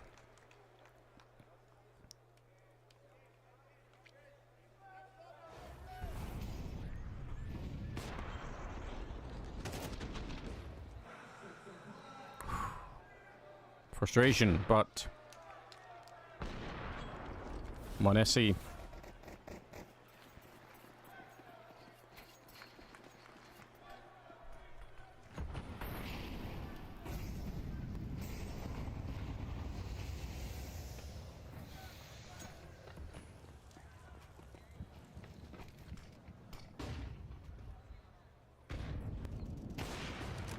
Back at it again. Where's the casting gone? Mike's died. Jimmy gets a couple of good kills. All right. Malb's gonna go down next. Am I gonna have to do the casting eventually? If they never come back.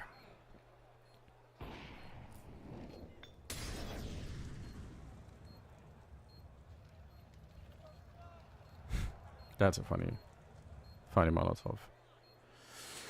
Heavy God here with no kit in his back pocket, which means he can't really make the drop down. Otherwise, it would be possible to get this job done. A 1 versus 3, though, and they know where he is, somewhere on the high ground. I don't think there's going to be anything left to be done at this stage here. Not hit in front of him either. Going to go back for the kill. He does get the 1 exertion, which does create a bit of a path, which is really important. They don't have enough money to really buy in the next round, so this 1 rifle could be a whole difference. Mouse Sports up to 5 now.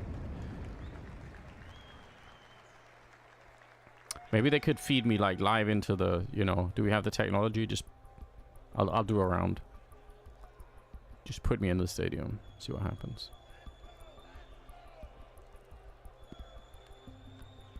Tech timeout. We lost the casters. It kind of happened at a funny time where it was like, it just went on, the round just went on, you know?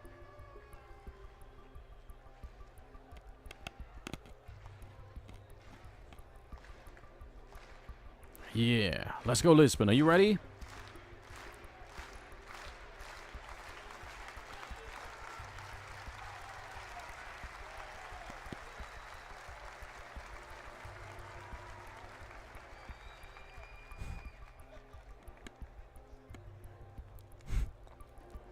He's gonna have to be 2018 simple. Yeah, I don't know. It's a lot, isn't it?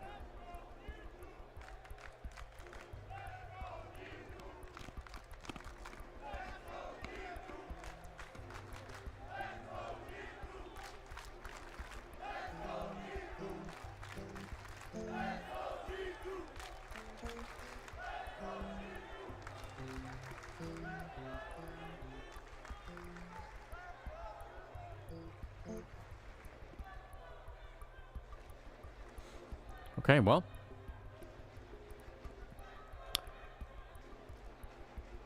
Why does Snacks, the largest gamer, not simply eat the other 4? Wait, on his team?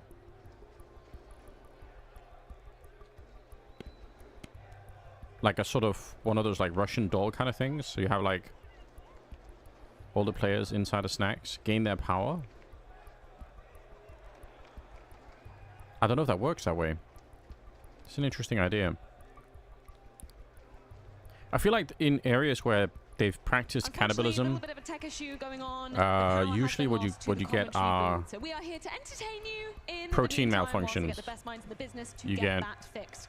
takeaways Is it called so far curry from or you? whatever Is the it fuck going as you expected? Sort of. I the think protein Mouse has done folding a very stuff. good job on that T side so far. We spoke about the yard pressure. We've seen a lot of that. Prion. We spoke about the B Prion plan as well. disease, right? We just saw in the very last round right here. Unfortunately for Chad and Alex, couldn't walk us through it. But that inner bomb rush, that inner bomb pressure, completely dismantled G2. And for my money, I But think it's a sick idea, I think though. that was almost GT for the game. I know G2 can fight their way back into it, but Mouse. I don't think seems to be anyone's ever not only tried one to step fight ahead, their way but to the many top of steps Counter-Strike using cannibalism. And you know what? If you haven't tried everything, are you even trying to win at all? Torzy just nails the guy. That's it coming out of Secret right there. m0NESY at least tried to fight back through some of these. You know, he's actually trying to will his team into these fights. You know, he's rotating around a lot, just catching them off guard as much as humanly possible. And he's the only one to me that's playing in fast motion. Like, that's the problem with G2 right now. They're playing catch up on so many of the ideas that MOUZ have in this game. And if it weren't for m0NESY, it feels like G2 are 2 steps behind every single which way. You're calling GG on round 8, Jacob? Round number 8, you're calling it over. It's done. I mean, it's 5-3 for MOUZ right now. G2 have no money. It's going to be 6-3. I think it's going to be 7-3. And with the way MOUZ is playing right now, with what I've seen from G2, they haven't shown me anything that gives me hope in them coming back into the game. I think At least the talent height is managed well on this desk. But there's only so much you can do. We've seen the yard. At what point do we blame Maui, though? I feel like he's, you know, is he even trying to do anything about this height thing at all? Like, I don't think he is. I think he's just like, you know, like, what does it say about his commitment to Counter-Strike as a sport that he's just fine with it, you know?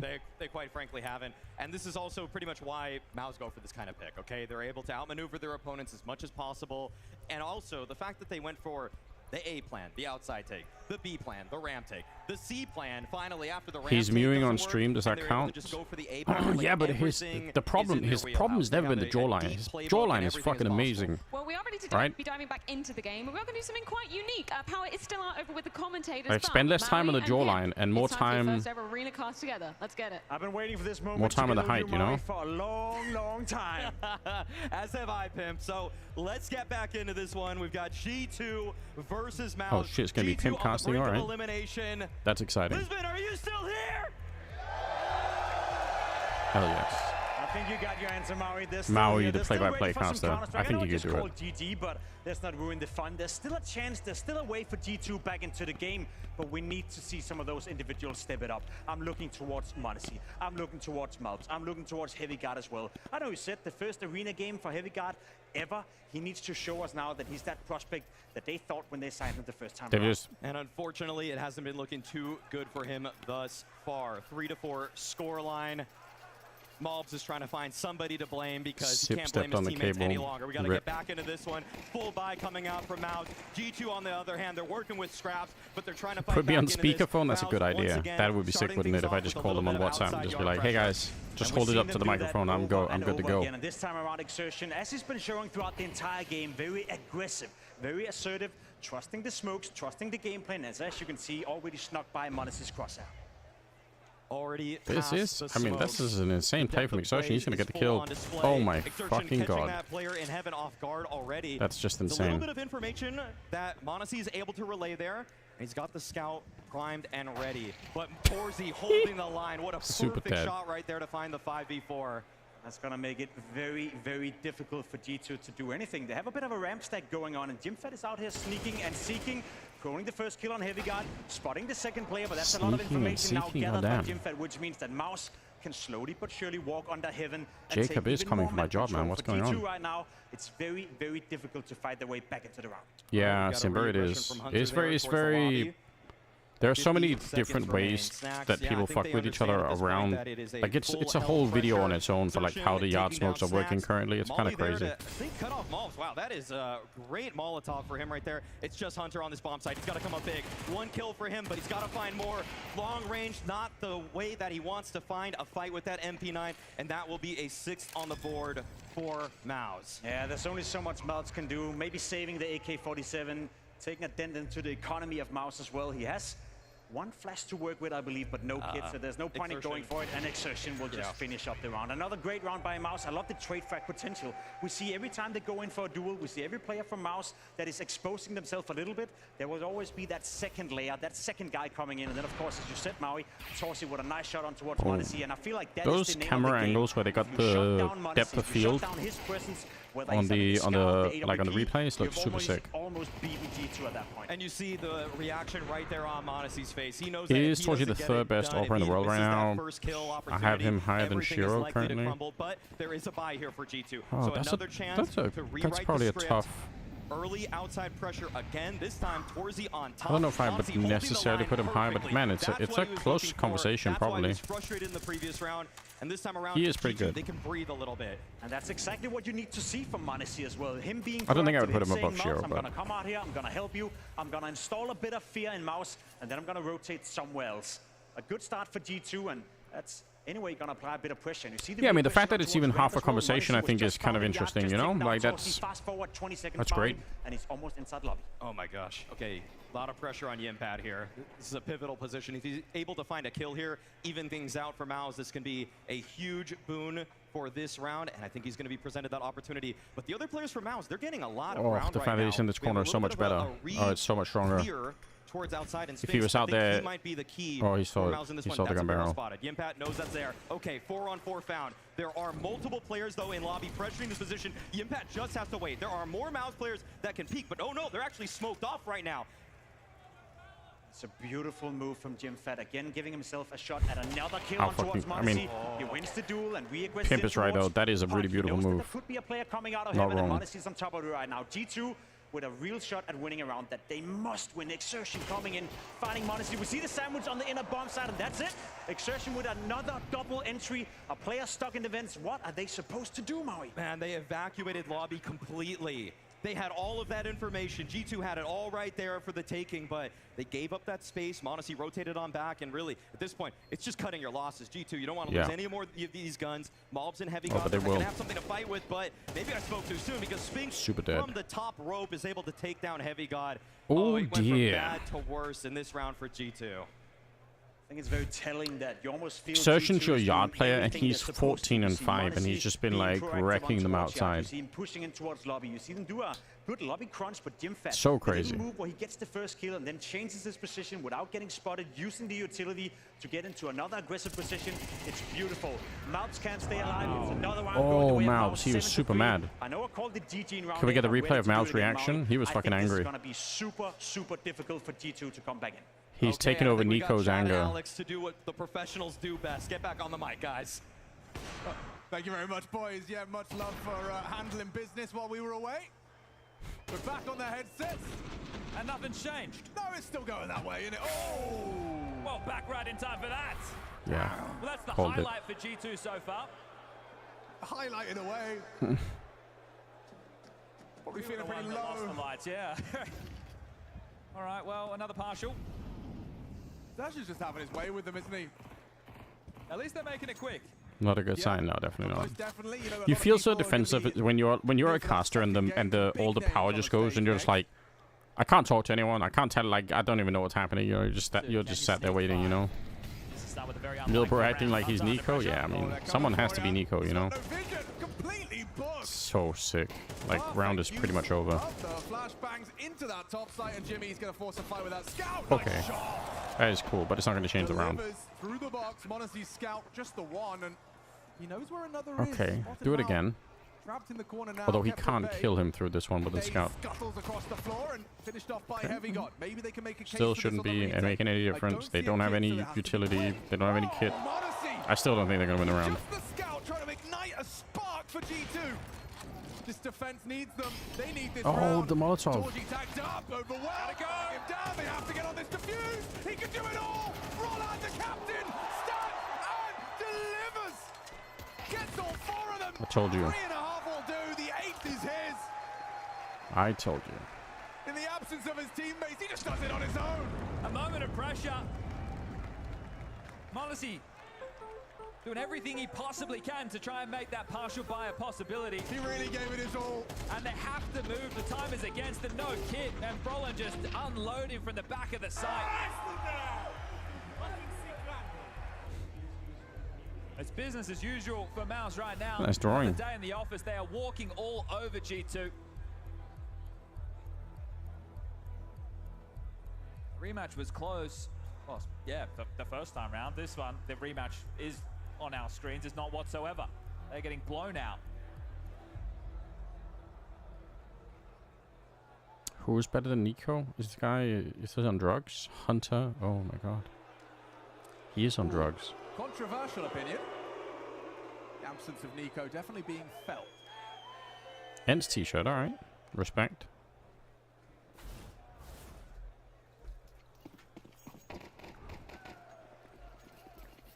Final round, first half, second map. I mean, even 4 doesn't seem like enough. This hole is very deep.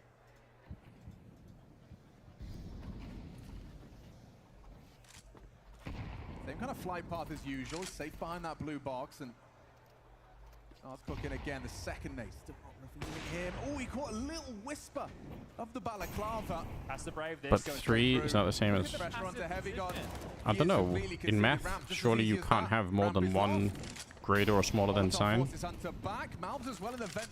you? Yep, caught on the quick switch. That's 2 noted down towards lower. Where am I? Where are the mathematicians? Single door, but not a commitment. Malms will be able to relay that if he stays active on the angle. He's playing passive. G2 almost lose 2v5s to Mouse in this series alone. But so did he also have... one-man advantage doesn't feel Did he have an exclamation mark? Did he put like a factorial in there too? Noise. It ends here. Yes, it's super ended. Math is hard. Yeah, it is. It's also fun though. Like, I think it's fun. Broline IGL is working out a lot better than expected so far. Their mid rounds have been solid. Yeah, it's true. It's kind of sick actually. I mean, showing the difference. Oh, they can even stay on the line. he almost looked like he was going to get burned alive by his teammate there. Oh no. What the fuck? The shot swings on in, but hang on, that Tech 9 farms up 2. How has Georgie gotten away with this? Not the 1v3, yep. He's just running away. That's so well played. Oh my god, he's just toying with this. Is what I mean, like, they're having so much fun. Like, that is... That's enjoying the game. Like, if you can't make that play if you're stressed. You can only make that play if you're having a good time. That's a good vibes. That's a good vibes kind of play. Sick.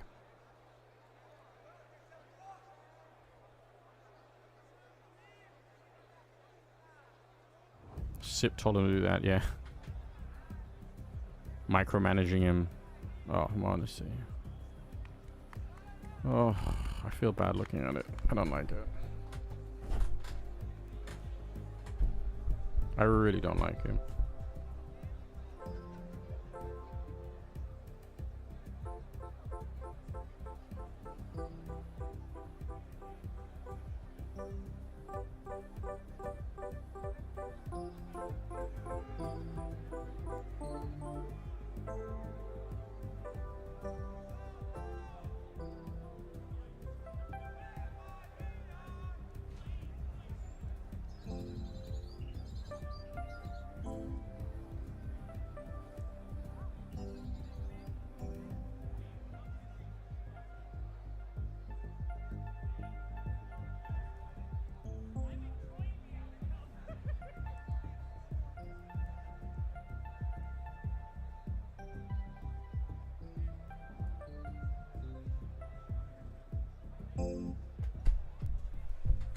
Hoping G2 will win nuke. Man. Wanna see the spirit, please. I know Simba. It's kind of rough. I just don't know what you know. Would you really want him on spirit? Is that I guess that is. I guess in a way it's hard to. That is an insane kind of an idea, isn't it? Like if you had Monacy and Donk on the same. Like, is there even enough kills for like? I don't know.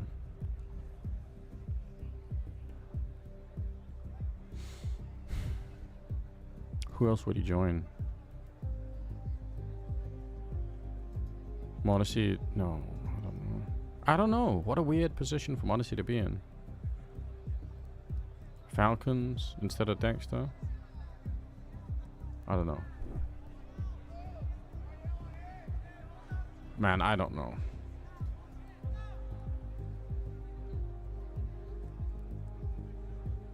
Yeah, that's the problem, is if you put Monacy on Spirit, then like, what about Shiro? Like,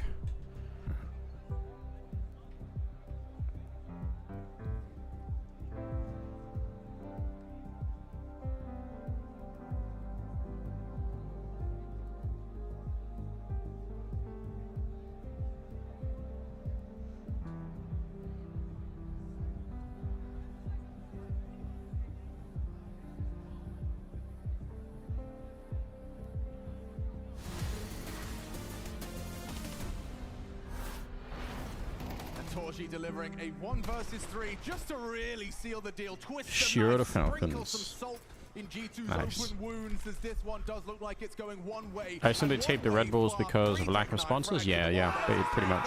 Their star Orpa. He loves to put on a show in front of the stage. Hard in to love front him, of that isn't it? arena crowd. And for Maus, it has been a Falcons tumultuous need a more stable starting player. off their Dexter, season Wild's not too replacing much. IGL.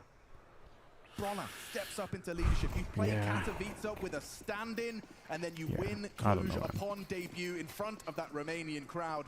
Runners-up in EPL. Semi-final in Blast Open Lisbon is just 4 rounds away. Maus slaying their arena Maybe just demons. exchange Torshi for Monacy. G2 Just do the straight swap. would have to kick up quite the fuss. Do what many would deem impossible for that dialogue to change. 3 rounds on the CT side with a pistol. Come on, mate. That's miserable. And it doesn't start any better. Monacy down. Oh, look at the flank here. Sertion, he's just like, that's it. Round over. They can't even get the bomb down. Destructive ownage. Oh, it looks bleak for G2 right now. The How Samurai hard could it possibly be to get an energy drink sponsor when the drinks, yeah. Mongols died for this. I don't know, like this is, I think the truth is, this is one of the big problems in with ease. It was esports a right now. different Like, team. It was I'm an assertive serious, like looking esports is G2. in This a one lot more is trouble than not. people realize at They the look moment. scared, Like, they it's haven't been kind of taking fucked. fights. They've been playing passive across the board, but the only one who looks himself in patches is Monacy, trying to win some jewels. But really, he's not here either. This is an absolute blowout. But apparently it's not just an esports problem. Apparently it's also like advertising in general. I've heard this from a couple of people now that like a lot of big advertising agencies are starting to doubt whether or not, you know, just throwing your name near something is going to actually do anything, you know? Like, do you drink more Red Bulls if there is a Red Bull logo in the background of some football game that you're watching? Semi-final number 1 tomorrow. How do we even know that, you know? Favorites there. Most likely still have the edge. Where, especially if you think about it, like if you know, let's say if I was like a 5,000 viewer streamer and I said like, hey, here's like a code for you to buy some, you know, like a box of Red Bull, you know, at a discount or something like that. That is better for everybody. I don't know. Like, it's hard to know. But I think it is one of the problems that people are running into. Any other weapon. But yeah, definitely an issue in esports. We need more sales. We need more partnerships. We need more sponsors. But we need to also treat those sponsors really well so that they're really happy when they say, "Oh shit, this is great money." You know, we're so happy we did this. Can't be the case that they do it and they say, "Oh, this is a waste of time and effort," and we hate it. Was the conversation point from map number 1. Well, so. Doing it again. Guns out. Will we get out of here before while the sun's still out?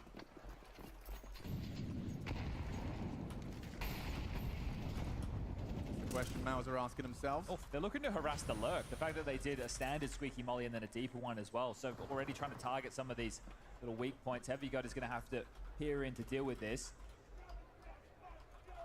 Limited Yuto on the T side, lining up smokes towards yard. But this is the thing, Maus are always going to look for the fight, right? Right now, they are just so far ahead. They're not going to be scared of you at all. I'm watching my favorite team get demolished, and then there's a big insert name I can in my face. I won't be happy emotions. Yeah. Yeah, there's something. That's maybe one of the things. I think it's just like a, you know. Had an incredible start to Blast Open. 17-9, not too Like, at shabby. the end of the day, if somebody's going to Torchy also with a spend, massive map, 17-6 for him. I don't know, €250,000 punch that on Mouse needs. throwing their logo and stuff into things, it's kind of nice to know that you're actually getting Snack's too busy throwing nades. some value out of that, like, you know? And I mean, the value doesn't have to be the straight sales. In theory, it can be, you know, just kind of getting to be near a thing and kind of like getting the branding that comes with that. But at the end of the day, you don't want to feel like you're getting nothing, and it's how do you prove that, you know? Jimmy's MP9 looks good for one. Well, it's not even that they don't have money, it's that they don't spend money. This is like, it's no joke, like, esports has an enormous problem with people not spending any money on anything ever. Like, it is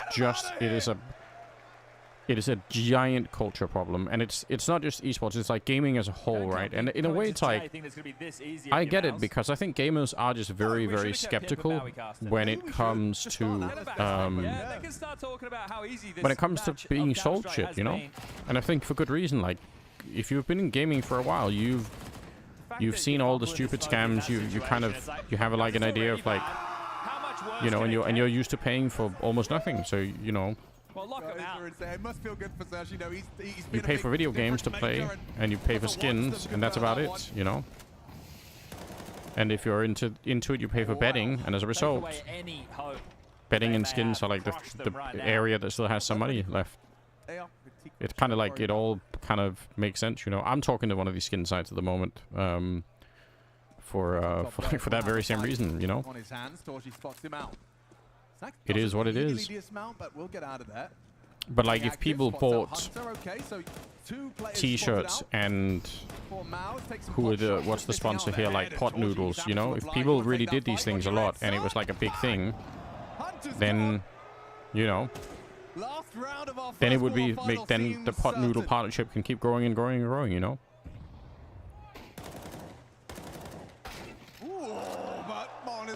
Yeah, we don't own the skins. Yeah, it's true, but I mean, you'd probably trust Valve to not screw that up, I think. He has to do it all though, and yeah, Spinks will remove him. So Heavy God and Snacks find themselves watching. It's a 13-3 finish. That is pretty fucking comprehensive, ladies and gentlemen. That's sick. Hold on, I'm gonna go to the bathroom. I'll be right back, and then we'll watch the other game that's coming up at some point. One sec, guys. The G2 was dog shit. Yeah. Tough break. Bring on Spirit Navi. Pot Noodle actually made me want some food from time to time. Yeah, but then how do I, like, you should be able to buy the Pot Noodles, you know, from Blast, or as a way to kind of like show, like, hey, you know, I did it because of this, so then Blast can turn around and say, oh shit, like, this is really sick, you know, we had a bunch of people buy it. To be honest, I'd be scared if I'm EF right now. I think the mouse we saw today was mouse playing world-class I'm paying for Anders, so I'm playing the long con to become dependent on me. Nice. It's not a bad idea, honestly. I'll be right back. Almost fair to say that it wasn't even a match. I mean, how do you even end that half if you're G2 and not just look at yourself in disappointment? Losing a 4v1, a 3v1, that was unbelievable. In terms of the display from the individual mouse players, they had confidence, the strategies were well executed. I could see no fault in their gameplay. The individuals shining bright, the game plan looking so well drilled from Mouse. Could not think of a more well-deserving victory to put them into that top 4 at the very least here in Lisbon. They're cementing themselves as one of the best teams in the world, and I'm super, super excited to see that semi-final. Well, let's hear from one of the stars himself. It's Brolin down on the stage with James Banks. I got Brolin with me here after a very impressive quarterfinal. Guys, give it up for Mouse and Brolin! Now this just continues to be impressive. Last time around, it was a bit harder when you played G2. Why this time did it feel like it was just in your hands every step of the way? No, I feel like the T-Zone Inferno last time was pretty rough on my side, and I think I called much better this game, and I felt like we were under control all the time. And yeah, we won some crucial rounds, for example, that they had the man advantage, for example, like the 3v5 situations on Inferno and these things. But yeah, I think on general we are really good on Nuke at the moment, and Serge played a really insane game. So yeah, props to him, of course. But yeah, I think overall we played a really good game. Now things just keep getting better and better for you guys, but I guess even I was looking at this and maybe a bit worried with Cyclone not being there. No problems at all. Zip doing a good job. Yeah, of course. I mean, it's obviously his first time. We are laughing a little bit at him, you know, because he doesn't know what to do sometimes. But yeah, it's happened us a lot behind the scenes as well, and it's a new thing for him to stand behind us. But yeah, he's doing a great job. Now, you did a great job here against G2. You'll be facing Eternal Fire in the semi-finals. You've never faced them throughout 2025. How comfortable do you feel looking at how they play? Of course, they're looking really good. They have some really good vessels lately, and like I don't know what to expect from that game, to be honest. But we'll see we'll see after this game, you know. But yeah, I hope it's going to be a really good game. And then they had a really good, as I said, they had a really good games lately, and I don't know. As I said, we didn't play them that much, and yeah. We'll see how it goes for sure, but I'm looking forward to it. Lastly, anything you want to say to all the fans out there? Thanks so much, boys. Yeah, we really enjoyed to play in front of you guys, and yeah, it's been really good so far. So thank you for that. See you tomorrow. And there we have it.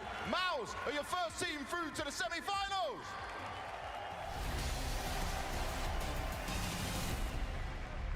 Oh yes, Brolin loving being in front of this crowd, as I imagine Xerxon was as well. Congratulations, first of all. That was an absolute clinic versus G2. We heard from Brolin, he felt like the differences on Inferno from your last head-to-head, he felt like he was calling so much better. Did you feel that as well, just in terms of the game plan?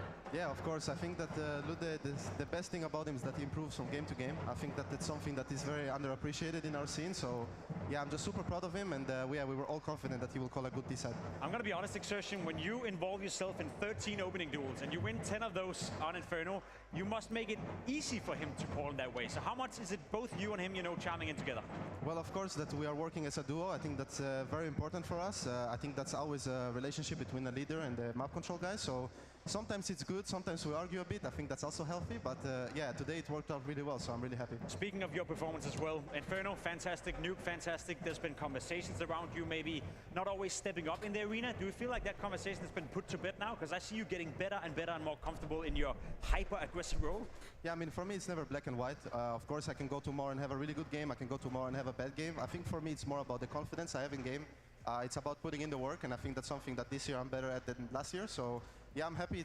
I'm playing good, helping the guys, and for me, that's the most important. Is there a particular reason why, sorry to interrupt you, is there a particular reason why you feel like it's easier to put in the work this year? Is there anything you guys have been changing? No, I just think I'm more smart. Like I'm smarter this year because I took a lot of knowledge from the staff around me. If it's the sports psychologist, which really helps me set up myself for the games in the arena, for example. So yeah, overall, just being smarter and having a bit more knowledge in the past. So we always, I feel like the conversation around CS2 right now with top teams is about firepower. But when you were taking map control in this matchup, what tactically assisted you? Like, do you think you guys had better smokes, better flashes too, or what? Well, I think that it's not a surprise to say that we're a better team than G2 in this moment. I think that they have made huge improvements and they're playing really well in general.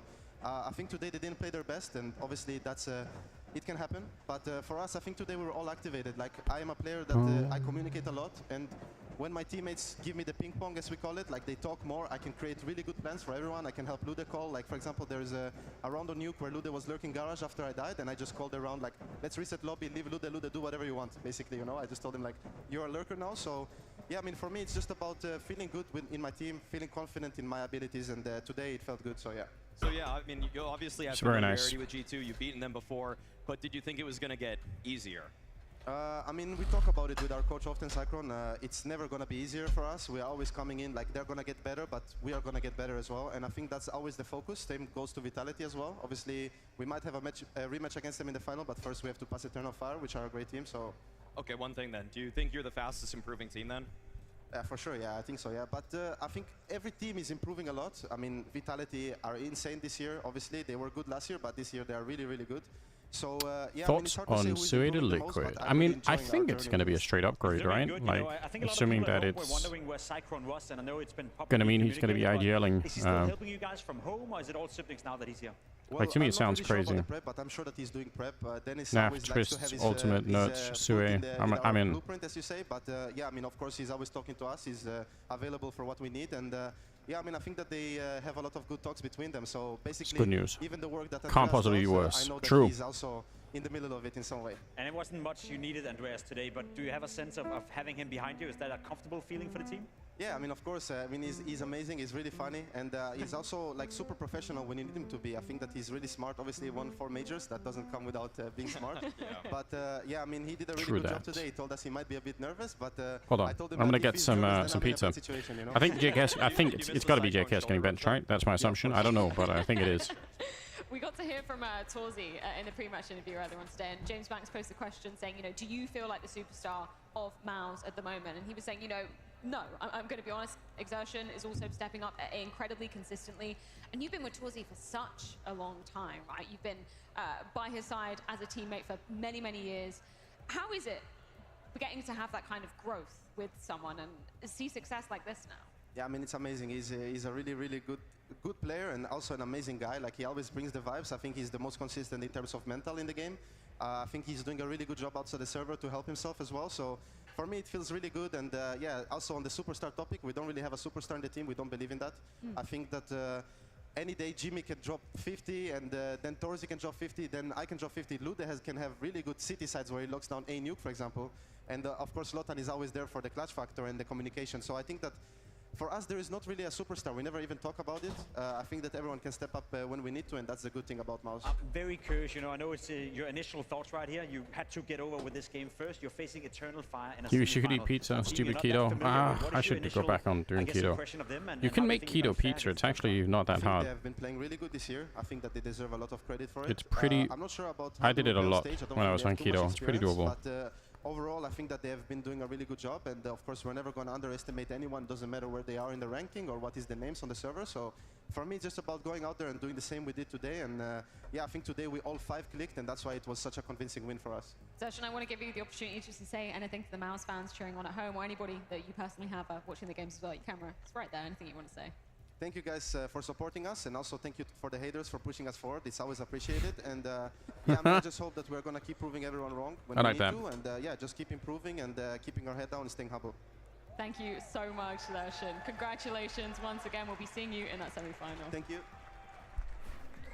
Beautiful stuff from MOUZ to be cementing themselves a spot versus Eternal Fire.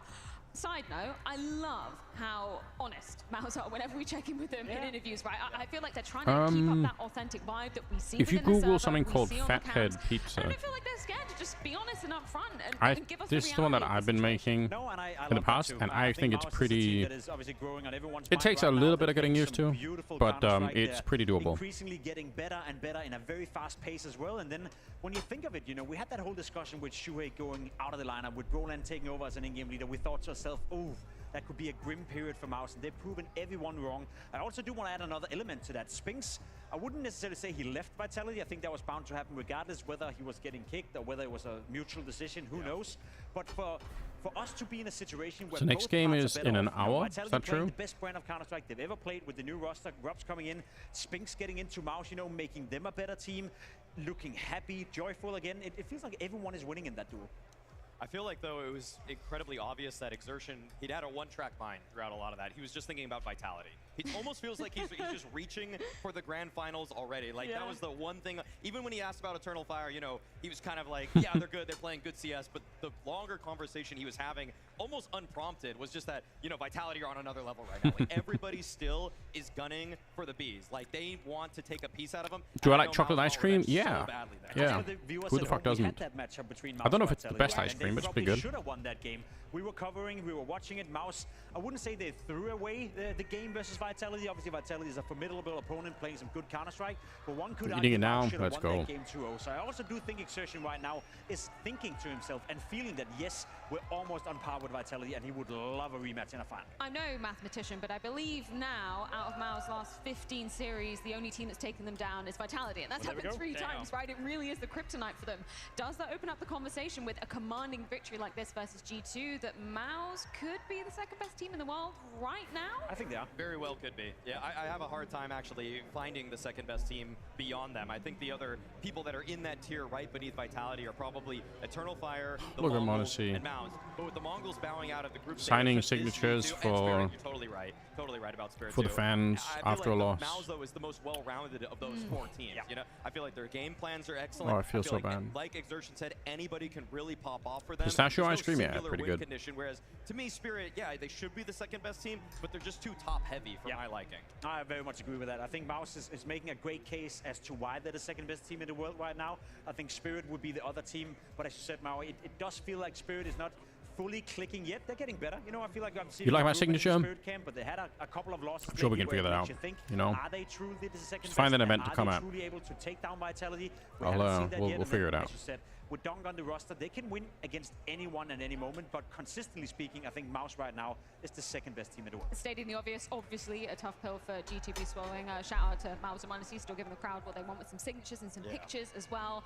But where does this leave the reality for G2 for you? I'm gonna be real about G2 for me. I feel like this was a team that got here and it almost feels like they kind of if Pimp's gonna call the Navi win a fluke at the major, I feel like this is a fluke to get to the playoff. I didn't really expect G2 to beat the Mongols in that group stage game. Damn. The lower bracket one they had. I feel like even the way that Mazinho and Techno talked about it, they thought beating Liquid was going to be the harder opponent than beating G2. But then on the day, G2 just fought a little bit harder. My honest opinion about G2 is that I thought when Nico was going to leave the lineup, that would be a second chance for them to develop a play style that didn't only rely on individuals. That wasn't necessarily only relying on them, you know, playing well together and just forcing their way through with individual powers. Now losing Nico takes away that individual element. What I really miss Heavy Guard is your no webcasting Nico, Melts is and no voice Nico, channel. so they can't really Yeah. replicate that. I I'm appreciate sorry that. I have to do You this know, once I'm more, gonna. but I think There's gonna be G2 some more have lost casting twice with me. today. I promise this It's year there's gonna be strongly more rumored, stuff. and we'll get into that It'll be Shuri really is interesting to see how it all joining plays Liquid. out. I think But that could be the guy that could come in and create a I really play miss style within casting G2 some of that those, would make them you know, consistently a better team. bigger So, type not games. only are you Like the losing the CCT quarterfinals fun, today, you're also like reading the on Twitter CCT that stuff the one actually guy has that been could really probably fun. save you is Like I've also enjoyed on doing the it, team. but Good luck with that.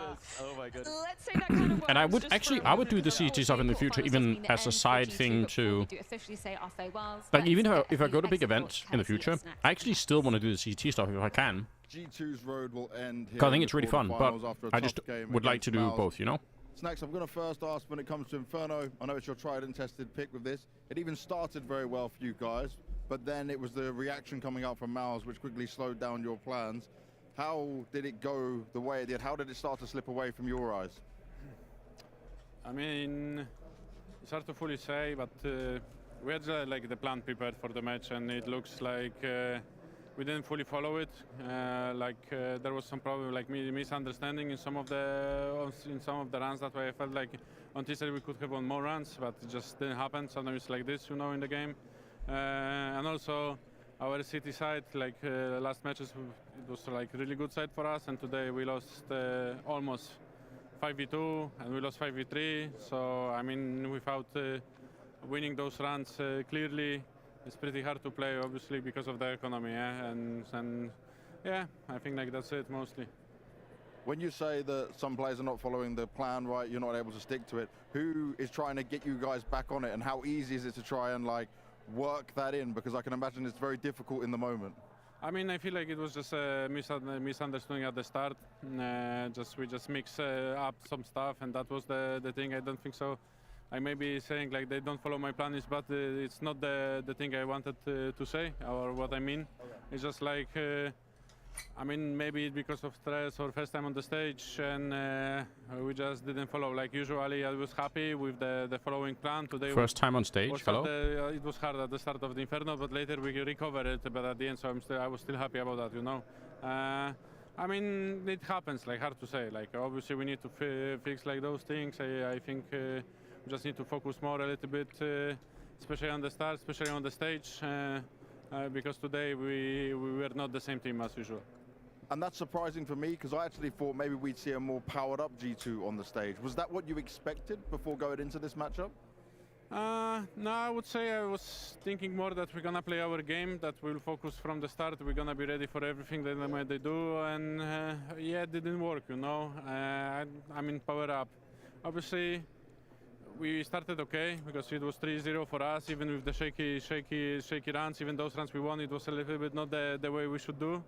Maybe that's also that put off of the line in this match. Yeah, I mean, I always like approach the same way stage. I want to play the same way. I want to be good focused, especially in front of the crowd to play better. Did I see the news about Jacob and the skin sparring? Yeah, I did. Looking at what you guys did as a team here when it comes to Lisbon, I know this is not the result you wanted. This always sucks to lose. Seems like a silly situation. Seeing some improvements or going in the direction that you want to see this team go into? I mean, clearly you could saw the why put yourself in a position where you're vulnerable to something like that if you're like a professional player and like we were playing good, like everyone was like on why the not same just page. I don't know. We were following one plan from everyone, and why do it, you know? And if we can just keep going this way, I think we can do damage. And obviously, I'm not fully happy because we lost in quarterfinals, especially like in that way. If it would be closer match, maybe less. But Nuke was terrible from us, and that we all can agree. Yeah. Now, Mario, I know it's no secret that you've been a Snacks critical thinker, if you will. What do you take away from what he's saying in that? I think a lot of people right now think I'm going to dunk on Snacks. I'm not. I don't think this is his fault. Nope. I don't think this is his fault. I feel like he had a few players that on the CT side especially did not show up for him. And that is practically everybody not named Monacy, honestly. Unfortunately, Heavy God had a really tough time adjusting to the stage. Felt like he was a lot more cagey with his actions. Hunter was just nowhere to be seen for that entire T side. And then Mobs, you know, we said that the nuke from Maus, their T side, is one of the hardest to contain. Yeah. And so for a guy that already was a ramp player for his entire career, playing a new spot, filling Nico's shoes was never going to be an easy order for him. So all in all, glad to see that Snacks is trying to take this with the right mindset, saying maybe we just didn't follow the game plan, maybe we didn't communicate things as well as we could have, because I don't really pin this one on him. No, not at all. It would be unserious to blame Snacks for this loss at all. You know, I think it's more so in depth that when you have the conversation around G2 and how they approach the game and how they're setting themselves up, then maybe you can point towards Tess or Snacks for that matter, you know, saying that maybe it would be better with a bit more structure, a bit more strategical advancement, so to speak. But in terms of this game and in isolation, they were playing somewhat decent in the group stage. They beat the Mongols as well. That's a good result. They were showing certain progress, but a team that relies so much on the individuals, you can never just point out the in-game lead and be like, it's your fault when those individuals are not showing up. Yeah. I mean, it was the CT sides that it came down to. And Snacks is usually relegated to, what, A on Nuke and B on Inferno. It was oftentimes the A players, can I dim how come your views so low? I think it's just like a question of how much I stream, you know? Like if I stream more, then probably there'll be more people watching. I don't know. And also, yeah, streaming is like a consistency kind of thing, I think. They gave themselves so little room and I'm not, for error because once they switched over every time, what, they had 4 rounds to play with on the I think for me it's like I'm not really. If you lose the pistol, you know, totally just lost the I'm game trying. already. I'm So, juggling again, a bunch of not different his things fault. in my life right now, I just feel like and the communication was very murky for G2. I don't know Very if I had to slow on go rotation. full Maus into were being just like a moving so much full-time quicker streamer every and single have that be round, sort of the and only G2 thing. were just playing catch up. If anything, it's a fun I don't know. experiment The plan think for it of, would you know, have to we be just somewhat discussed different, you Spinks know. Going to Maus, it feels like Spinks is better off. Feels like Maus is better off. Feels like Vitality is better off. Nico going to Falcons. I'm not really sure Falcons are much better off. I'm definitely certain that Nico. But yeah, I is think not also better in off part, being like, Falcons, and G2 is not better off without him. You So, know, yeah, it's kind of the complete I don't know, similarity like, in the regard that it just I'm just doesn't trying to work do out a for stream any that of I those, actually want to do, you know. So it does raise the question: is G2 ready to I guess that's contest like for part of titles the this year or reason. for the major? The answer is probably no.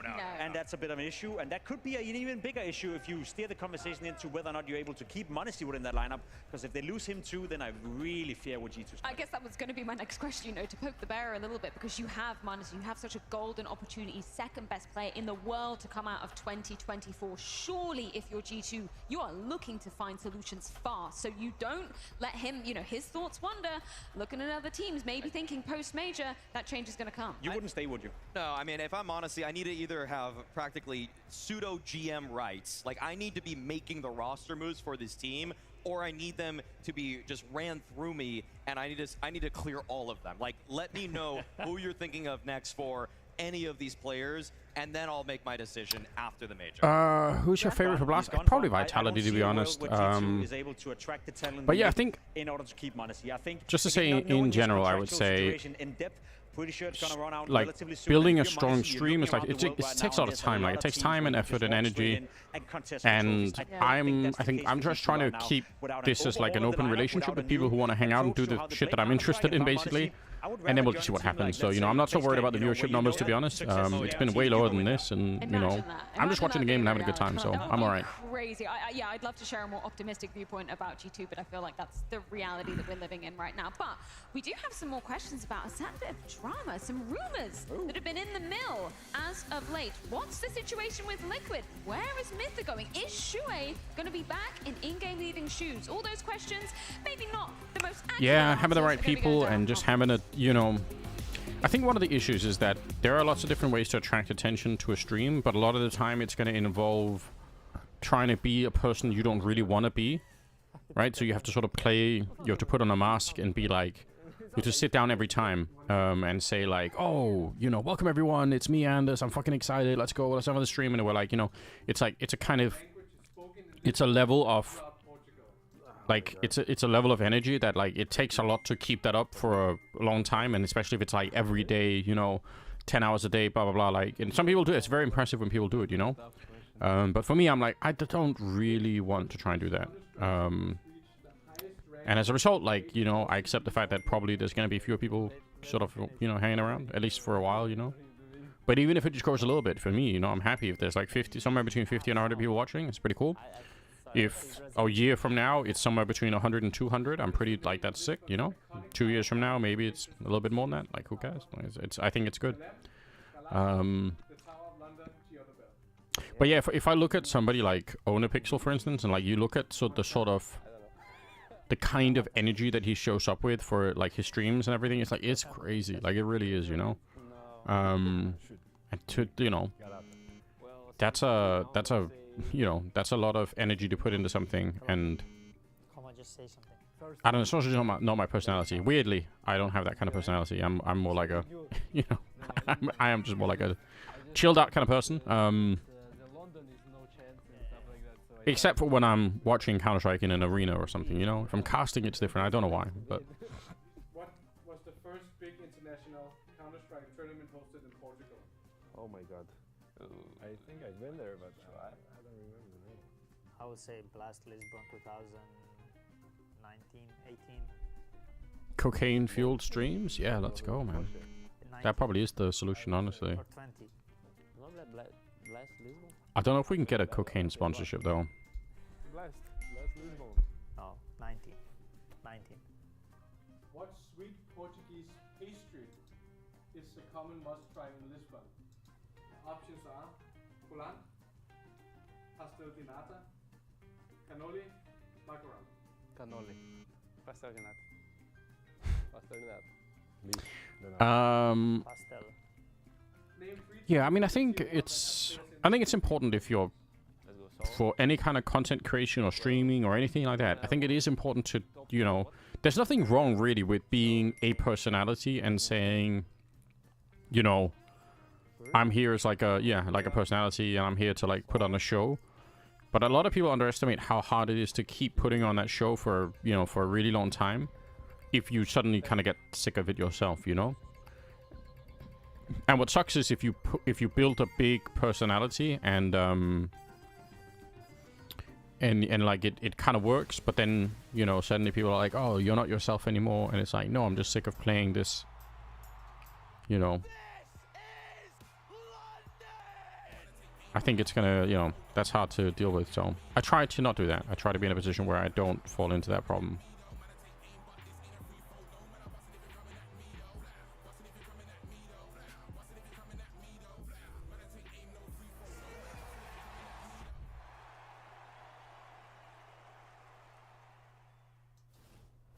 Yes, Blast will be returning to London later on in the year in September. So if you're getting any FOMO of this lovely Lisbon ground, you can be joining us in the Big Smoke. Make sure you sign up for the pre-sale over on blast.tv, which is live right now. But I do have some cool content that I kind of want to make in the future. It's been churning. Okay. We've got some official breaking news and then some kind of more unofficial breaking news with this whole Liquid situation. I want to start off with the drama, with the rumors. Shuei to Liquid.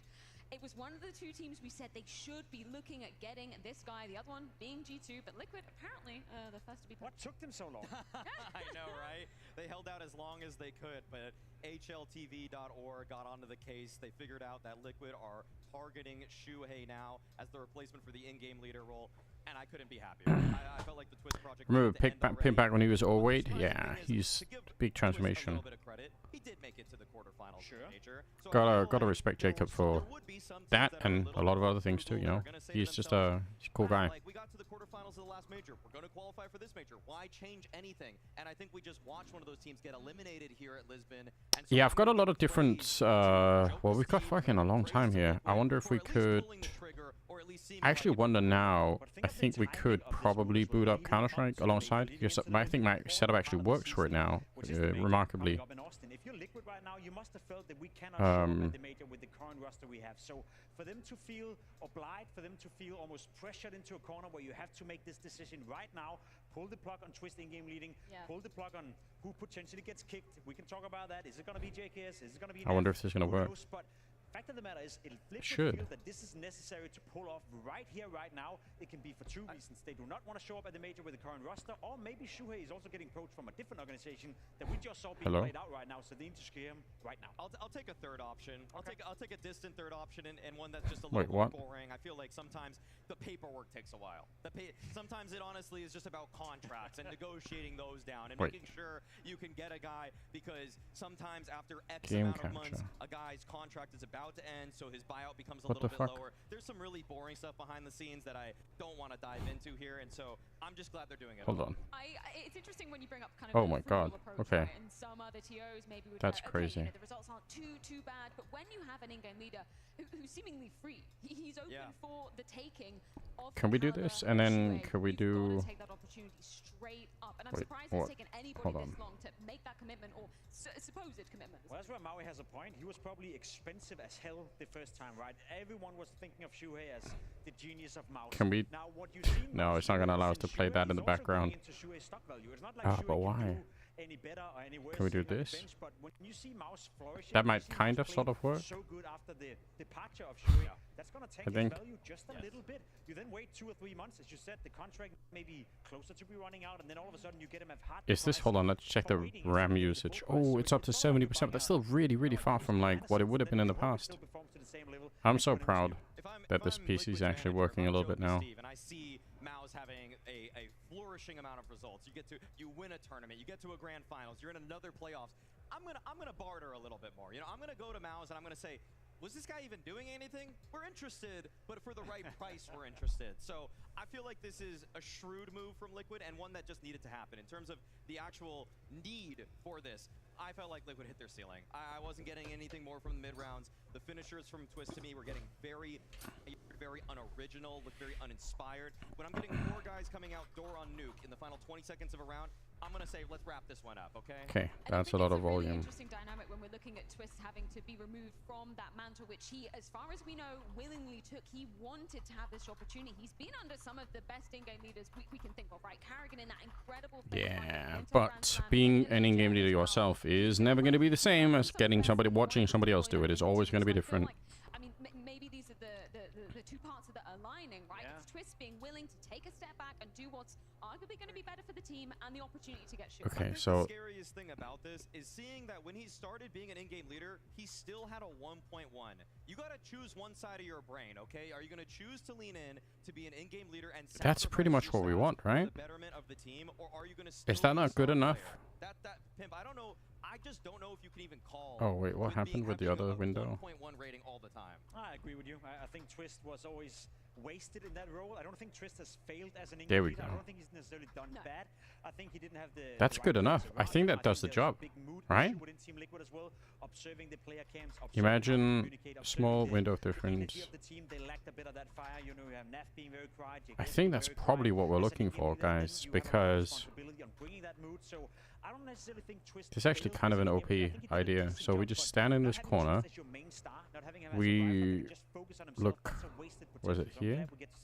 And that's obviously why the conversation or the rumors right now circulate around, you know, Twist obviously not being removed from the team. It's just taking that role away from him. That would be an absolute is it like this? Move to be making. And then kind of... It's more being leaning in the direction of JKS being the one cut. No. Does that make sense for you, Maui? Would he be the first person on the chopping block? I forgot. I instantly forgot what I was doing. Absolutely. There's no way around it. Of course it has to be JKS, okay? You're going to keep your 2 America's players in NAP. Now we just have to rediscover it. Good job. to get into the major, and NAF wasn't having the best time either. You could make an argument that JKS for certain tournaments was better than NAF, but if you want to just be realistic about what qualifies you for the major, what gets you sticker money, it is removing JKS. No. There is a little bit of an argument too about, say, Nerds and JKS Like being this? exit, but come on, the true core, you have to sometimes keep cultural consistency for an organization. It's why Crims is still on Fnatic. They still are selling his jerseys, and even if he doesn't really merit a spot on that roster with his actual play, it's what he's actually bringing the team monetarily. I feel for JKS, because I think you're right. I think when you look to Liquid, it's between him and Nef, and I would keep Nef as of right now. I think Nef had a decent period in Liquid where he was actually turning off star numbers, and then he's fallen off a little bit lately. I feel Nef is a mood player as well. When the team is not working, Nef is not working. When the team is not giving him energy, he's not giving the team energy. So in that regard, I have more faith in Nef rediscovering his old level, so to speak, whereas for JKS, deep dive into his statistics, you know, go through 25, 23, 22. We haven't seen JKS play at a high level consistently at any point in that period. And I think the goodwill of JKS, you know, we remember him from, you know, back in 18 with Renegades. We remember him in 2020. He's always been a star player. Is that going to be... That's probably... No, that's good enough. Okay. So we can do it from a little bit higher up. And then... Just want to reiterate that the Oh, I dropped the smoke. I hate it when I do that. Speculation, right? None of this is confirmed. The one thing that we do know as fact, Because then we have to get rid of one of these, and then they do like a whole thing. Coming alongside the Shuhei move. That one blindsided me, I'm not gonna lie, because if you're gonna get Shuhei, I feel like you're already bringing a big personality in who's probably gonna be able to take the reins on any roster that he incorporates himself into. Myther being relieved of his duties, to me, says that they either have a guy that they're gonna pair with Shuhei immediately, and then I wanna just speculate, but until I know who that next coach is, I can only make just a grasp at why they would have removed Myther here. I 100% agree. You could have continued with Myther. I think he's done a decent job again. It's very hard to quantify from the outside what a coach does and what kind of relationship Myther is having with Twist and the rest of the guys. However, you know, I very much agree with your point. I think that's because Liquid have someone else lined up. And I want to speculate just a little bit. I want to throw a name in there right now. If you can pair up Ash and Shuhei once more, I feel like Ash has given enough to Gamer Legion that they would almost be willing to pull off a complexity where you go like, Elish, you can leave, you've given us enough. Gamer Legion as well, Ash, you've given us so much. You know what? We'll let you leave, we'll let you fly, we'll let you spread your wings, go join Shuhei and Team Liquid and make that team competitive. I mean, you argued that he was the superstar on Gamer Legion, right? And he's not even in the server playing for them. I would love to see them reuniting in this fashion, though, with the players, with the caliber around Okay, that's going to be way too far to the side. Okay. I feel like if all And this is going to be way too far to the other side. we get Shuhei, we get Ash, we have Oh, I said way too far, not even that far. The limelight is now just on Ultimate for me. That's the one guy where I'm just like, can he game to game, tournament to tournament be an asset to them? Because Shuhei has shown Oh, why is it hitting that thing? What is that thing even? It's just like the wall that's there. It's very frustrating. Okay. He was just blossoming so beautifully. I want to see Shuhei have the Polish connection with Ultimate and for them to flourish. Just to maybe light a fire under either. Whoops. Talking about it, you know, G2 could have arguably should have gone for Shuhei. Who do you think should? Oh, look at this fucking madness. Oh, that's a good question. For That's insane. I mean, I feel like both of these teams should have realized that this was. I mean, if I'm G2, I feel like I've missed a huge opportunity here. But I feel like for whatever reason, G2 have gained. And then now it goes on that side. What the fuck is this? Short-sighted way to carry out GMing responsibility. Turn around the question. If you're Shuhei, who would you join? Let's say that both teams are approaching, both teams are knocking on your door. If you cannot guarantee me that Monacy has re-signed a long-term contract with G2, I'm 100% going towards Team Liquid. So if I'm Shuhei, I would have gone Liquid, so I wouldn't even join G2 at this point. Well, we've had plenty of time to be diving into the rumors, but we do know one thing as fact. That is our second quarterfinal is going to be coming your way very shortly indeed. We're going to head things to a quick break, but when we're back, it's Na'Vi taking on Spirit. Let's go.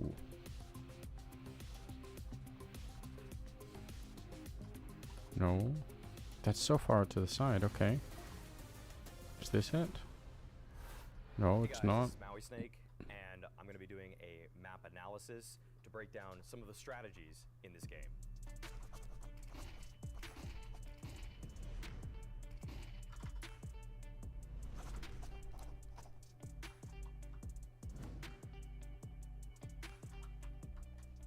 So this is a round between Pain and FaZe at the recent Blast Bounty, which shows a pretty typical default, but gets a little bit interesting as the round progresses. We're able to see Okay, so Kerrigan's we mid-rounding probably ability, need it to which be is really put to the test because like that. to open things off, NQZ, the opper of Pain, takes an Okay. aggressive pick towards the alt mid area, and he's able to find a kill onto Okay. the Liege to kick the round off. But then that lands up there, which is not what we're... Oh, it just doesn't even do that response to because this, Windows. The 4v5 that Kerrigan finds himself Jesus in, Christ. he, along with his teammates towards Banana, Brokey, and Frozen, gather up to try to find some other space on the map. As they are in the process of doing this, Rain tucks himself away on the alternate side of mid, doesn't go for too much aggression. If he can find an easy kill, sure, he'll take it, but he's not doing anything by himself. It is up to, instead, the three-man offense towards Banana for them to find a kill. You can see that there is an exchange of utility over towards Banana. Brokey swings out for a pick. One of the Pain players is able to take him down, thus eliminating him. Temporarily creating a 3v5. Kerrigan in a state of duress. It's so crazy. Like, what is this? Simple standard procedure. He goes for the kill. Okay, what if we just do a little bit Pain player. further Now up? they're actually in a 3 versus 4. In the scramble here of Pain Gaming, they rotate 2 of their players over, Davideus and NQZ, to try to solidify what could be a BXQ, recognizing that there is only a singular player left defending this bomb site. Instead of rushing things, Kerrigan understands how an opposing defense is going to slowly thin itself out. They're going to spread, and so they don't go for any crazy kinds of picks. Frozen and Kerrigan collect the utility off of the dead bodies at Banana and move themselves all the way back to A. This is kind of insane. Like, how could it be so hard to land this one? For some kind of information or making sure they just solidify that bomb site. Pain find themselves in a weakened 2-2 setup where their remaining A player is playing. It's because it keeps landing on this weird roof. So then, do I really need to go just like further down? FaZe And Clan then, find themselves in what is now a 3 versus 2 on the A bomb site. There's only one player in the bomb site, one player playing a little okay, bit much back, further down. and this is due to the fact that they've spread themselves out, unknowing of where FaZe is going. So Okay. in FaZe's approach to the A bomb site, So they that would smoke off the arch side, presumably work they again. smoke off Moto. They have a direct path into the A bomb site now. They throw a Molotov into the pit right here, and they throw a smoke on the ledge that Rain uses himself so that he can path out. There's a single It's flash just so in the random. area that Rain uses during his entry path. After the flash, he recognizes there's nothing in pit, so he spins around for the fight towards the bomb site. So This is where random. he and FaZe are able to get their first entry onto the bomb site in Kawez, playing behind the default box, and the players all flood in.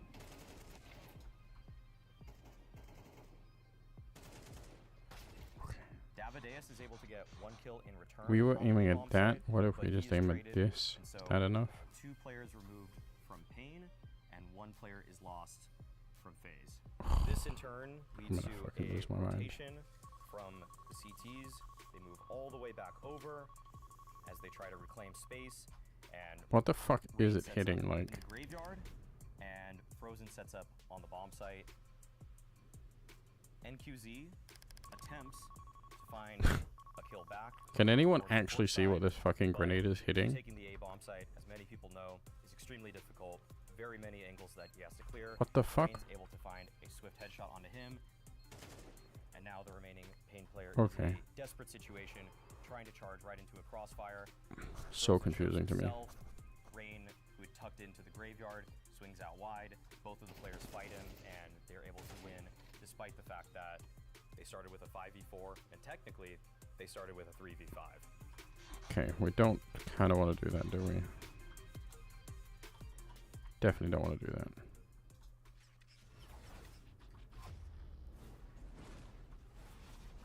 Now the sun may be just about setting here in Lisbon, but things are only heating up inside the arena. That is because our second quarterfinal tees up Na'Vi versus Team Spirit. The former struggling to find that same superstar form of yesteryear after being crowned the best team of 2024 and winning the first ever CS2 major. The latter squad, Actually however, feel like I'm going slightly with a bang in Shanghai, whilst slightly also crazy. being home to the best player in the world in Donk. I know our first series, it was a bit of a one-sided affair, but I think this, Jacob, this guarantees an absolute banger tonight in the arena. At the very least, it has the potential to be an all-time great. We know these two teams play Counter-Strike at a very, very high level. We know both teams love to face each other. We know both teams are putting in a lot of emotions into this game as well. So nothing suggests to me, Freya, that we're not getting a much, much better and more competitive game here in match number 2. The two major winners of the previous That has to be the way to do it. Actually, that's got to be the way to do it, right? You crouch, Coming into 2025, because I feel like without and then you should be able to land it. just eclipsing them every single How far? We got quite a bit of time, like 23 minutes. Conversation of being one of the greats at the moment in the scene. I think that's fair if you base it on results only, but I think the level of gameplay we've seen from Spirit has not been as great as we saw during the Shanghai Major, as an example. I do think that they've fallen off a little bit, and when I say fall off, take it with a grain of salt, in the sense that it's not like they're not playing good Counter-Strike. It's not like they've changed the way they play Counter-Strike. It's not like they came into the new season and re-ramped, you know, a lot of positions. Actually not a deep enough angle, so we need to go like down there, and then just move forward, and then... that's the scary thing about Spirit. One day to Oh, it's close. Okay. It all starts to click again. They're very, very close So then crouch down, look here, maybe like that. Spirit just continue to perplex me. I mean, like you said, Jacob, I feel like the fact is that if you're results-oriented, you would say Spirit are one of the best teams in the world. In terms of eye test, in terms of everything I know about Counter-Strike, I've never seen just an aggressive rifler being the all-or-nothing star for a team. I've seen oppers go supernova, have to carry teams in the past, and be able to do it. But for an aggressive rifler to do it, it just flips the script on anything I think is possible. And that's why it's hard to always rate Spirit incredibly highly, because I just think so much of it is predicated on one guy. I mean, it's a conversation that we're always having time and time again, but for good reason, because a prodigy throughout 2024, crowning himself as the best player in the world to come out of that year. There is just something special about this kid, but there's something extra special when he goes up against Na'Vi specifically. It's kind of crazy. I mean, it's a storyline that we've been following, obviously the best player in the world, but with most superstars, you see them, I wouldn't say drop in level, but they're not necessarily able to keep the same high consistency and the same level of gameplay. This is so insane. Teams in the world. But look at this from Donk. Fact of the matter is that whenever they play, It's helpful, yeah. It's really nice. It's really nice to have. 24 was the best team in the world. He's averaging a 1.35 rating. That's absolutely absurd. You see Saivus of the world, you see Nikos of the world. Of course, they could do it against anyone, and they have done it against anyone. But you usually see a little bit of a drop. Look at this fucking window. But the normal rules, they don't. Doesn't it just trigger you? I feel like there's that line about just I remember a Guardian flick, or just and sometimes you just see the stats there, and sometimes Okay, so if I keep aiming at this thing, and then just moving forward and throwing, it should fucking... just go on my phone scrolling for reels again after that, because he just dictates so much of what is possible for Spirit, and that's the one thing. If the spearhead dulls at all for Spirit, they're done. In the 4 games this year where Donk had a I truly don't get it. 1.00 rating, they lose every single time. It barely happens, but if it happens, it's done for them. Why do you think that Donk has such a, field day versus Na'Vi as an opponent? What is he able to maybe get away with, perhaps? What is it landing on there? Like, there's nothing there. Maybe don't let him, give him all the inches for. It may sound harsh to say, but I think the individual level in isolation of the Na'Vi players are not on par with Donk. I think Navi's strength is the team play, it's the cohesion, it's how they set themselves up. At least in 24, we were saying that they don't have a clear star player, they don't have that one guy who's taking over games consistently. I think the only one who can match Donk in terms of raw aim would be Bit. But whenever Donk is going up against Imma, whenever he's going up against JL, Alexi, wonderful for that matter, there's just a clear skill difference. So I think Donk is feeling very comfortable knowing that there's no Monacy on the other side. Bizarre, like how it can there's no Saivu, so he just feels superior in every can bounce on like there's no oppressive op presence these little things. I hate these windows so much. I really do. But it's usually kind of in the middle of the round, the end of the round, just holding for a swing and a post plan or something like that. Like Donk gets some dirty work done in the first again, 45 seconds of a round where he's facing the other riflers. And he has such a wide array of tricks in terms of just the donk slide, like he'll double tap crouch, he'll just like stutter step out. He has so much depth in the micro, which the Na'Vi players just simply can't match. Let's circle back to your point that just preceded this discussion, though. When you see Donk, you know, having a sub 0.10 rating, who is there to help get him out of that hole? Because I guess that's the question, right? Are we looking towards a Shiro to be a little bit more consistent when, you know, those moments do occur that Donk isn't up to his usual standard?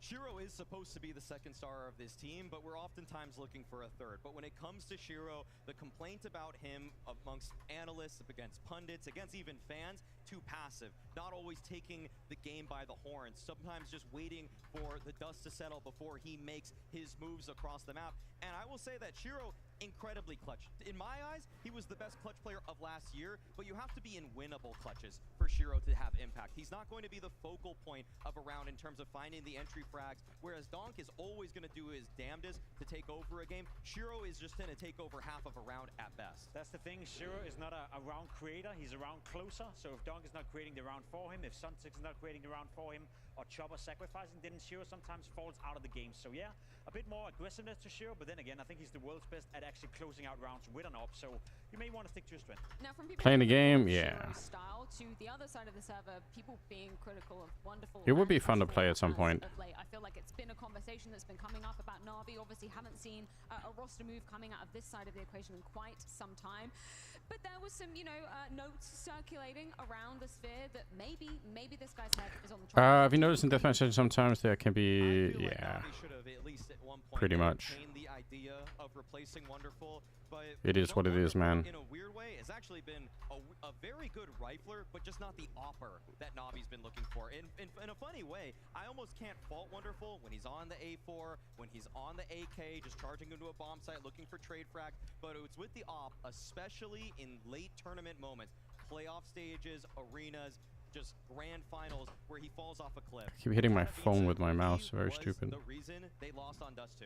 Like, that's just the simple way to put it. He unfortunately missed something like 5 op shots, not blinded, as the Spirit members were running into his bomb site, and it cost them the map. Sometimes the burden you carry as an opper is that the entire weight of the round is on you hitting the easy ones, and he wasn't able to do that. I think there's two ways of looking at it for Wonderful. I think it's a fair conversation to have. I think having viewer games could be fine. It could be fun. You know, if there's some other prospect showing up. Hello? But I also do think that Wonderful and Na'Vi have brought enough goodwill for him to give him a chance to recope and come back into form. I just need to... The problem for me always is like the time that, like, for me to, you know, to sit down and stream versus whatever else I could be doing, you know? But it probably will change over time depending on like what's happening in my life or whatever. I'm still quite curious to see what will happen, you know, for event work. Major MVP, of course, from Copenhagen, and he has a little bit of an extra in terms of because he quite likes facing Spirit, which sounds kind of crazy, right? Every time you speak to JL, he always says that the matchup he looks forward to the most is the one versus Spirit for obvious reasons. In terms of showing up for like or like streaming while I'm at events, I still think could be like a really fun thing that I sort of wish I would have done in the past a little bit more. Focusing on playoffs, you go against Spirit, and it's Spirit again. Historically, a very tough matchup for you guys. A lot of back and forth. Why do you think this is? Because we both really want to win, and we both want to be the #1 team in the world. Right now they're closer to that, but doesn't mean we cannot be better on the day. Doesn't mean we cannot fight our opponent. Please. The chances are equal, but yeah. Do you feel that this Na'Vi, though, and the one we've seen throughout this tournament, you know, is the one that can be able to get the win here against them on the stage? Do you feel like you're in that shape to be able to take on Spirit?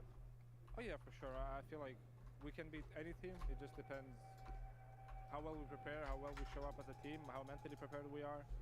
And yeah, I feel like we're feeling good right now. We'll see what... Okay, I actually kind of want to play with the ult too, fuck it. We'll see how it feels afterwards.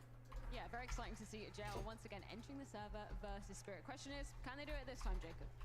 I think so. I think it's going to be interesting. I think Na'Vi has been trending upwards. I think they're playing better Counter-Strike than they did a couple of months ago. So I hope we get to see the best of Na'Vi today, because if not, Spirit are favorites. Yeah, no, they are indeed. I think I would totally agree with that sentiment. But we do need to find out which maps we are playing in our second quarterfinal.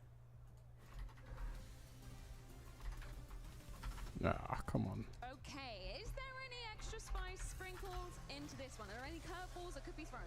Well, Na'Vi have been playing with a 7-map pool, so we'll see what they go for a ban here. I think that the nuke ban is actually a bit interesting for Na'Vi in this one. Spirit, on the other hand, they've been liking Dust 2 a lot, and so they're going to go for the tried and tested one. Na'Vi, for me, Pimp, I feel like they go for Mirage as much as they possibly can. They sometimes go for Dust 2. Okay, this, to me, is probably the curveball. Yeah, that's interesting. A noob is coming in from Na'Vi. We'll dissect into that one. We're not going to see Mirage, and that's probably a good idea from Spirit. They thought there was going to be picked against them. Now they remove it. Yep. And then Ancient should be and could be the final map. No train, which means Ancient. Yeah, no, I feel like Spirit in this one probably blindsided by that fact. The fact that it's actually instead a Anubis pick. That's Blade actually at work right there. I didn't see that one coming whatsoever.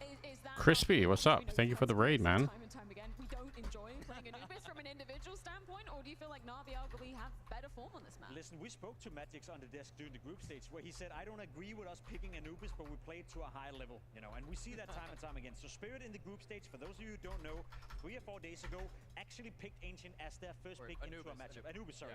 Into a first pick. So for that regard, I feel like they're more confident that they're letting us know. And when Donk says, I don't personally like to play it, it could be a smoke screen, let's be honest. Well, we've got the maps, we've certainly got That's a our bit crowd, but silly. one thing remains, and that is to welcome the teams onto the stage, but not before we head things to a quick break. You don't want to miss this one go down. Na'Vi versus Team Spirit, second quarterfinal in Okay. Lisbon.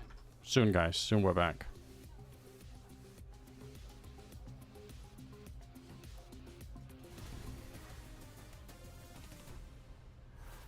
How are you doing, Crispy? Everything good? It's gonna be interesting, hell yes.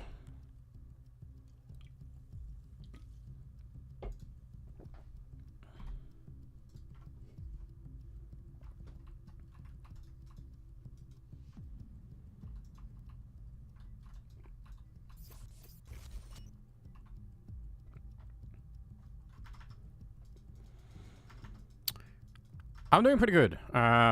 Just, you know... Oh, what's up, Mouskins?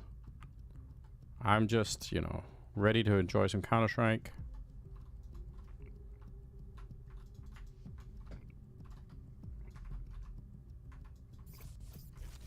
Oops.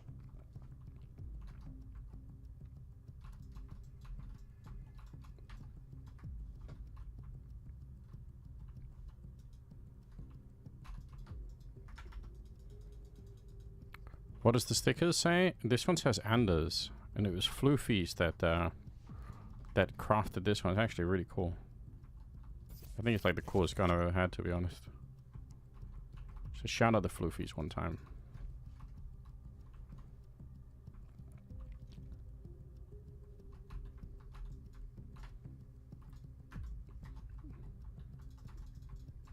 Jesus Christ.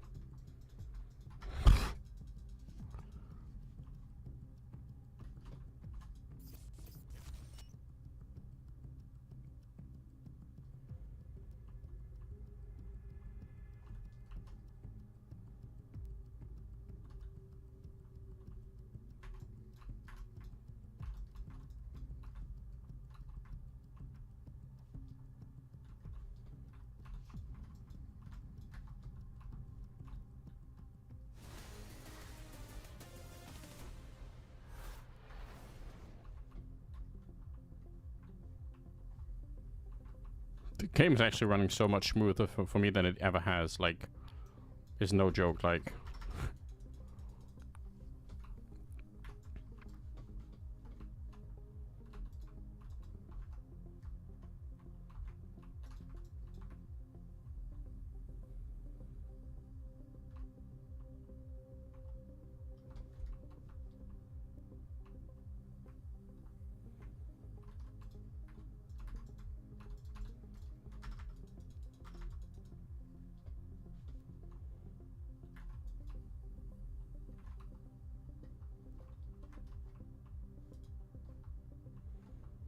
oh, there's a website? Yeah, there might be. That makes sense. Like a crafting kind of website.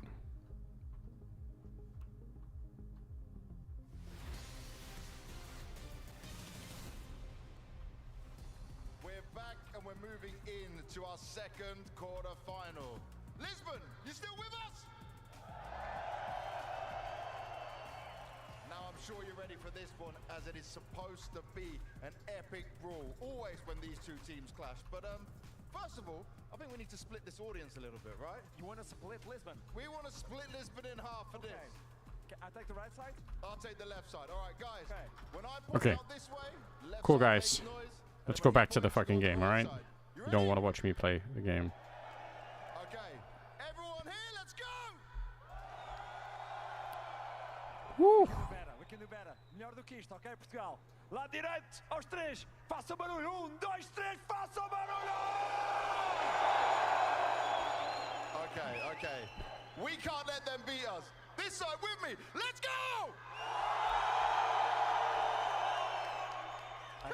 Ok. Vai lá, pessoal. Estou a ouvir os tambores aí também. Bora, tudo a puxar. This is cheating. You can speak the language. Okay, I'll do it in English.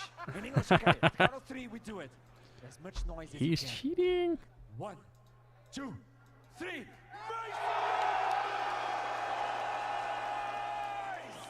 All right, guys. I can't be beaten by him. Everyone from the top to the bottom, all on my side. Make some noise! Nem vou contar. Eu conto com vocês, ok? Lisboa, faça o barulho!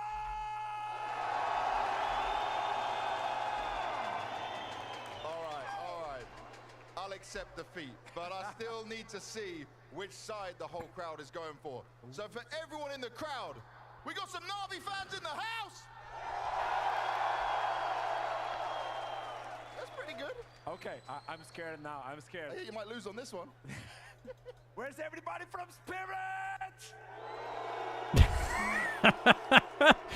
Boo. Okay, you have more boos That's so than cheers, stupid, bro. isn't it? I have more Whatever. boos than cheers. Yeah, I was not ready for this, boss. Oh, Navi, you can keep doing me proud. Navi, let me hear you! Come on, I gotta have at least 10. At least 10. Everybody for Spirit, just raise your hand. I want to see it. Okay. Spirit, make some noise! Hey, there we go. It's something. It's something, but that's something that Spirit is very used to. They've been able to take the pressures of the stage. We still got some time though, right? So, Ashram, what you got for us? What can we make this crowd do? Oh, we have time to do this. Oh yes, we've been blessed with some extra time. Lisboa, todos de pé. Todos de pé. Stand up! Stand up! Everyone out their seats! Stand up! Come on, everybody stand up! I've done this before with James. 2018, 2022. Oh yeah. 2025. Sides, arms to the sides. What's your prediction if you have one for this match? Fuck me. There you go. And then a count of 3. When I say 3, we jump. And when we land, we make that beautiful noise. I just want to hear the noise. 1, 2, 3. Another one. 1, 2, 3. Are you ready to jump? Are you ready to jump? Let's do this. James, come on. Let's do it. You're really tall. I don't even do this. Yeah, good luck for that. Okay, there you go, boss. There we go. We're ready. And a count of 3. Lisbon, Lisboa. 1, 2, 3. 1, 2, 3. Another one. 1, 2, 3. 1, 2, 3. 1, 2, 3. Wow, love this. Round of applause, everybody. Let's go. It's pretty sick. I like it. I actually do like it. I think it's sick. Who do I think is gonna win this one?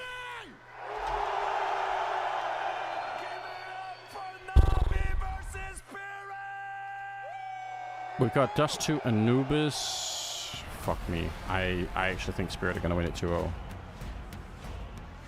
I hate Anubis. I don't hate the map. I hate the fact that people pick it. Does that make sense? I just think Anubis is a weird map to pick. I think Navi are going to get crushed on the CT side. And then they're going to make a comeback on Anubis. That's what I'm... Boom, boom, boom, boom. It's pretty sick.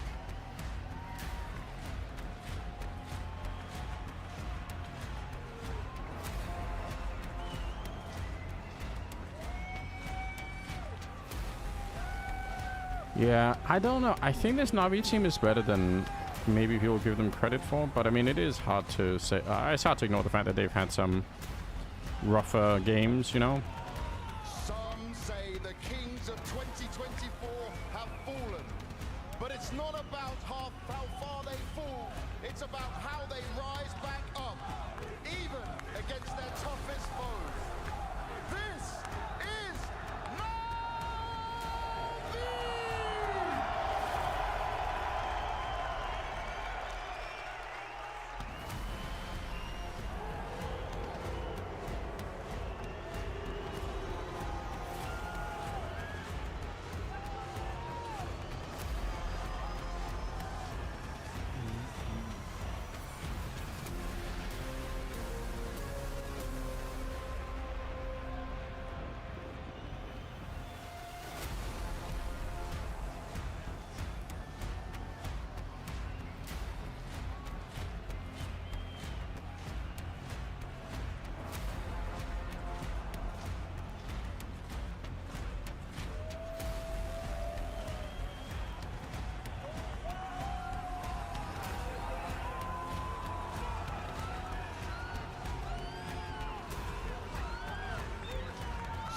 say that the reign of terror that this team put on the world is over. But they are playing the long game. They know the path to success with their young star lighting the way. This is Team Spirit!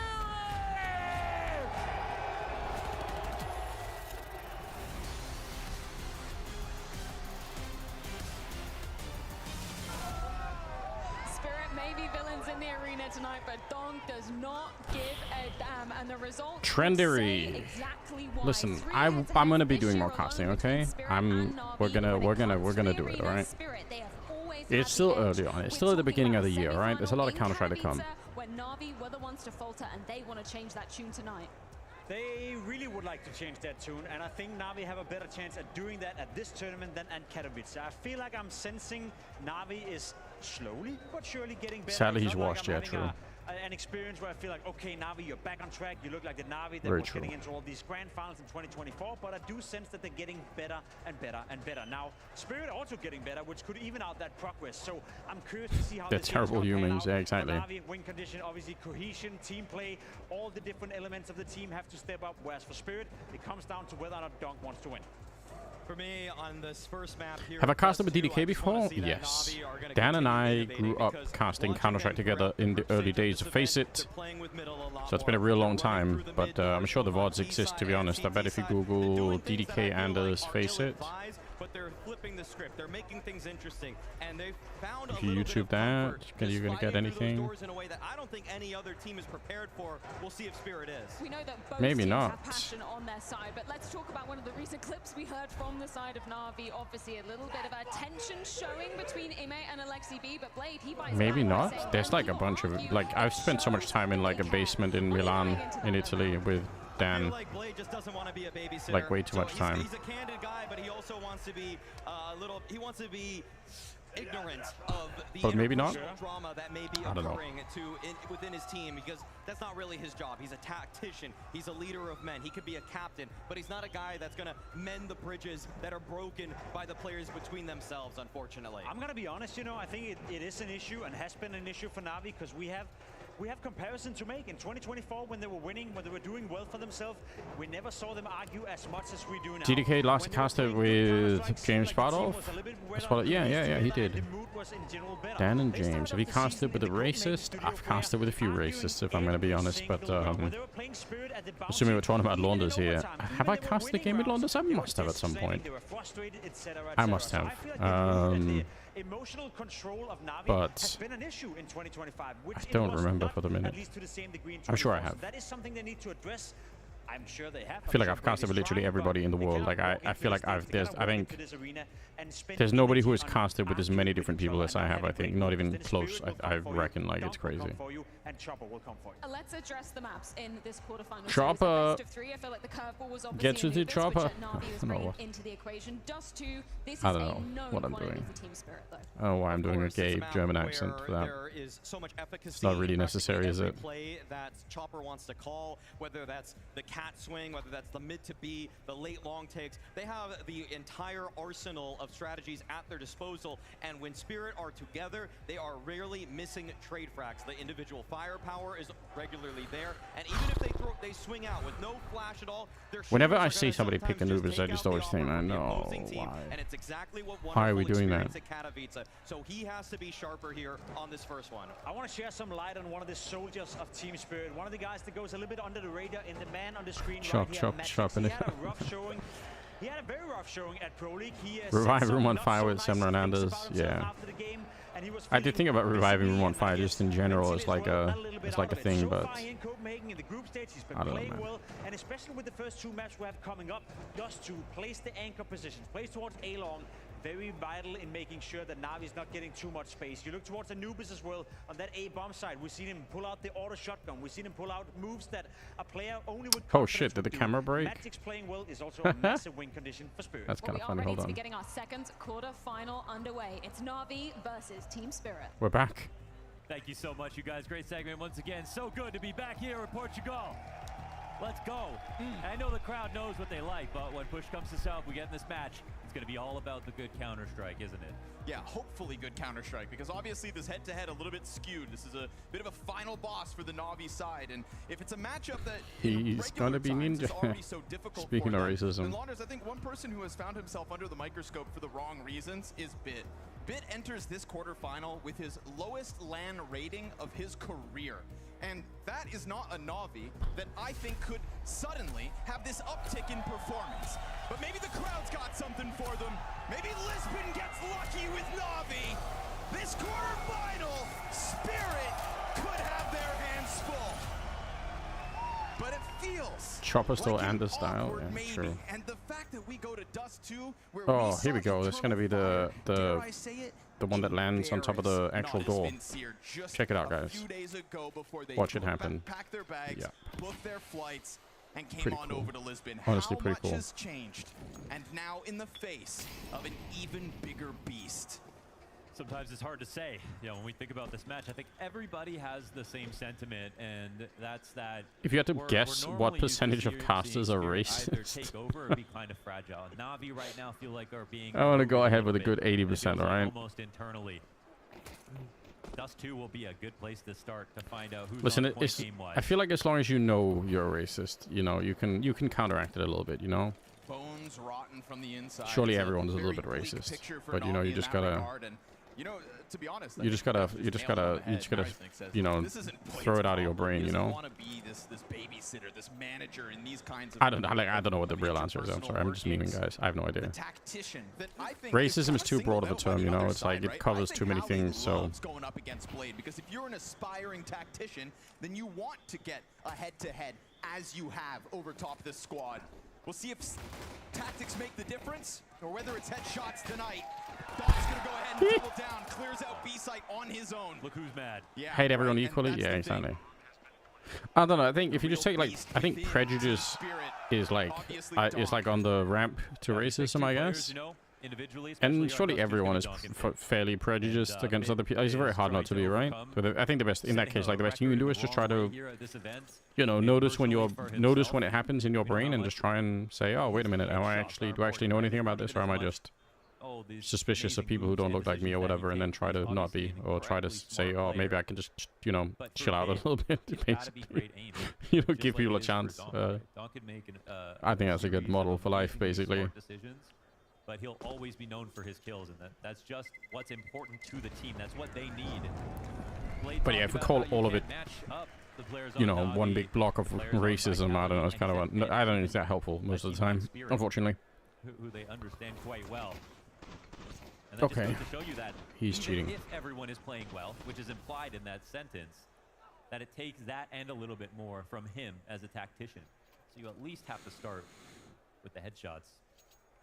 And we've seen the peaks of Na'Vi. We know it's out there. We know it can come together. But the big question mark this evening is if Hold that it thought, will gonna DM in Chris Lisbon. J for better And they would have to advocacy. do a True, total turnaround. based. This is a team that enters playoffs as a team with a Unfortunately, Doc, the previous match was pretty mediocre. I'm not gonna lie. G2 kind of not really showing up. Mouse was fun. Like, I take it back. It was really fun to watch Mouse play. Just a shame that G2 couldn't show up for the same, you know. They don't win trades. Haven't seen Chris J streaming for so long. I don't know. Maybe that's for the best. Battered and bruised. Yeah. But a win is a win. You're right. Donk gives him a quick wallop upside the head in the pistol round. And then no quick engagements at the start of round 2. Yeah, the Copenhagen question was not, was it amazing? It was amazing. The question was it sustainable? Are we going to get more? Should we get our hopes up about this team? And then they got a lot better. So it's really mediocre is a very mild. Yeah, I know. Suddenly, everybody can believe in them. You know, I've had this like Nightbot defensive Greenland kind of thing, but like it's getting more and more serious all the time, you know. Winning a major. We saw that happen all around the world after that one event. Everybody starts to ride the hype train. Here goes the easy first 2 and the 3rd one right with it. So perfectly pinching into the B site to make the most of it. Just using the better weapons. Eating Toad in the hole. The lesser Nice. weapons. You've got Shiro, Magic, Zontix, all 35 health or less. And so Spirit clearly making contact versus some threats, but stepping right past them as if it's nothing. I think that's the plan for Spirit this evening, as they have in both of the previous semifinals in 2025 already. Spirit want to simply walk all over Na'Vi this evening. Nobody came into this analyst desk, nor this matchup, you know, online discussing how, what is the weakness of Spirit at the moment? It's all putting a magnifying glass on Na'Vi. And whether they are going to crumble in front of our Why are you not casting any big events anymore, honey?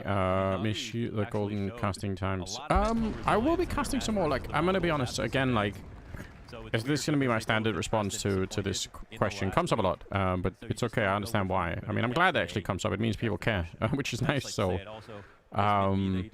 but basically since November of like last year, November, December last year, and then going into the start of this year was like, it's just been very, very hard to get hired for anything. And it's not really just me. It's like a lot of people have just had a really, really hard time finding any work in casting. And, you know, that's just, it's really brutal, to be honest. And I actually think I've been a lot more lucky than most people, because I got to do a bunch of the CZT stuff, which, you know, kind of helped me survive, really. Without that, it would have been super wrecked. Like, a lot. So, I think I'm in a better position than most people for it, and I've got some jobs that are coming up. So it's, you know, it's not all bad. But it's pretty scary. It's a pretty scary position to be in. And,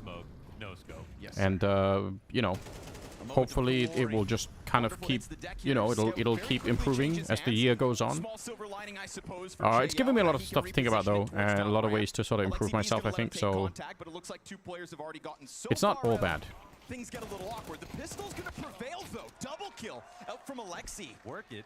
But yeah, the whole casting space is super weird right now. And like I said, a lot of my colleagues who are not in less fortunate positions that I'm in, I think are struggling even more. And it actually makes me feel super bad. I wish I could do something to help them. I can't, but like, Nicely done here from Spirit. I feel like I could never be a freelancer for something. It would put a lot of stress. Yeah, I mean, it is very, very stressful. But the thing is, it's also not a choice, right? Like, it's not like it's not like I am choosing to be a freelancer and saying to Blast or ESL or PGL or anybody else that like, no, I don't want like a real job. I just want to do this, you know, freelance because it's more fun, you know. So it's like there's not a choice here, which is kind of a bit awkward, you know. Real Avenger Joe, you're the goat man. It's a shame they don't hire you. I guess you just want to save money on cheap. No, I don't think it's that. I don't think it's that other people are cheaper. I think it's just that I don't know, like I think we just ended up in this kind of a weird spot with the casting where at least for the start of this year a lot of different people got hired for like the same events, and yeah, I don't know. Like I don't think there's anything weird happening. It just is what it is, you know.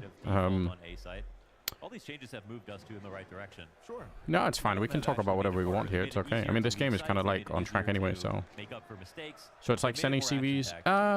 Yeah, kind of. I mean, you basically what happens is you if I see an event on the calendar out in the future, let's say 6 months from now or something like that, I just message the people I know at the tournament and I say, hey, I'd love to work the event. Is it, you know, what's going on?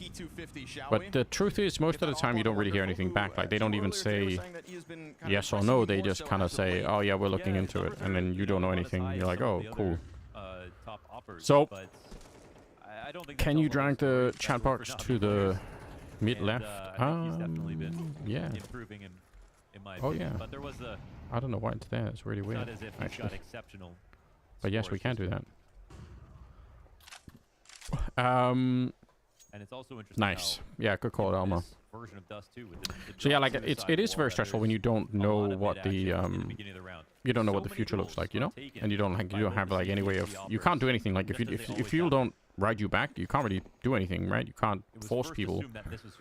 So it's weird, but I think it's a symptom of the fact that esports is still just it's a very young industry still, and there's a lot of things we haven't figured out properly and haven't learned, and you know, so on and so forth. It kind of is what it is in a way.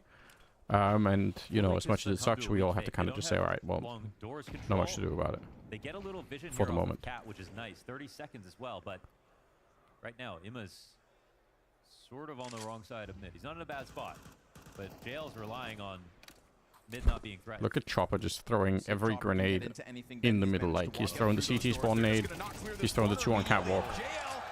Damn well makes the most of it. Won't be able to hold off mid, but luckily Bit sticks his head out Hello? Where the fuck is the rest of the team? Can't manage the triple. Fully blind here, Shiro, in what feels like an insurmountable clutch attempt. Gets the window kill. Yeah, I guess we'll notice if they show sponsors there. We'll figure it out. Gonna chase him down, and he's not gonna follow up with any additional kills, so that one's all he gets. Still, definitely has them scrambling. One of the key takeaways for me. And that very lengthy. Yeah, I mean, I'm trying, like, you know, I'm trying to figure out, this is one of the reasons why I think the streaming and the content creation stuff is hopefully going to be, you know, a route to making some kind of money on the side, although it's very hard to figure out how to do that. Like I said, I've got a sponsorship conversation going on with one of these skin sites. I agree. And hopefully that'll be something that can kind of help me out in the future. That'd be really cool.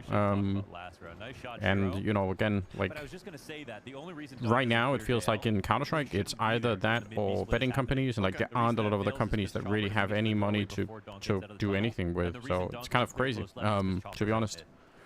Crazy times. In that situation, but I mean, like, we talked about this earlier today, but it's not just in esports, right? Like, a lot of the rest of the world, people are also getting fired left, right, and center. he's not in a good spot to defend. So it's like, you know, like, I don't know how you guys are doing work-wise, but I know a lot of people in different industries that are getting laid off all the time, and it's, you know, it's wild.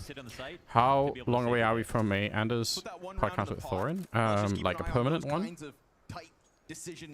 I mean, for me, that would be super fun and interesting, but I think I wouldn't do that unless I think I could promise Duncan that I would have the same kind of, like, I would have to be like super sure that I could show up and like do it with as much like work ethic as he puts into everything, right? Like, I would feel bad if I said, yeah, let's do a podcast, and then he has to like carry most of it, or yeah, like that would be dumb. So, and I would need like the right kind of angle for it. Like, it would have to be somewhere I'm like, oh, this makes so much sense. Like, we should totally do this, you know. You work for the government, so you're fucked. Well, wait, which government are we talking about? Depends, doesn't it? Right now, good, because retail. If it's a long control setup, maybe you could poke your head out of the mid door. Oh, video games, yeah. Yeah, video gaming is, oh yeah, US government, okay, yeah, fair enough. Well, that is getting cut back, yeah. Elon is coming. Stupid Doge project. Okay. Doesn't matter. When are you going on HLTV confirmed? I don't know. I've been there once before, I think, haven't I? At some point in the past. I was just on an HLTV thing with Harry, Nero, and this does help a ton. The fact that they get the opening frag. And I like that they don't turn it into a Notte, scrap. And the reason that you go if for that's how you pronounce it, Danish. is so that you're low telegraphed. If there's less utility, if you think a team is more caught off guard or heavy leaning somewhere, then you try something like this. But again, that's sort of a rare sight for Spirit, but a welcome one. Yeah, that was good fun. We got to talk about train. I love those kind of conversations. Although I think I've accidentally said that Donk was anchoring B on Dust 2. And I hate the fact that I said that, because I just meant, like, he was on the B side of the map. And now it haunts me, because people are going to be saying, like, oh my god.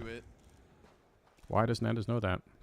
Could all boil down to this bit. But it doesn't change my point. Again, highlighted.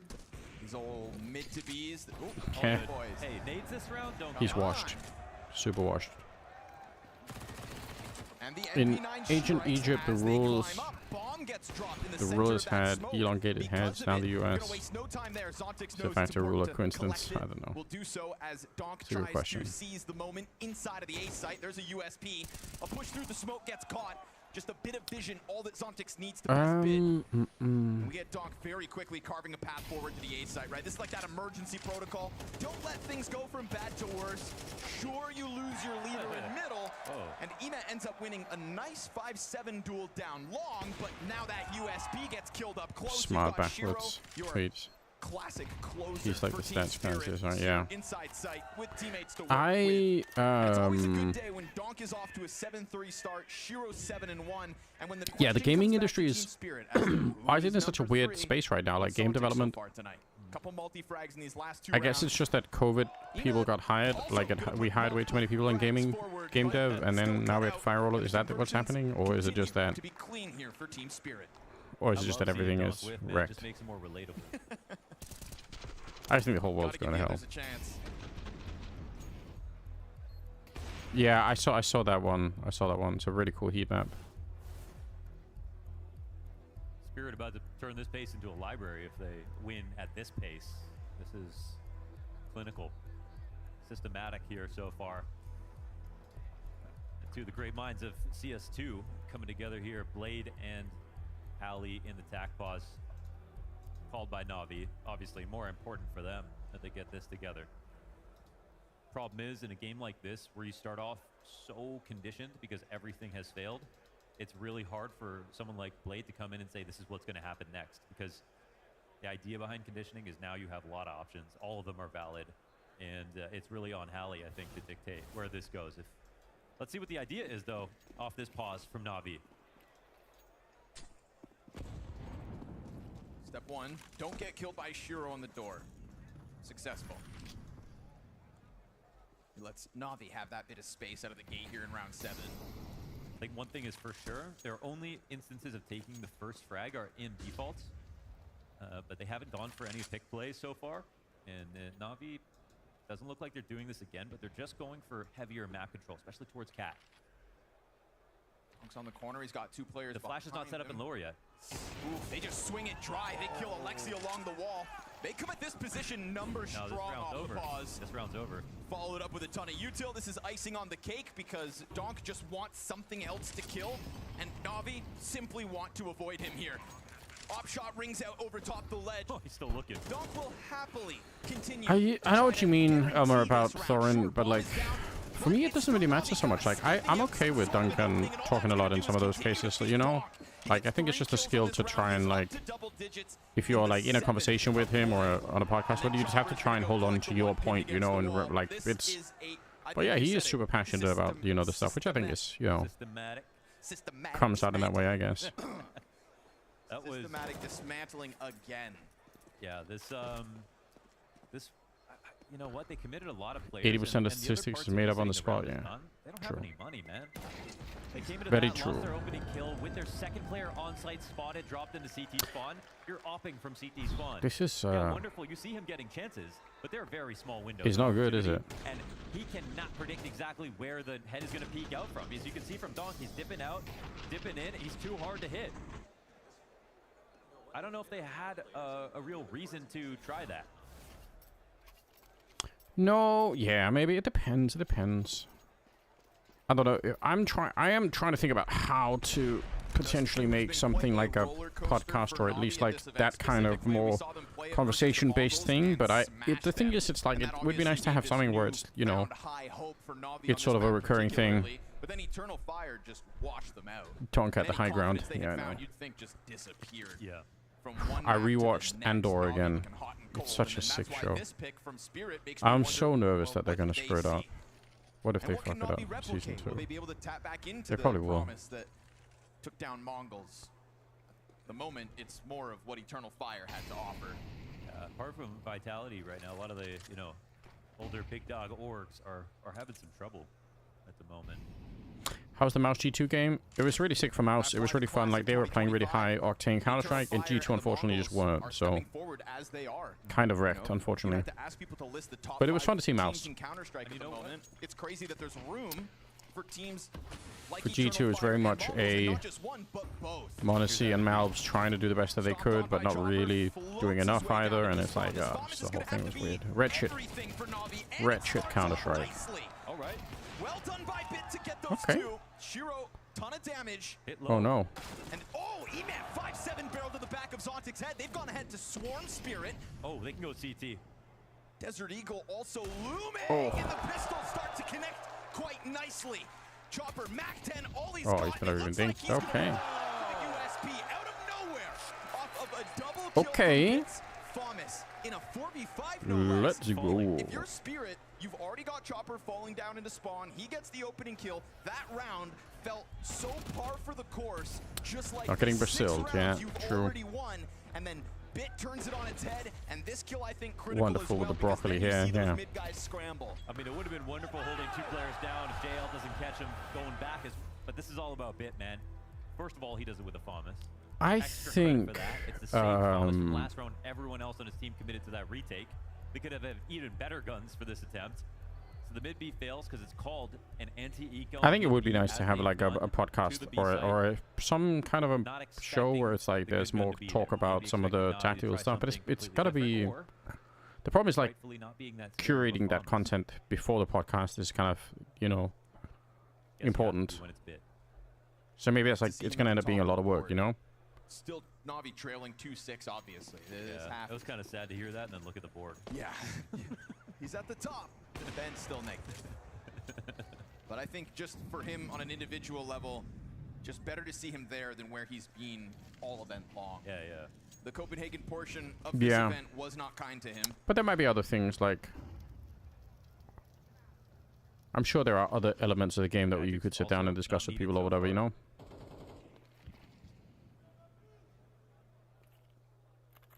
See when it becomes his time to shine. But yeah, you're right. Still, 0 kills.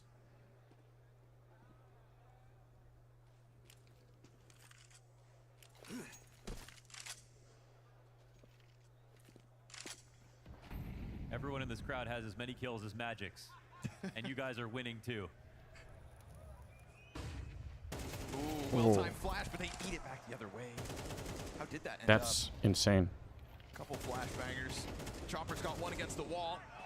Bit's not gonna get anything going, but Ime's content to slide back up from Catwalk. I mean, I like this, but the counter call here from Spirit is just so well timed. Like, look at how fast they are.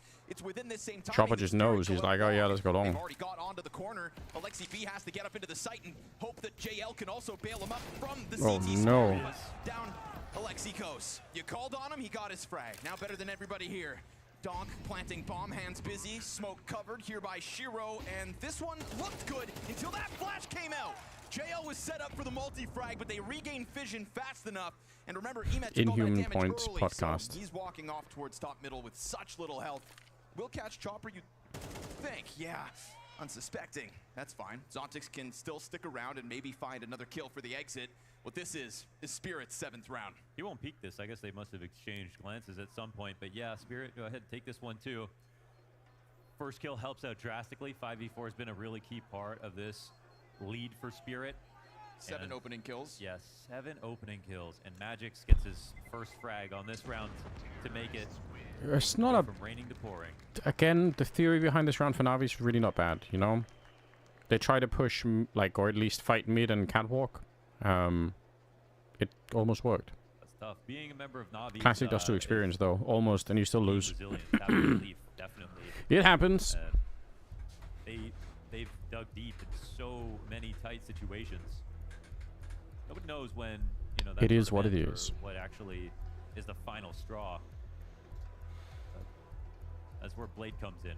I think every single time they tie it back together, I think the reason we look into successful tac pauses is because of Blade, first of all. And him as a coach. 2021's Na'Vi played infamously known as being a great IGL who just couldn't aim well enough to play top tier CS.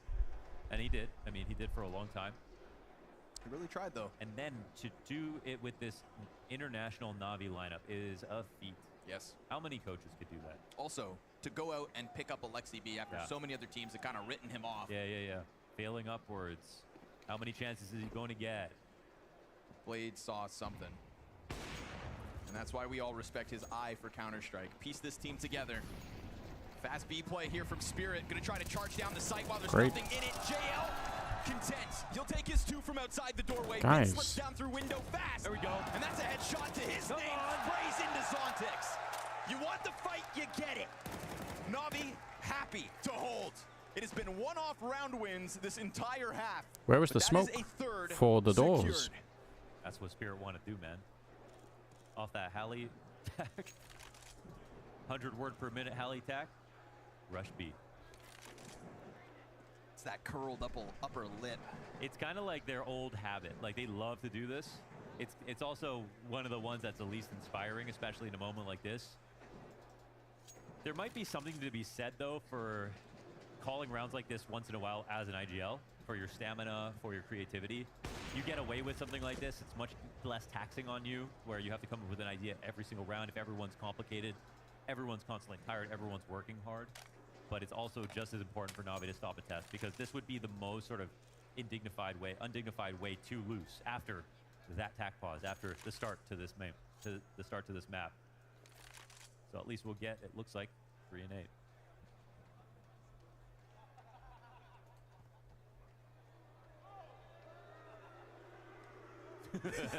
So regular Ronaldo over here. That's funny. Please kick it again. You guys are sketching Shiro out. Where the hell are they? What are they trying to say to me? There it is. That third one-off round win from Na'Vi. Take what you can get, Na'Vi. Suddenly convinced me to football on every map. There are 8 multi-kills across the board for all 5 of Na'Vi's players. 6 of those 8, JL and Bit. So clearly that mid to B side of the map's getting a lot of action. Clearly they are being able to step it up, piecing it together at the same time. Dude, it's That's what unreal. remains elusive. Look how early it is into the game. We've got 1 timeout left here. On both teams. Yeah. Might be the fastest I've seen them used. And I totally get it. I think the moments that Spirit start to lose grip even slightly, that's when Halley needs to jump in, because Spirit's trouble is not really streaking. They're really good at that. They're really good at starting strong. Sometimes it's towards the end of the game. You just want to maintain as big of a lead as possible, just in case you get late into the game, things start to go south. But by that same token, you got to hang on to 1 pause, you know, for round 15. Round 15. I wasn't going to call 24. You out. Sure. Yeah, you round 15. Really got to save it for round 9. That's a premonition, okay? Wait till round 15. We're gonna Something's going to happen? Yeah. I'll hold my breath. Wonderful does as well. We've had a lot of cat contact, and a lot of it. Have you treated yourself watched Hot Takes Point Made? Yeah, I think it's a great show. At the moment. With the like Kassad is like the best thing about that show. It's so fucking great. I love it. But we've seen those sudden bursts out of Spirit off this catwalk commitment. That 3-player. But yeah, it's a really good show. With Chopper kind of lurking out through mid doors. Is it going to be got like the right kind of dynamic. But they do want to take some real estate. Oh no! Chance for Wonderful is not How? ideal. Clearly, you've got Alexi B still back on the site. Donk waits for the second wave of smokes, and then that M4 starts to spray through. Donk revealed, but sometimes when you expose him, he thrives. This time, he gets caught out. We've got an opening kill here for Na'Vi in the 11th round. Critical juncture. Utility's perfect right now. Damn, they are really. Losing chances. I don't want to say hesitant, but they are really taking it slowly here. Fast enough. Let's see if Wonderful gets another opportunity, but they're specifically avoiding him. Yeah, keeping their heads tucked just low enough. Still, my God, that's insane. It is right there for the popping. Oh my God. It will be a So good. He's looking up mental institutions. Yeah, I know. Oh, what a spot I love to it. be in. Chopper out in the open. Gets a glimpse of Emat on the slight How the fuck are they getting away with this? Oh my god. He also doesn't collect his Nobody even died in that fight. Okay, here we go. Jesus Christ.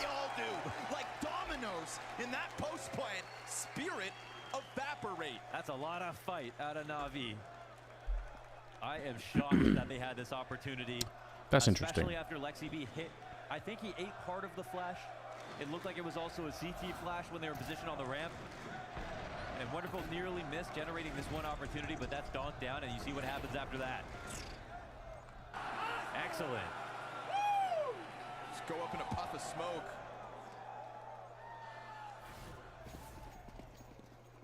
After a start like this, 5-7 is a victory if they can get it. Na'Vi look like they want to fight. Finally able to piece together consecutive round wins even.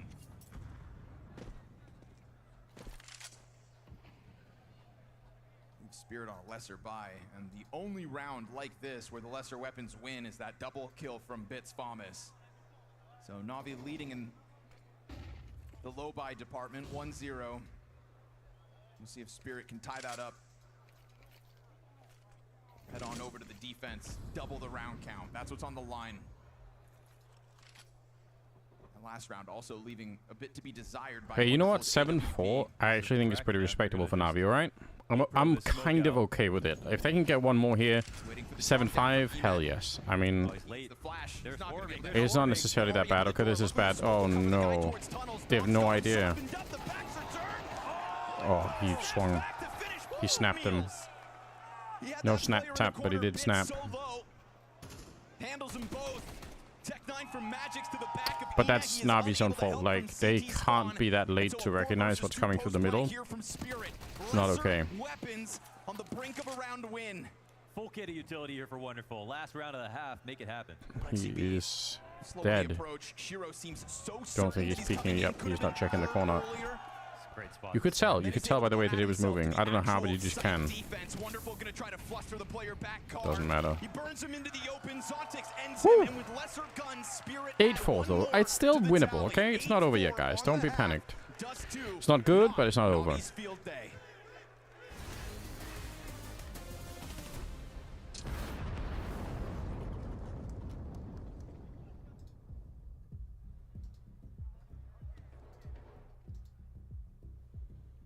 It could be worse.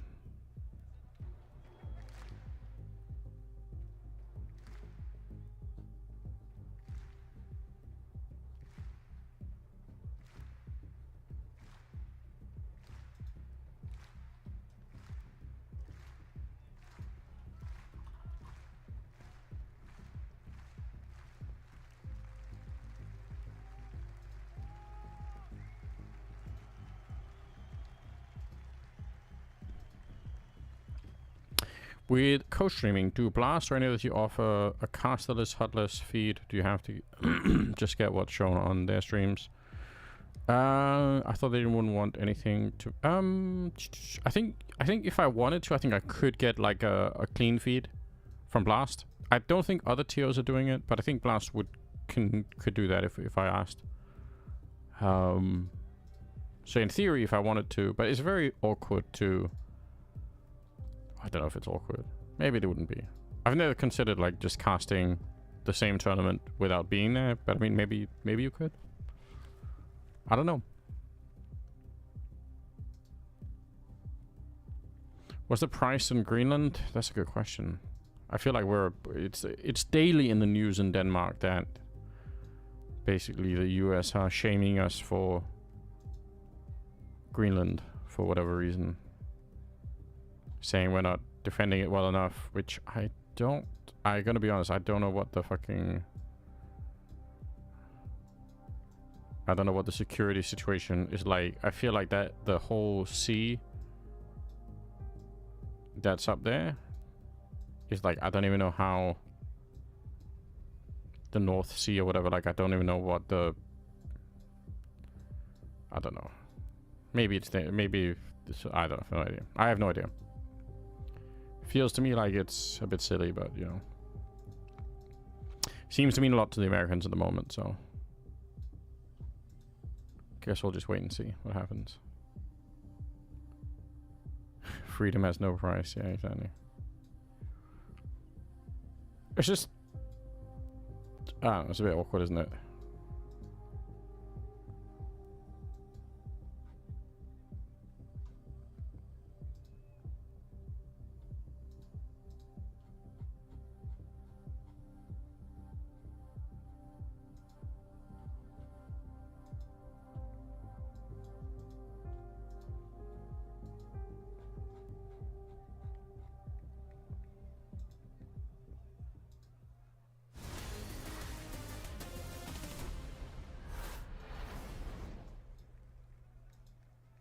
And so here we sit, 8-4, comfortable first half for Team Spirit. Na'Vi, a couple rounds for the road. And very few timeouts left for this second half because, Mohan, this first map of our second quarterfinal has truly been a game of chess. It has been 100%. We saw the adjustments. We saw both coaches burn through the tack pauses in that first half. Okay, let's lock in. Maybe that favors Spirit. Having Richard on desk on end of stream would be a treat. Sure. It's not a bad idea. It's about getting a lead. It's about closing. That's weird. Well, if all they want's the close, then a pistol round would certainly help in that endeavor. Unlimited eggs? Hell yes. Will you stream PGL Bucharest? Well, maybe some of it. You guys got to keep that wave going until the round's done. Flash in. I do like it. It's actually really sick. No way he gets enough, right? I don't think so, man. Still worth it. Super duper worth it. Oh, Chopper. Oh my god. Okay, hold on. He's a god. 3 kills given over to Chopper. They're trying to jump through smoke. Headless chickens on an attempt to hit that A site. That became a 2v2 for a second, and you know the commitment there for Bit. You have to wonder if that made sense. He couldn't see anything. Why were they so adamant? It's very possible Bit just trades out Chopper. He has a full bullet of a chance, but he also has a teammate. Wonderful could do it. Now he confirms they're both there, both with their gaze on that bomb, trying to hold them into this exact angle. Second player pops up. That's a good headshot. Still, though, Zontic stands. Chopper a bit further back. Gonna try to take up the engagement. Gun's getting low. Jumping shot? No. He'll try to still clear top ramp. He can't manage. And Spirit are gonna win off the pistol. Shiro says, where's the Na'Vi kind of tossed that. Yeah. It's hard. Like, that's in a way, yes, but at the same time, when they trade this early on, Shiro gets that one. Shiro dies, so they know that there could really only probably be like one person here. And they're right. Like, Chopper was the only one, so I guess they're just thinking, is it risky to run through the smoke? Yes, but if we wait, they could be even more risky. Hard choice to make. Either way, without that, this one might become an insurmountable task. How am I leading Team Spirit and streaming at the same time is a good question. This was, you know, it's one of my many clones. Clutch, you know, but it's not been a great half, and then failing the clutch. It's missing some shots in the first half, and also not getting the clutch.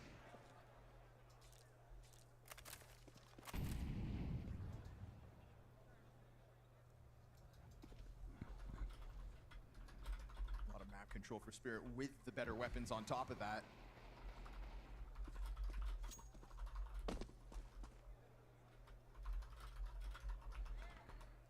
CTs are very active in this spot, and T's are ready to meet him at the pass.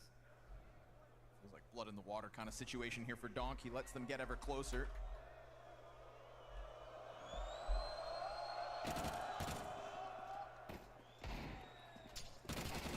Nade in front of him.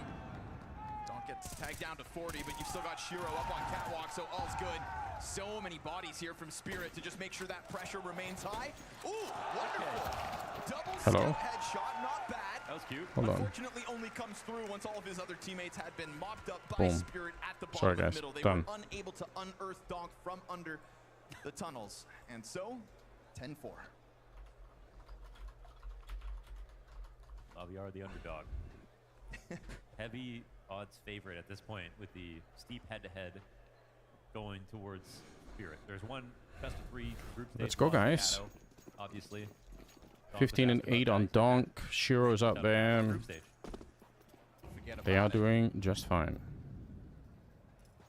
And that's true. Yes. This is the match that matters. Oh, smoke is up again.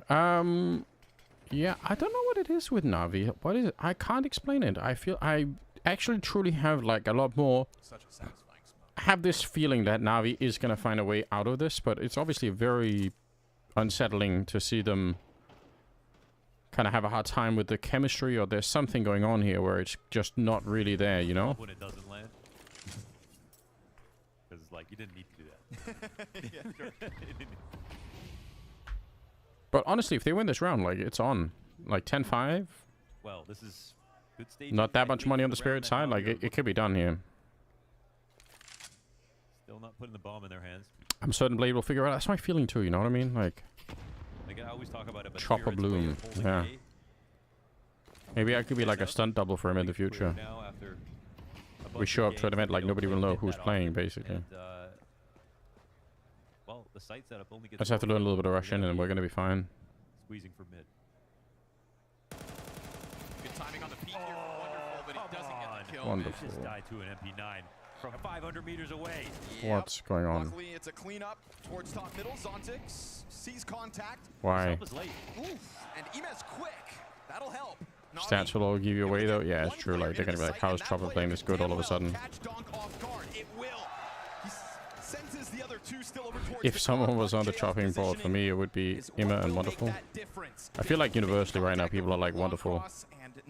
Mine is Wonderful plus Modesty. Good. You know what I mean? Like, a lot of people are pointing in that direction, so I don't know what to make of it. No kit here. This situation. Round looks real bleak when Wonderful gets turned on, but that's the beauty of Dust 2 and the B site. Man, that was actually a real smooth transition from that mid setup. They had two outside long. They ended up pushing tunnels together through that smoke, and that was the one play that Spirit were kind of weak against. They had Zontix did not have a mid B player to flash over the box for him, and he was absolutely necessary. Not relying on I don't know yet, but I mean, you know, when you say you don't want to rely on a superstar, that's fine and all, but like Modesty isn't that kind of superstar, right? Like, he's not like a simple in that, you know, you have to like fight somebody like that. I don't know. I feel like it's fine to say that, but at the end of the day, like, if you get a chance to exchange Modesty for like Wonderful, you're gonna do it, right? Rifle here for Spirit. You know, it's Like, you're not gonna say, "Oh no, we're not doing that because we have some bizarre arbitrary rule that we don't want superstars." Like, I don't even know what that means. Like, but I understand the idea that you don't want like a superstar ego person. That could be totally reasonable to say we're not gonna do that. You know. I think that's why JL celebrates the kill afterwards. Let's see if Shiro what? Can stop them. He's Russian, so now we can't. I don't know. Yeah, maybe. Scout makes it even more interesting, but on the fallback, Magic's P250 burn forward. No. Doesn't get his, but they are scrambling. Magic's no way.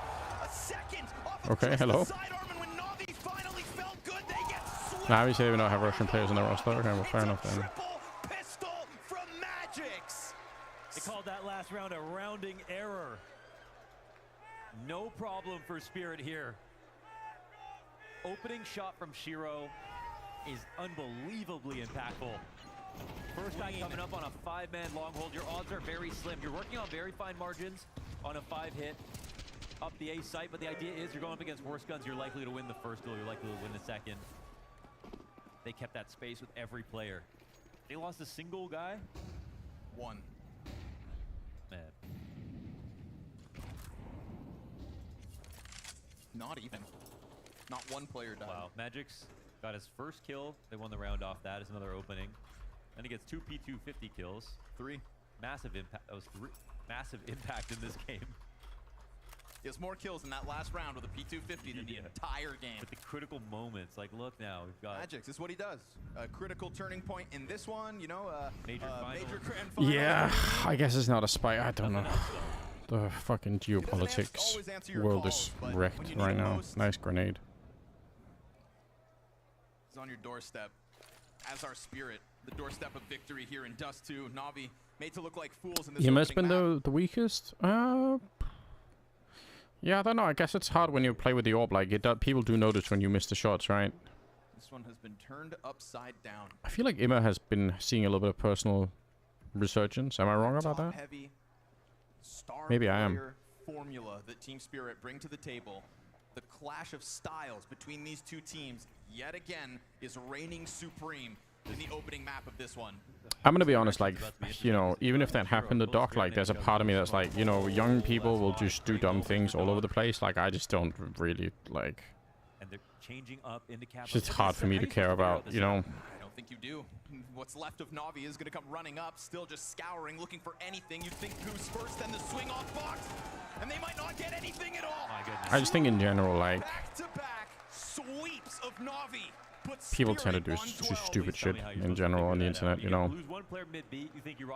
And then hopefully they live and they learn and they... I don't know. Versus your cat play. Who's even playing default these days?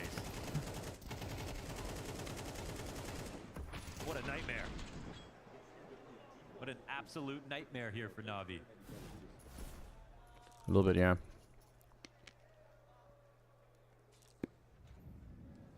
He must have been like 16, yeah, man. Yeah. Even if he was 22 or something, like, I don't know.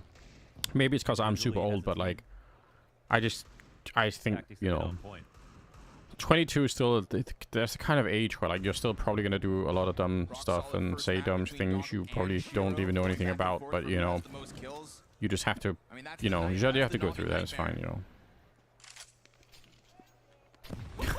That's about as good as that nade can get. Now I know how to nade Hummer from there.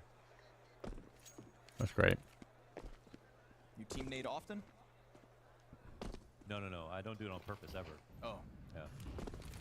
Here it comes. Pope Dolphin? Yeah, it could be. At bat, ready to go. Quick door challenge, maybe. Alexi B's Tech 9. Oh, okay. Find what they need to. Hello? Gets a little awkward. Zontex with the fadeaway kill through. That's funny. Onto JL's one thing, but you've lost your bomb site, boys. And you lost Zontex as well. By the scout, so this one's wacky and weird, and that's kind of what has kept Na'Vi in this first one. It is. Yeah, it's hard to know. I mean, there's a lot of things we don't know about the teams as well because just of the chemistry kind of thing. But I don't know what it is. I do feel like. Yeah, I wouldn't say there was like any issue with who was playing where. No, Cisco, you can't. The only thing is I mean, you can with like an auto sniper or something, right? But you can't do it with an M4 or an AK. But the specific angle he's holding is really solid if they scale on the outside, which is really normal. So I don't think he anticipated them to get up to the door that quickly. And that's where Alexi ends up getting first blood in the round. Peeks his head through the doors, pops open the B site. Na'Vi still half the round count of Spirit, but 1 foot in front of the next. Also, it was probably just really smart scaling, right? Same shot. In this position though, Chopper's, you know, gonna be watching the tunnels. Should be. Deagle? No, I'm pretty sure you can't. Shot for him. Oh, that's a great shirt. Tech 9 Rush B, baby. Topical. Very topical. It is the cleanest of Tech 9 opening kills. Because the way Donk was holding that, it's because everyone goes as wide as possible on the door in the beginning as you go up mid. No, I'm pretty sure you can't. I do have fairly autistic memory for a lot of places to wallbang with things. Alexi making quick work of the mid play, but into Xbox he'll go. Gotta be careful. We've already seen some Spirit moves into tunnels. This time, nothing. Na'Vi know it.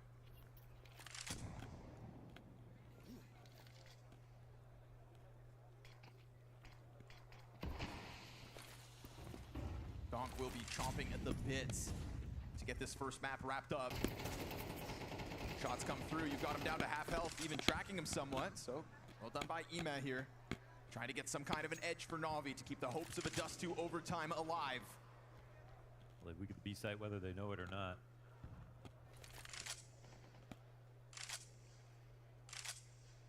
Feels more like a fever. Saw a clip of someone wallbang elbow from A site on Ancient. Shiro on the plate. You can do some insane wallbangs on Ancient because of that weird bug that's still in the game. No, not yet. Getting late into the round now. Yeah. Oh, he just tries to peek behind fire. Saw him drop down. Luckily the Na'Vi player. Okay. Chopper just the one. Ima's able to get the trade. Then oh fast dear. entry. Third piece of this defense though will be uncontested from long. And because of that, Shiro keeps his head what? down, but he missed too. That must have gone like between his legs, right? Which means that A site gets rocked. A double entry out from Ime. I feel like Shiro had that second kill. That wonderful didn't hit, and then that one, I'm like, they both look so good. But as you say that, that's what keeps us out of a 2v2. He probably would have got traded out of there, at the very least. And now it's just for kills and saving guns here for Spirit. Yeah. 64 subtick. Navi slowly but surely. Always comes back to that, doesn't it? More rounds, then win more rounds, and somehow win the map. Somehow make playoffs.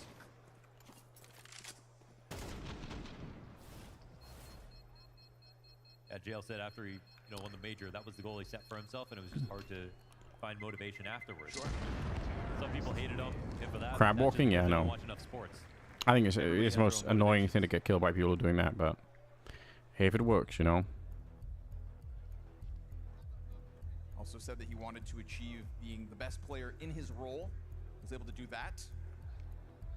Quite the trophy case of accolades for JL and Navi in 2024, right? At the end of the year, end up winning the HLTV Awards for being the best team of the year, but we know that they tapered off as 24 went on to the rise of Spirit, no less. Yeah. I mean, the fact is they're top 10 players. JL, Bit. Like Crip walk for crabs, yeah. Sea walking. It's a new twist on that.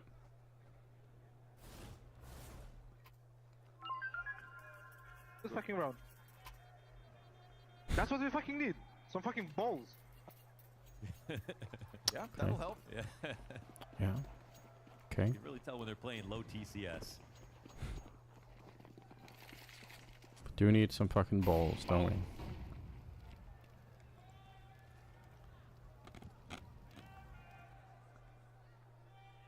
See if Donk gives this one away. Make some noise for balls, Lisbon.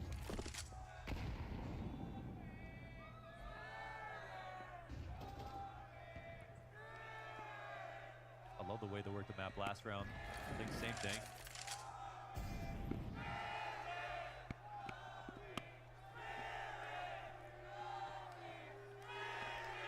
Navi and Spirit, Chance going back and forth in the venue. Yep.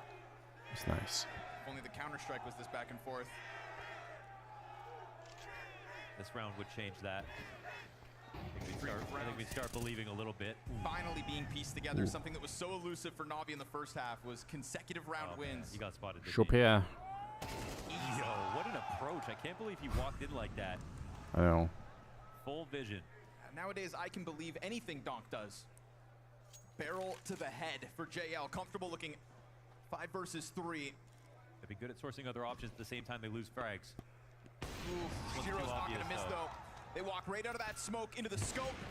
Map is Jova, boys. Just when Navi started to feel like they had some kind of momentum going, we get this Donk Okay. flank turned around. Wonderful drop. Hello? Finally. If he lands that one, then Could you imagine? it could be the hero to keep them in map 1. Nah. 6 health to work with. Nah. Gets the first, but nothing more after the fact. Team Spirit will indeed sweep away Navi on their own map pick. Dust 2 has been a pain point. Nice try. for the Yeah. Navi squad in I'm their run again. to I'm Lisbon. worried about In this Anubis. I'm not gonna lie. quarterfinals, There will be no difference. They've got to turn it around in the next one, or this lopsided head-to-head just keeps avalanching Spirit's way. A strong start for Spirit on their own home ground. They once again pick into Dust 2 and look even more comfortable than last time around at IEM Katowice. And when you've got both Donk and Shiro firing on all cylinders, Jacob, you're in for a bad time if you're Navi. You are in for a bad time. That was a very strong showing from Team Spirit. As you said, Shiro off to a good start, Donk off to a good start. I think the calling, the way they were set up as a team were looking good as well. And then Navi, I mean, there were moments in the game where you saw a little bit of fight back, so to speak. But if anything, you know, at best cosmetic, I think Spirit showcased right here that they were by far the better team on Dust 2. Na'Vi just did not have the synergy that they're so known to. The lack of tradable deaths that they experience at the hands of the Spirit players. If you're losing the firepower war on a one-on-one basis, you need to swarm them with numbers. But we consistently saw Na'Vi players going out for individual peaks. Nothing can really be done about that if they lose that initial duel, and then Spirit just snowball. Should do like an Anders call, and that's not a bad idea. We'll touch on some of the individuals a bit more in depth in a moment, but let's dive into some specific rounds. At the tail end of that first half, what is the story of round number 12? Well, it's not capitalizing of your opportunities. I think you're right when you're saying, individually speaking, Na'Vi was not showing up. They were not good at trading, but they had moments in the game where they were supposed to win rounds. Again, they won round 11 leading into this one. You see Chopper down to a Deagle. You see Tech9's coming in. They're giving an awful lot of space away. Bit is getting surprised. JL misses the second kill on Donk. And I hope we get to see them. There we go. From Donk's point of view, look how crisp that spray transfer is. The level he's playing at, it's crazy. But that's the issue. If you're JL, you're in that position, you don't finish off Donk, Donk finishes off you. I mean, what did he waste in that spray transfer? 3 bullets at most? I mean, that's just so crazy. And yeah, no chance for Na'Vi to get back into that one. I mean, that was an opportunity, but they just couldn't capitalize. Yeah, no, definitely true. I'd be curious to read the head-to-head versus Donk and JL. In this one in particular, I feel like every time Donk just... I'm down. That would hurt. It was rough. Why do you want to see that? I just love pain. I'm just like Jacob Pintwinnig here. Let's dive into round number 16, because this was an opportunity that maybe if Na'Vi had seized it, could have been a realistic, flick and switching in their favor, right? It could have, it was a floating hologram head pylon. We must construct additional pylons. You're setting yourself up, you're playing fast-paced Counter-Strike, you see all the aggressiveness coming out. Shiro, not afraid of taking a duel, beautifully done with the scout, and at this point, it's just slowly, but surely falling apart. Spirit are positioned well, look at the minimap. Look at how many players in such a small area of the map. It's bound to go wrong for Na'Vi, and I like how they're trying this to was pretty right. What's this Power Rangers thing? Oh, now I know what you mean. Solden. That's actually a niche reference. I like it though. I remember this. One of the red lines darting over their own heads, and I don't. Magic's springing into action in that fashion. I mean, that's the X factor of some of the and just say like, hey, can we just hologram me into events? Like so for Magic to have a round for himself, didn't really have the best map overall, but a hugely impactful moment for him. And for Na'Vi in that one, again, kind of the spacing, like Ima's out so wide there, while nobody else can really swing out off of that kind of contact. Usually you have a guy in the back line that's just like able to oversee it, like Wonderful would be on long plat or something, but no, they just kind of are all peeking one by one there. I feel like I'm running a bit of a copy-paste segment here, but why not run some Donk highlights? I feel like we do it every damn series, but he really showed up today, and he was a difference maker, obviously. I mean, Donk was just so untouchable throughout the majority of this. I feel like the thing is with Donk is that in these kind of gunfights, sometimes he's actually taking too much of a bite out of Na'Vi. There were times when he swung out long, actually, and did get punished eventually, but it's usually after he kills 2 people. So we're going to forgive him for all of those moments, and for all the people that are saying, like, oh, like, he's not a complete player. It's like, dude, what do you want? He's getting 2. Maybe he doesn't get the 3rd, but Spirit are winning the round regardless. He is more than doing his job. I don't give a damn. Find one player in the world who wouldn't swing out if you had that ability Donk is showcasing every single time. Imagine you could join a server and have Donk's aim just for a couple of hours. You would be swinging everything. You would be spraying everything. That spray transfer from Dust 2, from JL to Bit, it's world-class Counter-Strike. And yes, you sound like a broken record. Whatever, we always highlight Donk, but there's a reason he's the best player. Why not? Why not? What we're seeing is unbelievable. As a rifler, as an aggressive rifler, he gets to dictate almost every single game he plays. It must be nice to wake up in Donk's body every day.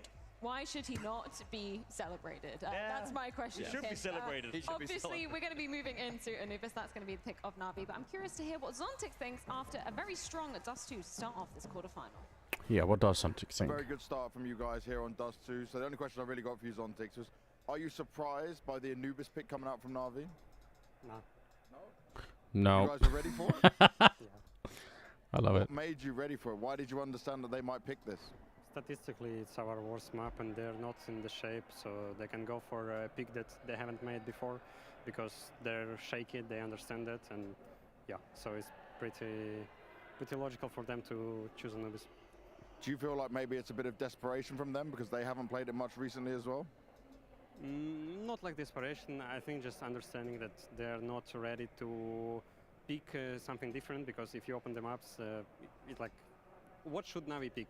I'm not sure. And that's why they pick Anubis, and we were waiting. Kind of heartless, isn't he? The train or Anubis for What are they supposed to pick to win? You know, so they yeah. can't beat us. So you guys are prepared for it and ready to seal this out 2-0?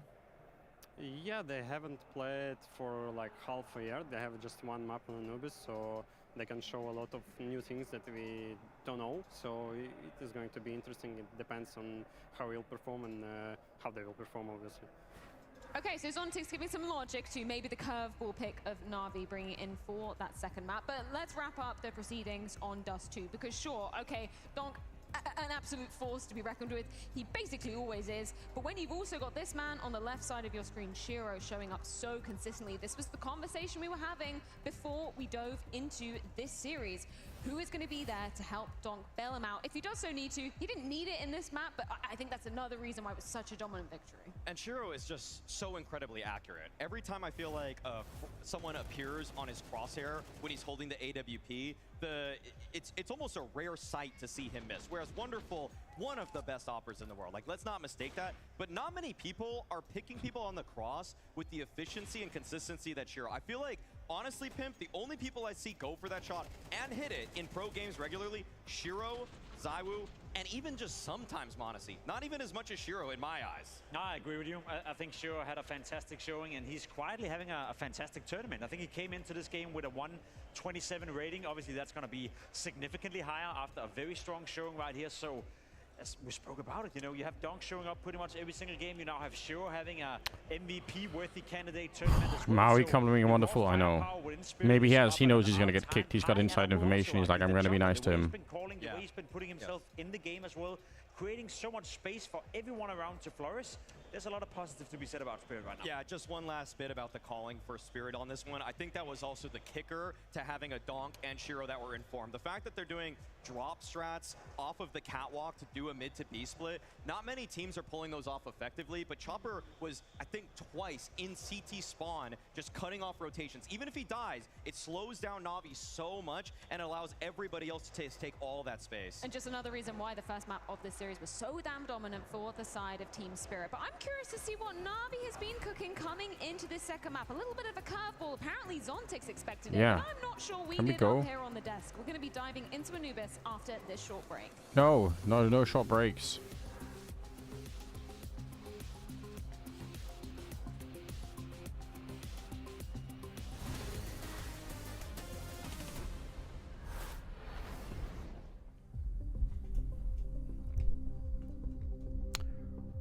Anubis.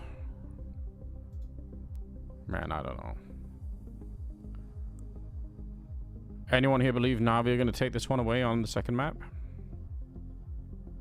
I'm going to be honest. I'm a real strong doubter.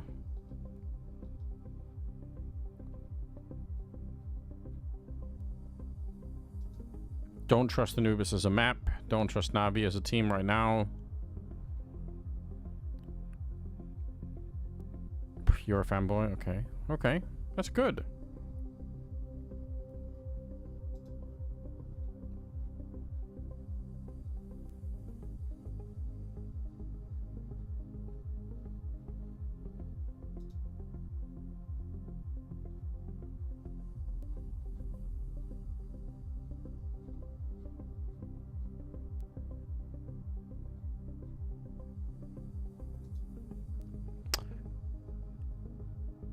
I think I sold having Alexi on my fantasy, but so far my fantasy is Rob, Shiro, Chopper, Alexi, and Apex. Okay, it's not bad actually. Rob's, I feel like it's a good pick. I guess that's not too controversial of an opinion, really.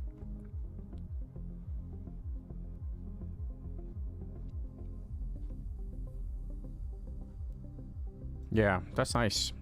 Good job, Dancelot. Dun, dun.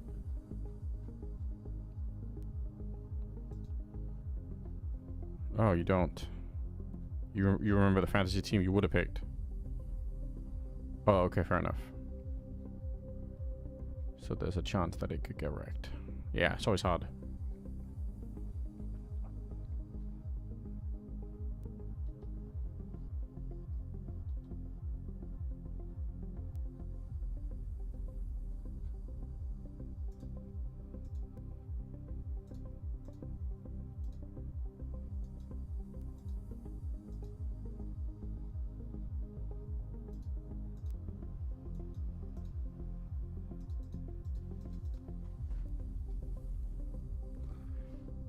Guys.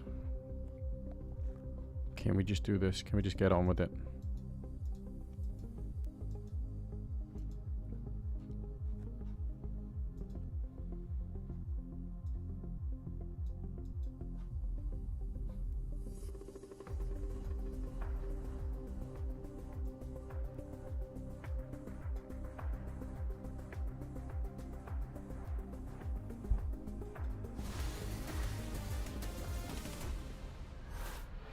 Not only looking to outrun Na'Vi in this series, but he looks like he's trying to outrun our Steadicam operator as well. He's had a stellar start on the map of What the Dust fuck's 2. happening? Anubis now laying in wait, which is obviously Na'Vi's pick, but curiously, Spirit have chosen to start on the CT side of things. Is there any logic in that? Is there any reason you can see? In a macro sense, I would say no, but I will say Donk's got to be the best E-Box player in the world. So if you're going to let him just try to dictate so much of what's going on across the map, you have the man for the job. Other than that, I feel like you should be picking T-side more times than not. Yeah, I would agree with that sentiment. Yep. I think Spirit have pulled it off a couple of times in this tournament already, where they decide to go to the CT side. And so far, they've been doing just fine on Anubis, so I think they're comfortable in doing so. How are you viewing the overall pick for Na'Vi in this? Is it more of a strength for them? Is it more of an attempt to punish Spirit? Is that even true in the essence that we're saying that? It's purely a surprise. This isn't really a strength for Na'Vi necessarily. They've only played it once for the entire year. Spirit are an incredibly strong Anubis team, and so this is just Blade. What? Your thoughts again about Linvision VR situation? Actually, I didn't read fully up on it. What is the big problem? They would go with Mirage, but instead they're going with Anubis. They're the underdogs, and they're trying to just out-prep the opposing team. So let me read real quick. Probably Gambly plays, Gambly Guys, let's have a talk about the VRS system. One slot for each Asian region, and the VRS Asian rank number 2's region get the 4th spot. Considering Mongolian teams and Oceanian teams gained loads of VRS points from their local ranked events and may surpass all Chinese teams. I mean, the regional VRS standing isn't representing the thing that it's designed for. Teams farming points, climbing the ranks by playing events that most other regional teams not able to. This thing is going crazy due to the 4-slot distribution rule, which the more I looked into it, the more bizarre it is. We are afraid that other regions, TOs, would try their best to boost the top-ranked teams, blah, blah, blah. Rare Atom currently the only Chinese team that can compete. Yeah, okay, so basically, yeah. On Twitter for that matter as well, that, yeah, Spirits Anubis is a bit weak. That's the one weakness they have. Shut up, it's not even close to that. Yeah. It's interesting, right? Because I don't think Spirit have put that into I understand what their that they're necessarily problem weak on is. the map. It's just Dom saying, I don't like the map. I don't like how it's laid out. I don't like how I have to play it, but it doesn't mean you're not good at it, right? They're trying to condition opponents to pick it into them, and it's working right now. Yeah, exactly. It's almost a Yeah, I don't know. That's a good question. You know, Alish himself last year said they didn't like Vertigo as on How would that? but they picked it every Wait, single time. let's look at the fucking like something to be good at it. VRS standings for the Asian region, just for the lols. T-side start. Valve ranking, Asia. Yeah, Mongols, Liquid, Rare Atom, FlyQuest. Yeah, okay, I get what he sees. Atox, which were they the team that got banned for stuff? And then it's like a fight for, like you said, like a fight for the 4th spot. Yeah, that it is kind of a mess. It actually kind of is.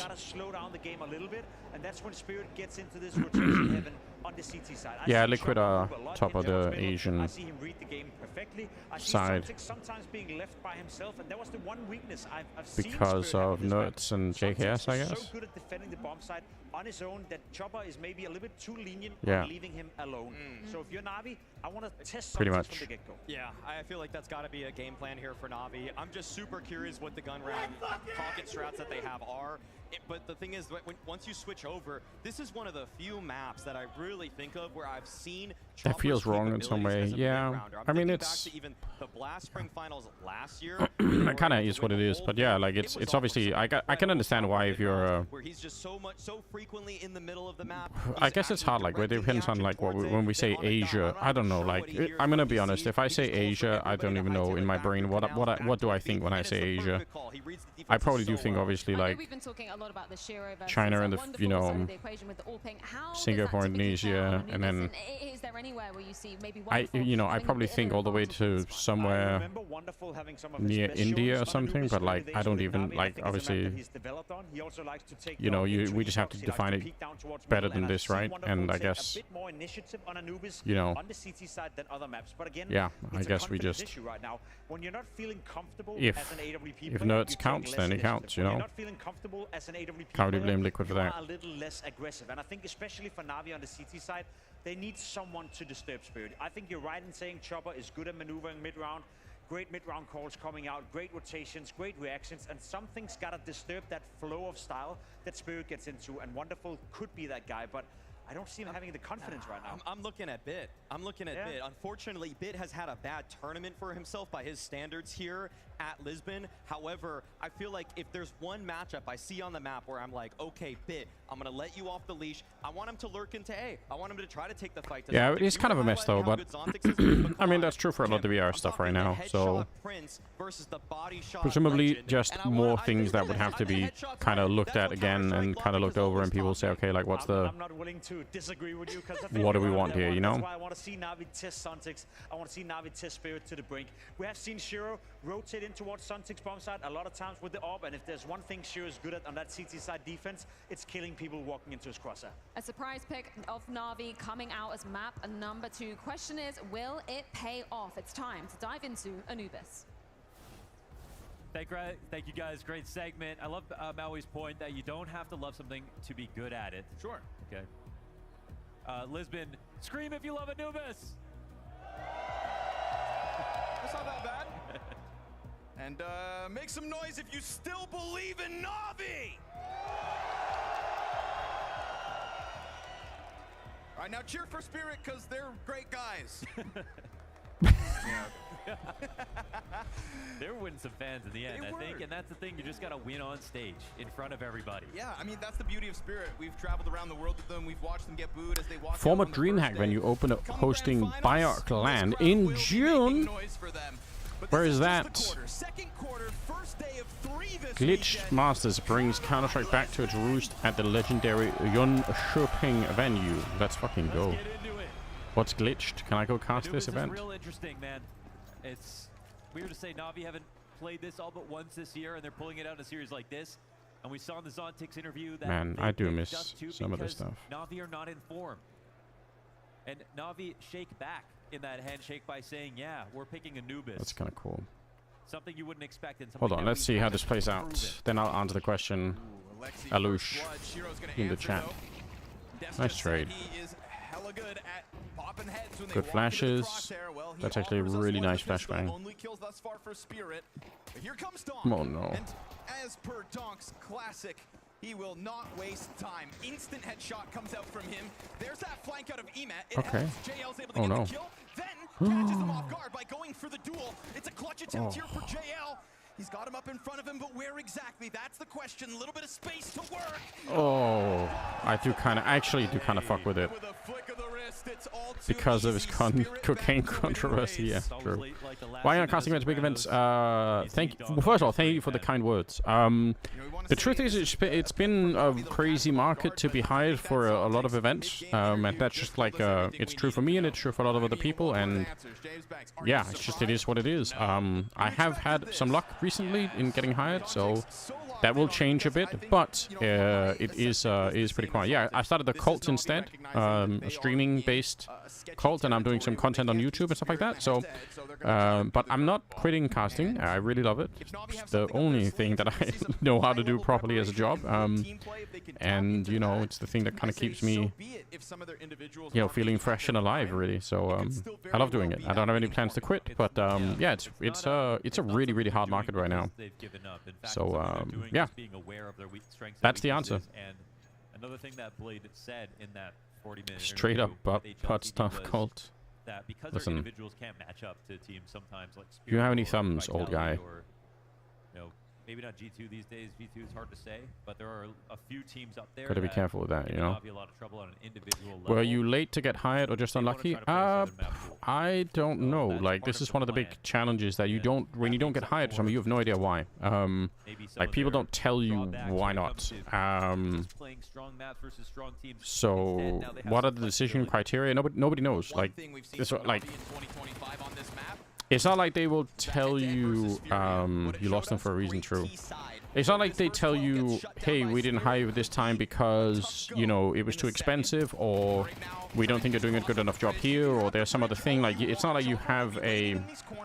You're not going to get some sort of feedback like that. You just don't get hired, and then you just, you know, you go on.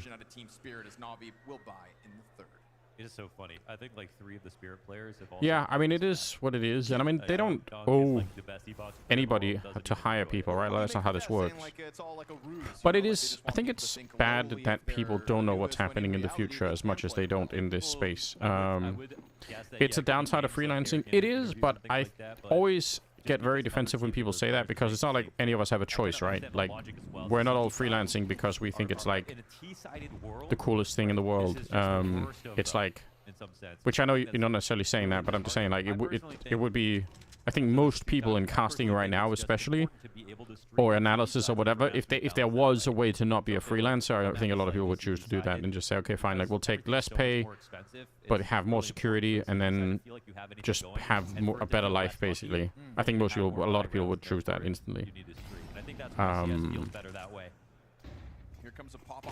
Yeah, basically cyanide. Yeah, that's pretty much it. What happens if he misses that shot, right? If he misses that shot, they scale. He can't peek again. They can't rotate through. So yeah, it's a crazy environment, but I mean it's a factor of a lot of things. Like, one, the VRS stuff happened, so like a lot of the events that were supposed to be here got scaled back. That's one problem. Then there's like a global economic meltdown happening, in case you guys haven't noticed. And there's also a general esports meltdown happening, because esports is kind of dumb and people don't really make money, and a lot of investors have got burned for a really, really long time. So that's bad.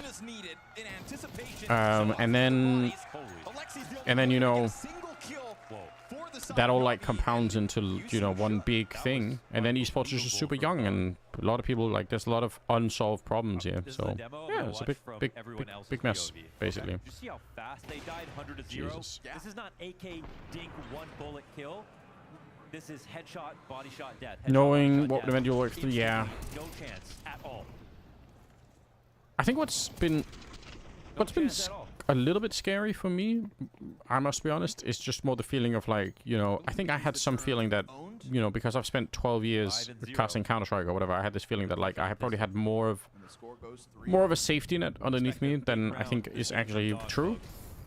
So that's kind of, you know, yeah, that's definitely, it's definitely scary to kind of, but I think it's also the lack of safety net. I think it's a more than anything, it's a function of the fact that the whole space is so, like, everyone is so worried right now. Nobody wants to spend any money. Nobody wants to hire more people. Nobody wants to do anything, because everyone is so worried that, like, the recession is going to destroy them. And then if that, you know, if it gets worse from here, which it probably will, then it's hard to kind of, like, say, oh yeah, we hired more people, you know, for like random things. So no mid-play to camera is what they're looking for. I personally love how Spirit play the A side, actually. Donk's great on B, but I think you can't teach what he's good at, and that's just taking every fight. But on the B side, a lot of people struggle fighting against camera and A splits. Spirit do the best with Shiro and Zontic, so always watch their positioning as the split comes in. Zontic's afforded a bit more space forward, posts up on Fountain. These spots only opened up by the fact that Chopper had info on mid for a second. Now Shiro has to move. Wonderful's going to chuck those in through the window. We'll see if Zontic but yeah, gets very No, fine, good to go. Strikes down the first and second with ease. Deeks denied. Zontic's triple, all too easy. Wonderful. Employee epidemic 20, yeah, pretty much. I mean, that is kind of where we are. Second kill out from Wonderful. Third contact versus Donk. Only 2 more kills to go. Only. But he misses his chance to kill Donk. Could have tried to immediately bomb plant King. Yeah, I'm thinking the 2-0, yeah, for sure. Regardless, Spirit sweep away what's left, and we go 4-0. I mean, this you is pick Anubis, but you got to pick it versus Spirit. It's not just a random team that you're practicing. devastating. The fact that they're on the T side and Spirit are already going to be up 4-0 here is just so bad. But for example, casters for last Pro League B stream were very amateurish and it made no sense. Proven. Yeah, maybe. But I like the fact that they are picking new people for that stuff. Like, I don't actually mind that. I'm kind of okay with the idea that, like, I just think the problem is that, like, I don't know. I really think part of the issue here is just the fact that there is so much, there is just so much like lack of, you know, security, economic security for people in the space, and it's hard to know what to do about it, to be honest. Second gun round for Na'Vi, 5 rounds into the half. Yeah. Official Shuriken. And did you not cast? No, I still cast. I've just not been hired for that many events at the start of the year.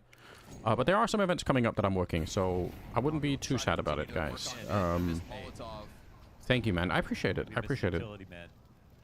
And, you know, so, like I always try and gotta remember to tell people, one, I think I'm actually in a better position than most of my colleagues who aren't working, like, a lot of events right now.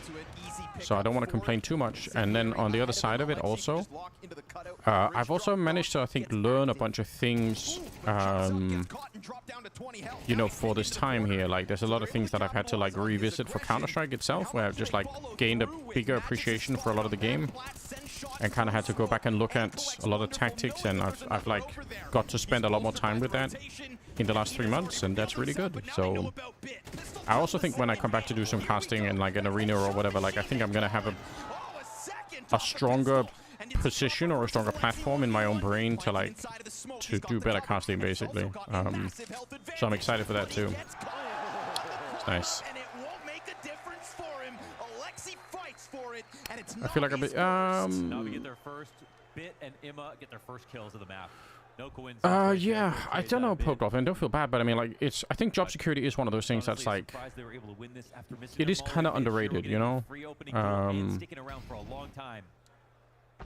It does mean a lot to be able to go to work and know that you have a job and all the rest of it. Like, it's not easy. When you don't really know.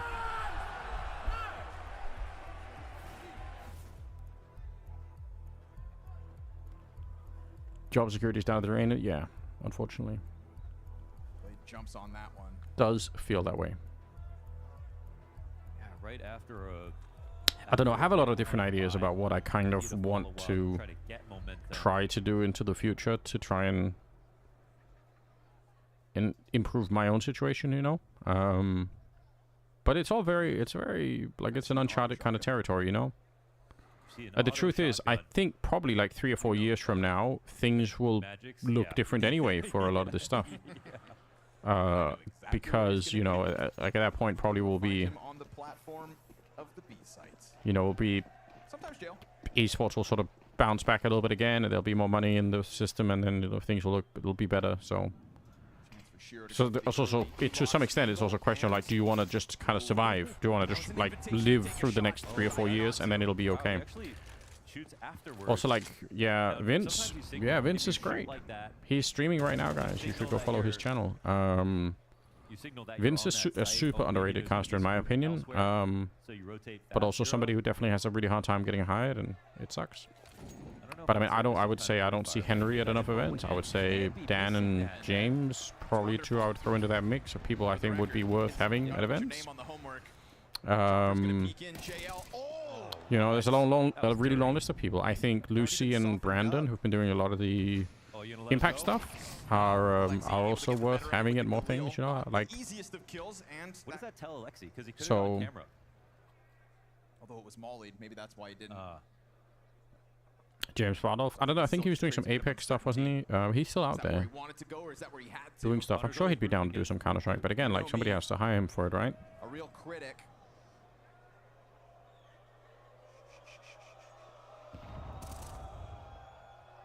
No, I still think James and Dan are both essentially available to cast games, but CS has the best talent pool either, without a doubt. It's going to be difficult for all of them to work consistently. Yeah, that's true. Well, this is the other problem, I think, is that, you know, you're right. Like, there are only so many seats at like, you know, at the big tournaments.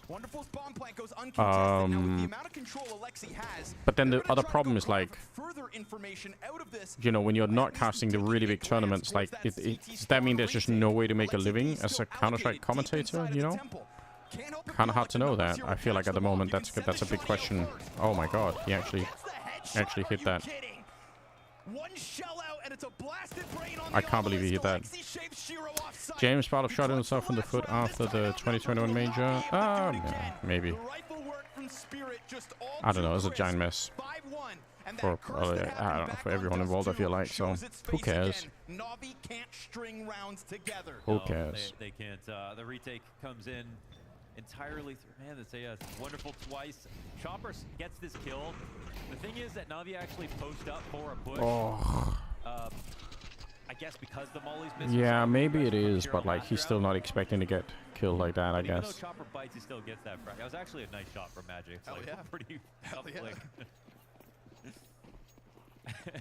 His reward, another shotgun.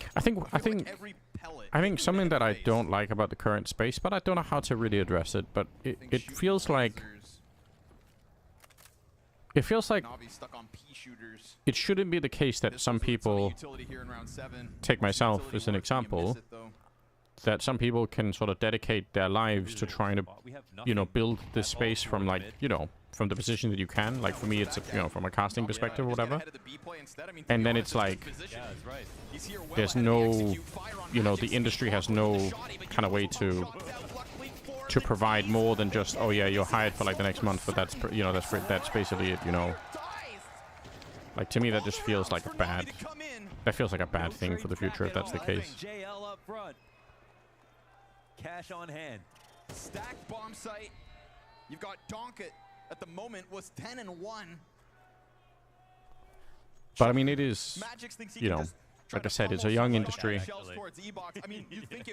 I'm sure things will change in the future. We're just like 10 years too early or more, you know. I think from the other side, though, and we've already gone really far in the last 10 or 12 years, to be honest. Like, I wonder if they could just straight up see him. honing aircraft doesn't mean anything so long as there's cheaper labor. Maybe.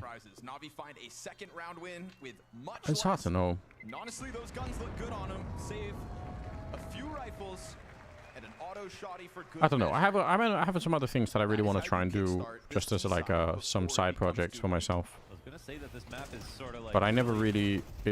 They're all ideas that are like really big and just really, you know.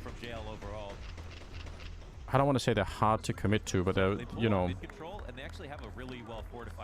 But they're not ideas that will bring me more, you know, more joy and some, like, you know, or like more security. Your favorite team is NIP? No, I couldn't say that. I don't know. I don't really have favorite teams like that. I just have teams that I like watching and teams that I don't like watching, basically. Feels like momentum early is the goal.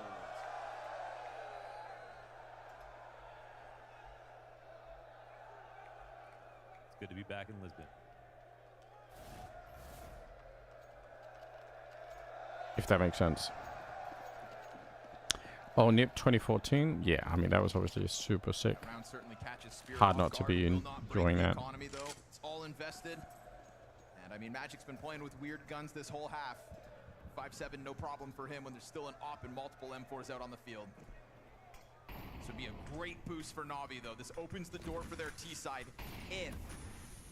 if they can win consecutive rounds.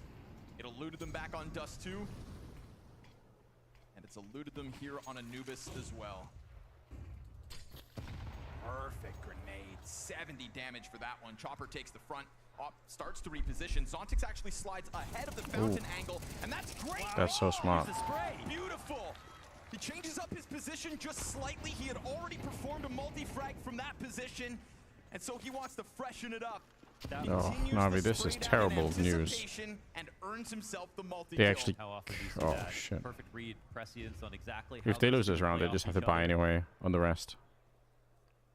And I think Alexi sees the kill feed and goes, how come you didn't trade that? You watch that from our perspective. That was absolutely perfect play at a zone. You're the SR lock screen. That's nice. We've got this players set up out in the window, so the wide swing comes from Doc, and the cleanup. Yeah, I don't know what's happening, especially with this current NIP lineup. It's kind of everything is kind of a bit weird at the moment. But no.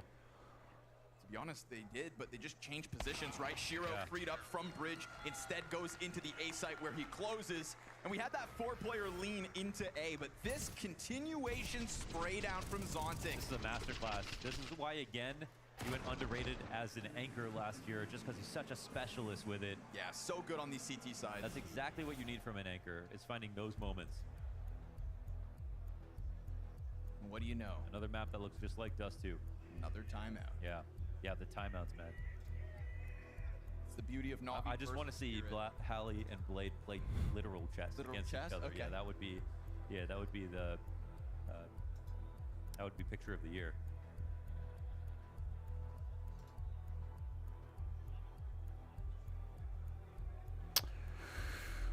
"2015 Fnatic got me into CS, and now Fnatic are in the mud." Yeah, they really are, unfortunately. I like the idea of the current lineup, just unsure what's wrong with it. Admittedly, I haven't seen any of their games. Yeah, I haven't actually watched their games either, but I agree. Like, I think their lineup does make sense to me. I just don't know, you know, don't know where the results are. I think Snappy is kind of underrated coming out of Falcons, and I think Wrinkle is a really cool player, and, you know, like, I don't see why this wouldn't work. Donk? Donk? Higher. Oh, wait, we're talking about an IP. The Fnatic lineup I have no idea about. Like, I'm so confused about that lineup. Lower.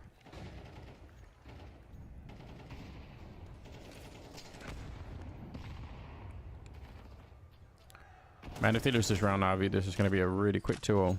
Fade away from Chopper early on.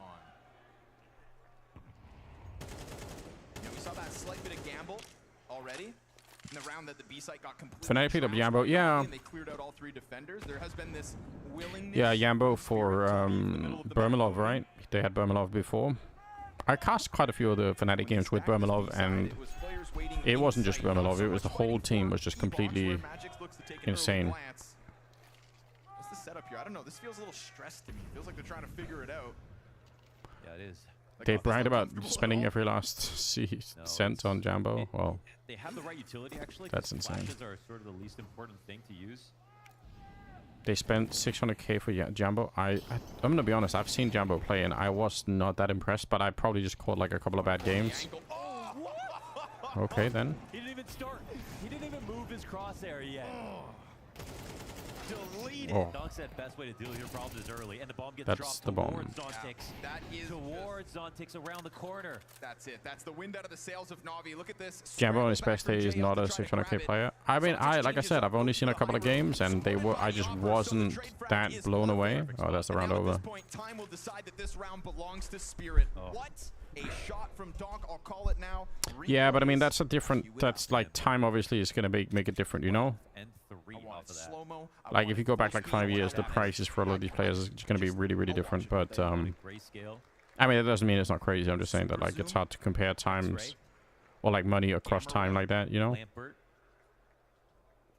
Sepia, 1.6. Okay, that's the limit. Doosh. Doosh. Yeah, he was scoped.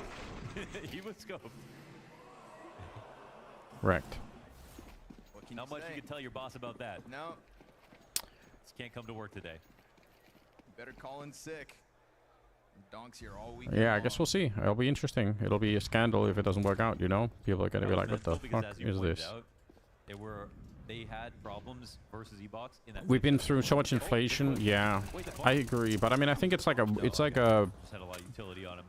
I hate to say this, but it's like it's a broader problem than just like the buyouts, right? Like it's also... I think Kassad actually talked about this in one of these hot take point made episodes, right? Where it's like, why are you paying players so much money and then you can't make that money back ever? Like, what are we doing? What is the logic here? You know? It could become drastically CT favored. But at the moment, it does take plays like that to make the difference. And that's like you know, that's fair, I think. Smoke to get out onto JL. It's good pathing and it works. Okay. again, blindsides him by sprinting up from E-Box. Like fundamentally, if I'm paying somebody 30,000 euros a month, like I need to find a way to for them to at a minimum make me 30,000 a month or something like that, you know. I mean, preferably I'd probably want them to make me 3 times that money so that I can actually run my company, but there's no way, right? That cannot be done. CS is really hard to make a profit in. Yeah, I mean, all of esports is, because it's just like a, you know, we don't have a culture of people spending money on anything ever, and that's just, I mean, I'm not even complaining like I don't do it either, but I'm just saying that like that there's something, you know, it's a huge difference between this and football or any other sports really. People can't afford shit. Well, I'm not even sure that's the problem. I think it's just that people nobody wants to, right? And maybe it's not just, I'm not even blaming people. I'm just saying, like, there might also not be much of a reason for, you know? How many of you guys are really fans of organizations, or are you just fans of, like, different players on different teams, you know? Like, if you really like Nico or Monacy or, you know, somebody else, Donk or whatever, it's like, does it matter if he goes to a new team? You're just going to follow him there, right? Like, there's no club loyalty the way that there would be. I've spent a lot of time thinking about this for football, right? Like, I know a couple of people who, I think I saw an Vince one of these days about it, and he's like he's a Newcastle fan, and I think apparently Newcastle like won their local whatever, like regional cup or whatever, the first time in like 70 years or something insane like that, you know? So imagine if you've been like a Newcastle fan for the last 70 years and you've been like, what the fuck is this club doing, you know? But the truth is, Newcastle has a lot of fans, right? And they have fans through all the failures and all of the fuck-ups and all of the, you know, all of the sad games, you know? There are people who will support them, who'll buy the shirts, who'll keep, you know, keep things going, basically. And there's like a certain pride to that, you know? And there's just nothing like that in esports, right? Like, not even close. And, you know, but simple sight hits, no mid controls actually worked better. They've lost a lot of opening duels that way. Proper fan of Mongols. Okay, that's really cool. And it's kind of dirty, you know, the way they get into this map. That's the sort of stuff that like we need more of, something like that. And I'm not blaming the fans and saying, "Ooh, we have bad fans" or anything. I'm just saying that that's what it is, you know. And maybe it's because the offers for the clubs isn't good enough. Like, maybe the teams are doing a really bad job at selling their story or getting you, proving that loyalty, you know? I mean, I would say if you're, like, just to, you know, throw out a name like that, but if you're Cloud9, for instance, and you suddenly go from, you know, if you're like a Cloud9 team and suddenly you buy like the old, like the Russian lineup, and you used to be like an American org, and then it's like, well, do you expect your American Counter-Strike fans to kind of stick around? Doubtful, you know? I mean, that's got to be one of the hardest parts about trying to. Some really do have many fans, unlike, yeah. So much utility. I mean, maybe it does exist in different places. I just don't think it's to the level that you would think of it for like a sport. And even if they have fans, do they have fans who will sort of commit money to buying things, you know, from them?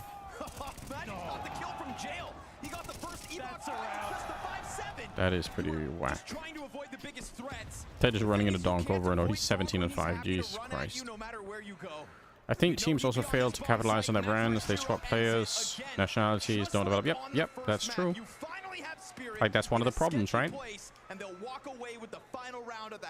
You maybe swap. Yep, that is. You're right. Like, there's a lot of moving around. There also are no seasons. Let's not talk about all of esports because it's meaningless to do that. Let's just talk about Counter-Strike. There are no seasons, right? Like, it's just, you know, it's just one long year of continuous Counter-Strike forever. So, and you know, like, it's just, it makes it hard to deal with, you know, if you're a fan. Like, this Spirit Navi game should be like this should be like a rare kind of, shit, they're meeting on land, let's see what happens, you know. But like, in reality, it happens often enough that enough people are like, do I really need to watch it? Like, it's, you know, I might not have to. I'll watch it next time, you know, I'll watch it next week. Or I watched the week before, so I have an idea or whatever, you know.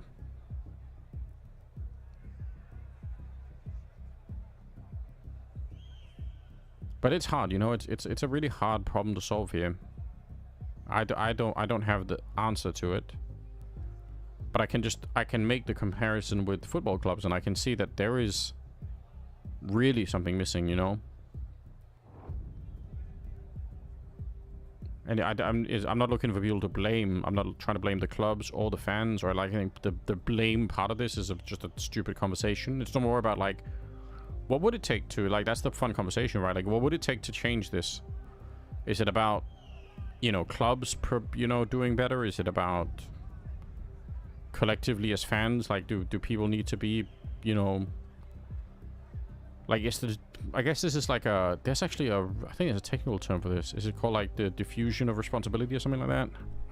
Is that a real term? Did I make that up? If I googled that, diffusion of responsibility. I think it is, yeah. Yes. So, you know, so basically it's like it's a psych term. And the idea is that some, like, you know, if you're standing, let's say you're standing next to the road or something and a car crashes, and you're the only person nearby, you're gonna feel like, oh shit, like I've got to do something, you know. I just witnessed a car crash and I'm the only one hereby. But if there's like 50 people and a car crashes, it's possible that every single member of that 50-person group is gonna be like, well, there's so many people here, somebody else will probably do something, you know. So nobody does anything. I mean, in theory, hopefully not with a car crash, but I think somewhat similarly here, you know, it's like, how many people are watching this on YouTube right now? I can't read the HUD because I'm a fucking boomer. Oh yeah, so like 80,000 people watching right here. I don't know how much it is for Twitch, but it's going to be surely more than that on Twitch. Oh yeah, like 90,000 on Twitch. Let's just call it an even like 200,000 people across all channels and languages or whatever. Do any of these people feel a responsibility to help Blast actually become bigger and better and stronger and make more money and kind of like, you know, because Blast are providing at the end of the day like a product that we all kind of want, right? Where he racks up an immaculate half here versus Navi, but I want to point something out. Like, how many are sitting on their prime sub thinking that someone else will sub to Anders? Yeah, true. Throw in your prime subs, guys. No, but I just mean in general, right? Like, there's plenty of esports fans. If 100,000 people right now, you know, not subbed to like the Twitch channel, because that's not really like what Blast I think are looking for a long-term solution. But if, let's just pretend that did happen, like, my god, like that would be a start, you know. But nobody feels like they have to do anything, right? Like everyone's like, oh, I don't care. It's just Blast. It's just a company, you know. It's like, yeah, but it's also a company that employs a bunch of people and is trying to grow the sport that you care about. But nobody wants to, like, you know. But also, I'm gonna be honest, Blast probably and nobody else is doing a really good job at offering ways to support them more, you know. I don't know how to do that either, but like that's might be one of the other problems. And yet they play it well. Oh man, he saw Dooley flipping around. I mean, that's what Blast.tv is for, right? I mean, if you guys wanted to help out, you watch on that platform more. Himself over on the bridge. Eman's gonna get flashed out. So what if Donk sees you? He will take down the second player on site. Where's Bomb? It's isolated here underneath Eman. Ooh, he has that's earned awkward. the bomb control, and that could end up being critical. Be careful. Unless Donk and Shiro can pull off the 2v4 pistol, and you know, I wouldn't believe as much if it wasn't Donk and Shiro side by side in this one. If I'm Navi, I wonder if I would approach this way. They're looking for fights. Oh, out back, be careful. Yeah, Bit's gonna give it to him first from long. And that's Donk at bat. Here's the wide swing out from Temple. Nice. Too easy. But yeah, I think it's, in truth, I spend a lot of time thinking about this stuff here. Because I think it's really interesting, you know? And it's, Bomb control wins this one. yeah, it's one of those things where a lot of the industry is held back by some problem that's unsolved at the moment in the whatever the case may be, you know? We can say TOs aren't doing a good enough job. We could say the fans are too lazy or too greedy. We can say whatever we want, but like there is something that's kind of, you know, missing here a little bit. Or missing a lot, and it's gonna end up costing all of us a lot. Like at some point it will. Both the M4s peeking to Donk at the same time. They will help take him down. Maybe some way of in-game purchase for the but the problem is that's Valve, you know, and that's not gonna happen. And there's no reason that it, in a way, there's no reason that it should. Lexi B is gonna make damn sure. Like, sure, that would help a lot, but I can understand Valve's position, I think, which is that if they do in-game purchases, all that's going to happen is that the teams will spend more money on player salaries and buyouts and blah, blah, blah, and, like, nothing will really change, you know? Flesh from bone on the aggressive push. Once Donk went down this round right with it. Like, at the end of the day, this is the luxury that Na'Vi. If I had a magic button that I could press, and I gave every, you know, top 20 Counter-Strike team of the world another $1 million, with a pistol, the chances are that all of those teams will just set the $1 million on fire to try to inflate their valuations as companies, and then, you know, and then we'd sort of be in a similar position, you know. Which, and the same for TOs a lot, right? Like, a lot of TOs will do the same thing. Whereas what we really want is a system where somebody actually can, again, you pay a certain amount in salaries and you have like a certain cost for running a team, and then you make more money than that cost. Like, I know it's a revolutionary concept, but that is probably how we're supposed to run companies, you know? It's not easy. I mean, like, in some, you know, you can justify running companies at a deficit for a long time for various different reasons, you know? But at some point you can't, you know? On CT, there's also the question of what have Na'Vi changed since last year. It's a mix of all the things. Fans think it's your responsibility to all this. Yeah, it is. It's probably right. Like, probably is a bunch of different things all at once, you know? Disengage. But it's unfortunate, right? Because, well, I don't know. It depends on what you think. For me, as cringe as it sounds, I am somewhat married to the long-term idea of Counter-Strike as a sport, like 20, 30, 50 years into the future. That's my real concern, really. That's the thing that I want to be able to look back and be proud that I tried to help that world exist, even though it's a long way into the future. And I would feel bad if I look back and I said, oh yeah, I tried to cut a bunch of corners and try to essentially make myself rich at the expense of that future, you know? I think that would suck. So I'm trying to do the other thing. But it's not easy, you know? And also I'm trying to survive in the meantime, which is... Those two things are very often at a huge conflict with each other. Wonderful going down. Starts to limit your options here. No kit on the two remaining players. Shiro, keeps it. He knows. As clean as need be. In the moment that Spirit have guns in their hands, their lead is back to 3. You know, you'll never see, I don't think you'll almost ever see Spirit forfeit the A side like this. Obviously, the setup looks a lot better if they get the first kill on mid, because then maybe they get both. Maybe there's no mid at all.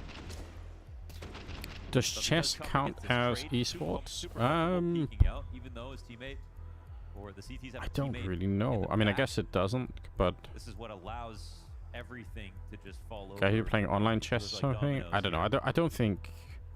To be totally honest, I think almost there are. I think I would put very, very few games in the esports category in general, but that's just because I think my feeling is that a lot of titles where people called it esports, it's like you know, it's just what you're saying when you say that is you're just saying that there are some people who compete in tournaments for it, and maybe that's fine. If we want to do that, then we can call a bunch of things esports. I would argue that the real test is whether or not you can make that work long term on like a much longer time scale. Yeah, like what now he's one of the most clutch players just ever, like across CS, you know, like I'm always much less excited when like a new game comes out and everyone's like, "Oh, we've got tournament and prize pool. Now it's esports." I think like, well, let's see if you can survive 5 or 6, 7, 10 years, you know. Or if you're gonna screw up the game, you know, like the publisher of the game can ruin it in 10 different ways, you know.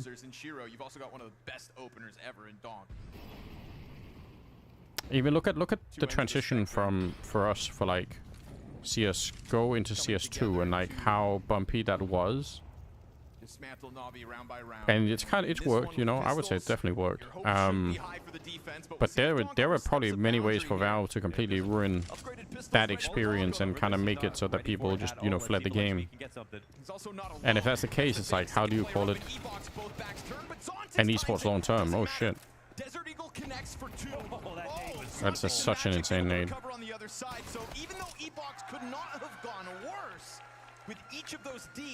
I'd be happy to pay a fee to watch per season, like a $50. Yeah, but who would you pay that to?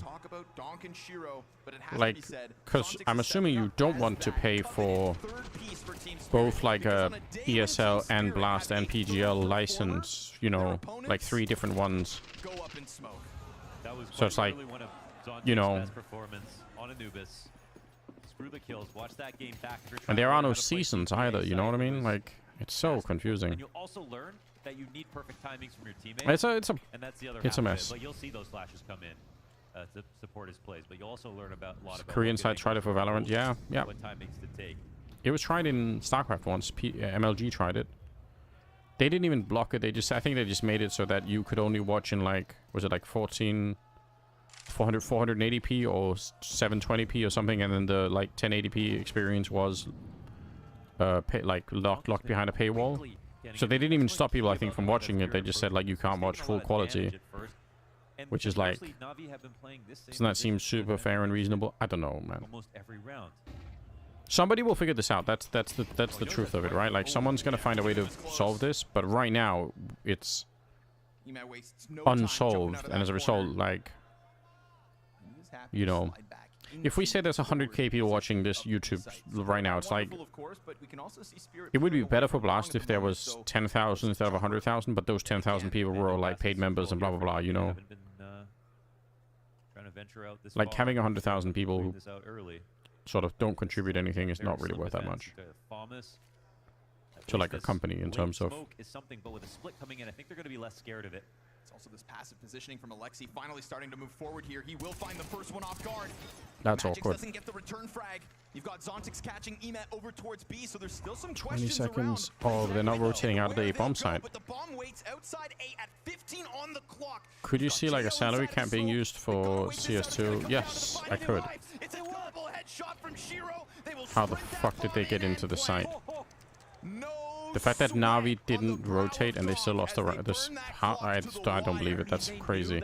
Yeah, I don't actually think a salary cap is necessarily a bad idea. I mean, it's probably going to be really unpopular, but it's like, one of those ones. If we see this from Shiro's perspective, honestly, even for the I think you could even argue. I think you could. Oh my god, that's just so crazy.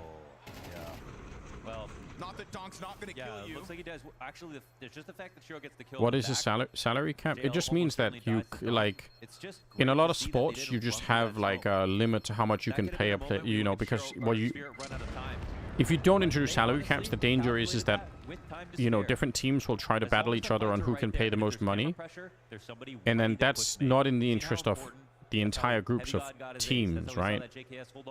Like, the winner there isn't going to be the teams, it's going to be the individual players who, you know, who suddenly can say, oh yeah, I'm making, you know, $100,000 a month or something, you know. It's like, okay, well, that's, we can never make that back, you know. Yeah, I think a lot of American sports have that. And even though they got a kill in the split, it sounds counterintuitive, but it sort of does make sense, you know. Like, look at it in Counter-Strike. This is so stupid, but what happened in Counter-Strike was that some of those NA organizations, like the Call of Duty orgs, like Envy and these other things, they showed up and they said, we want to try and buy like some really good teams. And then they, you know, they just massively raised what it cost to have a Counter-Strike team. And then everybody else had to follow suit, or they were going to lose, you know, their teams. And then, you know, the level just goes up and people are paying a lot. And it's like, yeah, the Cloud9 salaries exactly, you know. And then the problem is it's hard to roll that back and say, okay, guys, well, we have to, you know, this can't be the case, you know. Because if any one orc says, I don't want to pay as much, then like what's going to happen, you know? Alexi almost caught out just by Donk's sheer aggression. You've got that pistol over on Jail. They're just going to be told, oh yeah, we'll find another orc. Well, and I'm not even blaming the players. Like, they should do this. That makes sense. But again, it's a very immature space that we're in. I imagine they find a way around salary caps, such as end of season bonus or something. Yeah, maybe. But again, it's not in the interest of the organizations to allow too many things like that, you know? But this is the other problem, is that, like, as a football team or whatever, like, of course you want, like, some of the best players, and that's great, but I know football team is, like, beholden to one player, where it's like, if we don't have this guy, then, like, we just can't even play football, you know? Whereas in some of this esports stuff, it's like, it feels like sometimes some players have so much power, you know? Which is probably not good. This is where his gray matter grows. He calculated because he saw that Bit actually ran away from this. Shiro now walking into the A site, knows that JL shot his op. He said, you do this part-time. Regardless of how this clutch goes, it's an excellent reposition from Shiro. This is so well played from Shiro. Visualization of the players' positions and what they gave away in a bit of a Thinking of that would be for teams to not share team sticker money to players. They are already getting... Yeah, that's true. I mean, team sticker money should not go to players, right? They have their own stickers, which... Yeah, that's already insane. I also don't think it should be the case that you should... Like, if you have your salary and it's really high, like, I don't know why you're also getting prize money if you win. Like, it just... I don't know, I guess. A bit crazy that way. Shiro just trying to stay Oop, that's the kid. It's an excellent first kill, and between him and JL, he'll play around the What a fucking genius. What he does! The closer! Over and over! There's no one else you want in the one-on-two. Players aren't willing to be fair to the TOs, and TOs aren't willing to be fair to walk away. Yeah. Not TOs. No, I know what you mean. Orcs, yeah, I know. I don't even think it's about fair. Like, I mean, I'm gonna be honest. If I had the power to negotiate my own salary up so that I got paid, you know, 50,000 euros a month, like, I don't know if I wouldn't just try and do that anyway. Like, it's hard for people to say, you know, oh no, I'm not gonna, you know, I'm not gonna do that. Like, and it happens organically anyway over time, you know. Like, if you start out getting paid 20,000 a month, but then you hear that, like, somebody else on another team that maybe even is worse than you, oh my god, is getting paid more, then you're like, okay, well, I want more next time, and then somebody else wants more, and then somebody else wants, and it just keeps going, you know? Like, it's not, I think it's nobody is thinking like, I'm gonna get away with this, and I'm gonna greedily rob the system. Like, it's not on any one player to solve this problem. It's on the structure of the whole system to solve the problem, you know? That's the truth. The struggles of Na'Vi may Jesus not only Christ. be between themselves. Well, we didn't have the best Counter-Strike from Na'Vi, but at least we could talk about other things. Isn't close. And the head-to-head will remain this way every time. Stickers are for Valve, no. Orcs can't decide nothing on the sticker money side. Yeah, no, not for the team. I mean, for the names, I don't think an orc should be making money on a player's name. That makes sense that it goes to the players, in my opinion.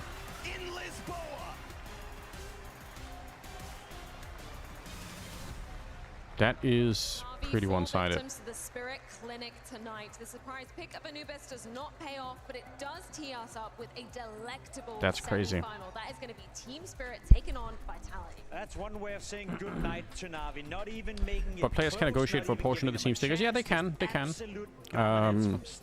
But it's on the orcs if they say yes to that, right? I mean, Shiro there in the 1v2, the final nail in the coffin, the way that he plays that one, so methodical, so thoughtful, creative even in a way. Okay, so what are the games tomorrow? Another level when it comes to playing in the late round there. Na'Vi, It's going to be Eternal Fire and Mouse, and then later on it will be... The cool thing about this game as well is that Spirit is playing Counter-Strike at such a high level that if you're Vitality, if you're EF, Hello? if you're Mouse for that matter, you're looking towards Spirit and you think, oh, they may be back. They may be back. Is it on HLTV in yet? Shanghai. So, for my money, obviously, a little bit disappointing that Na'Vi weren't able to put up a fight right here, make the game competitive.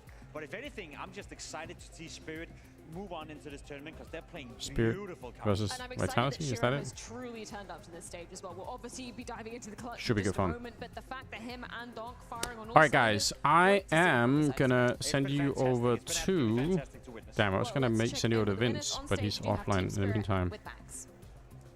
Spirit have done it and marched on forward to the semi-finals. Damn, Make thank you so some noise much. for Team Spirit! Pope Dolphin, I appreciate that. Thank you for the subs. That's super, super. I think that's incredibly helpful, actually. Fantastic performance across I'll be this back game. I'll be co-streaming the games both tomorrow and on Sunday. So, you know, definitely come, you know, come do that. Come hang out. I'm going to send you guys over to JW. Go say hi to my old friend Jesper. Yeah. Follow him and all the rest of it, and I'll see you guys next time. Big shout out, guys. Thank you for all the support. It's gonna be good. That you guys did prepare for it. GG's. So it was not a surprise.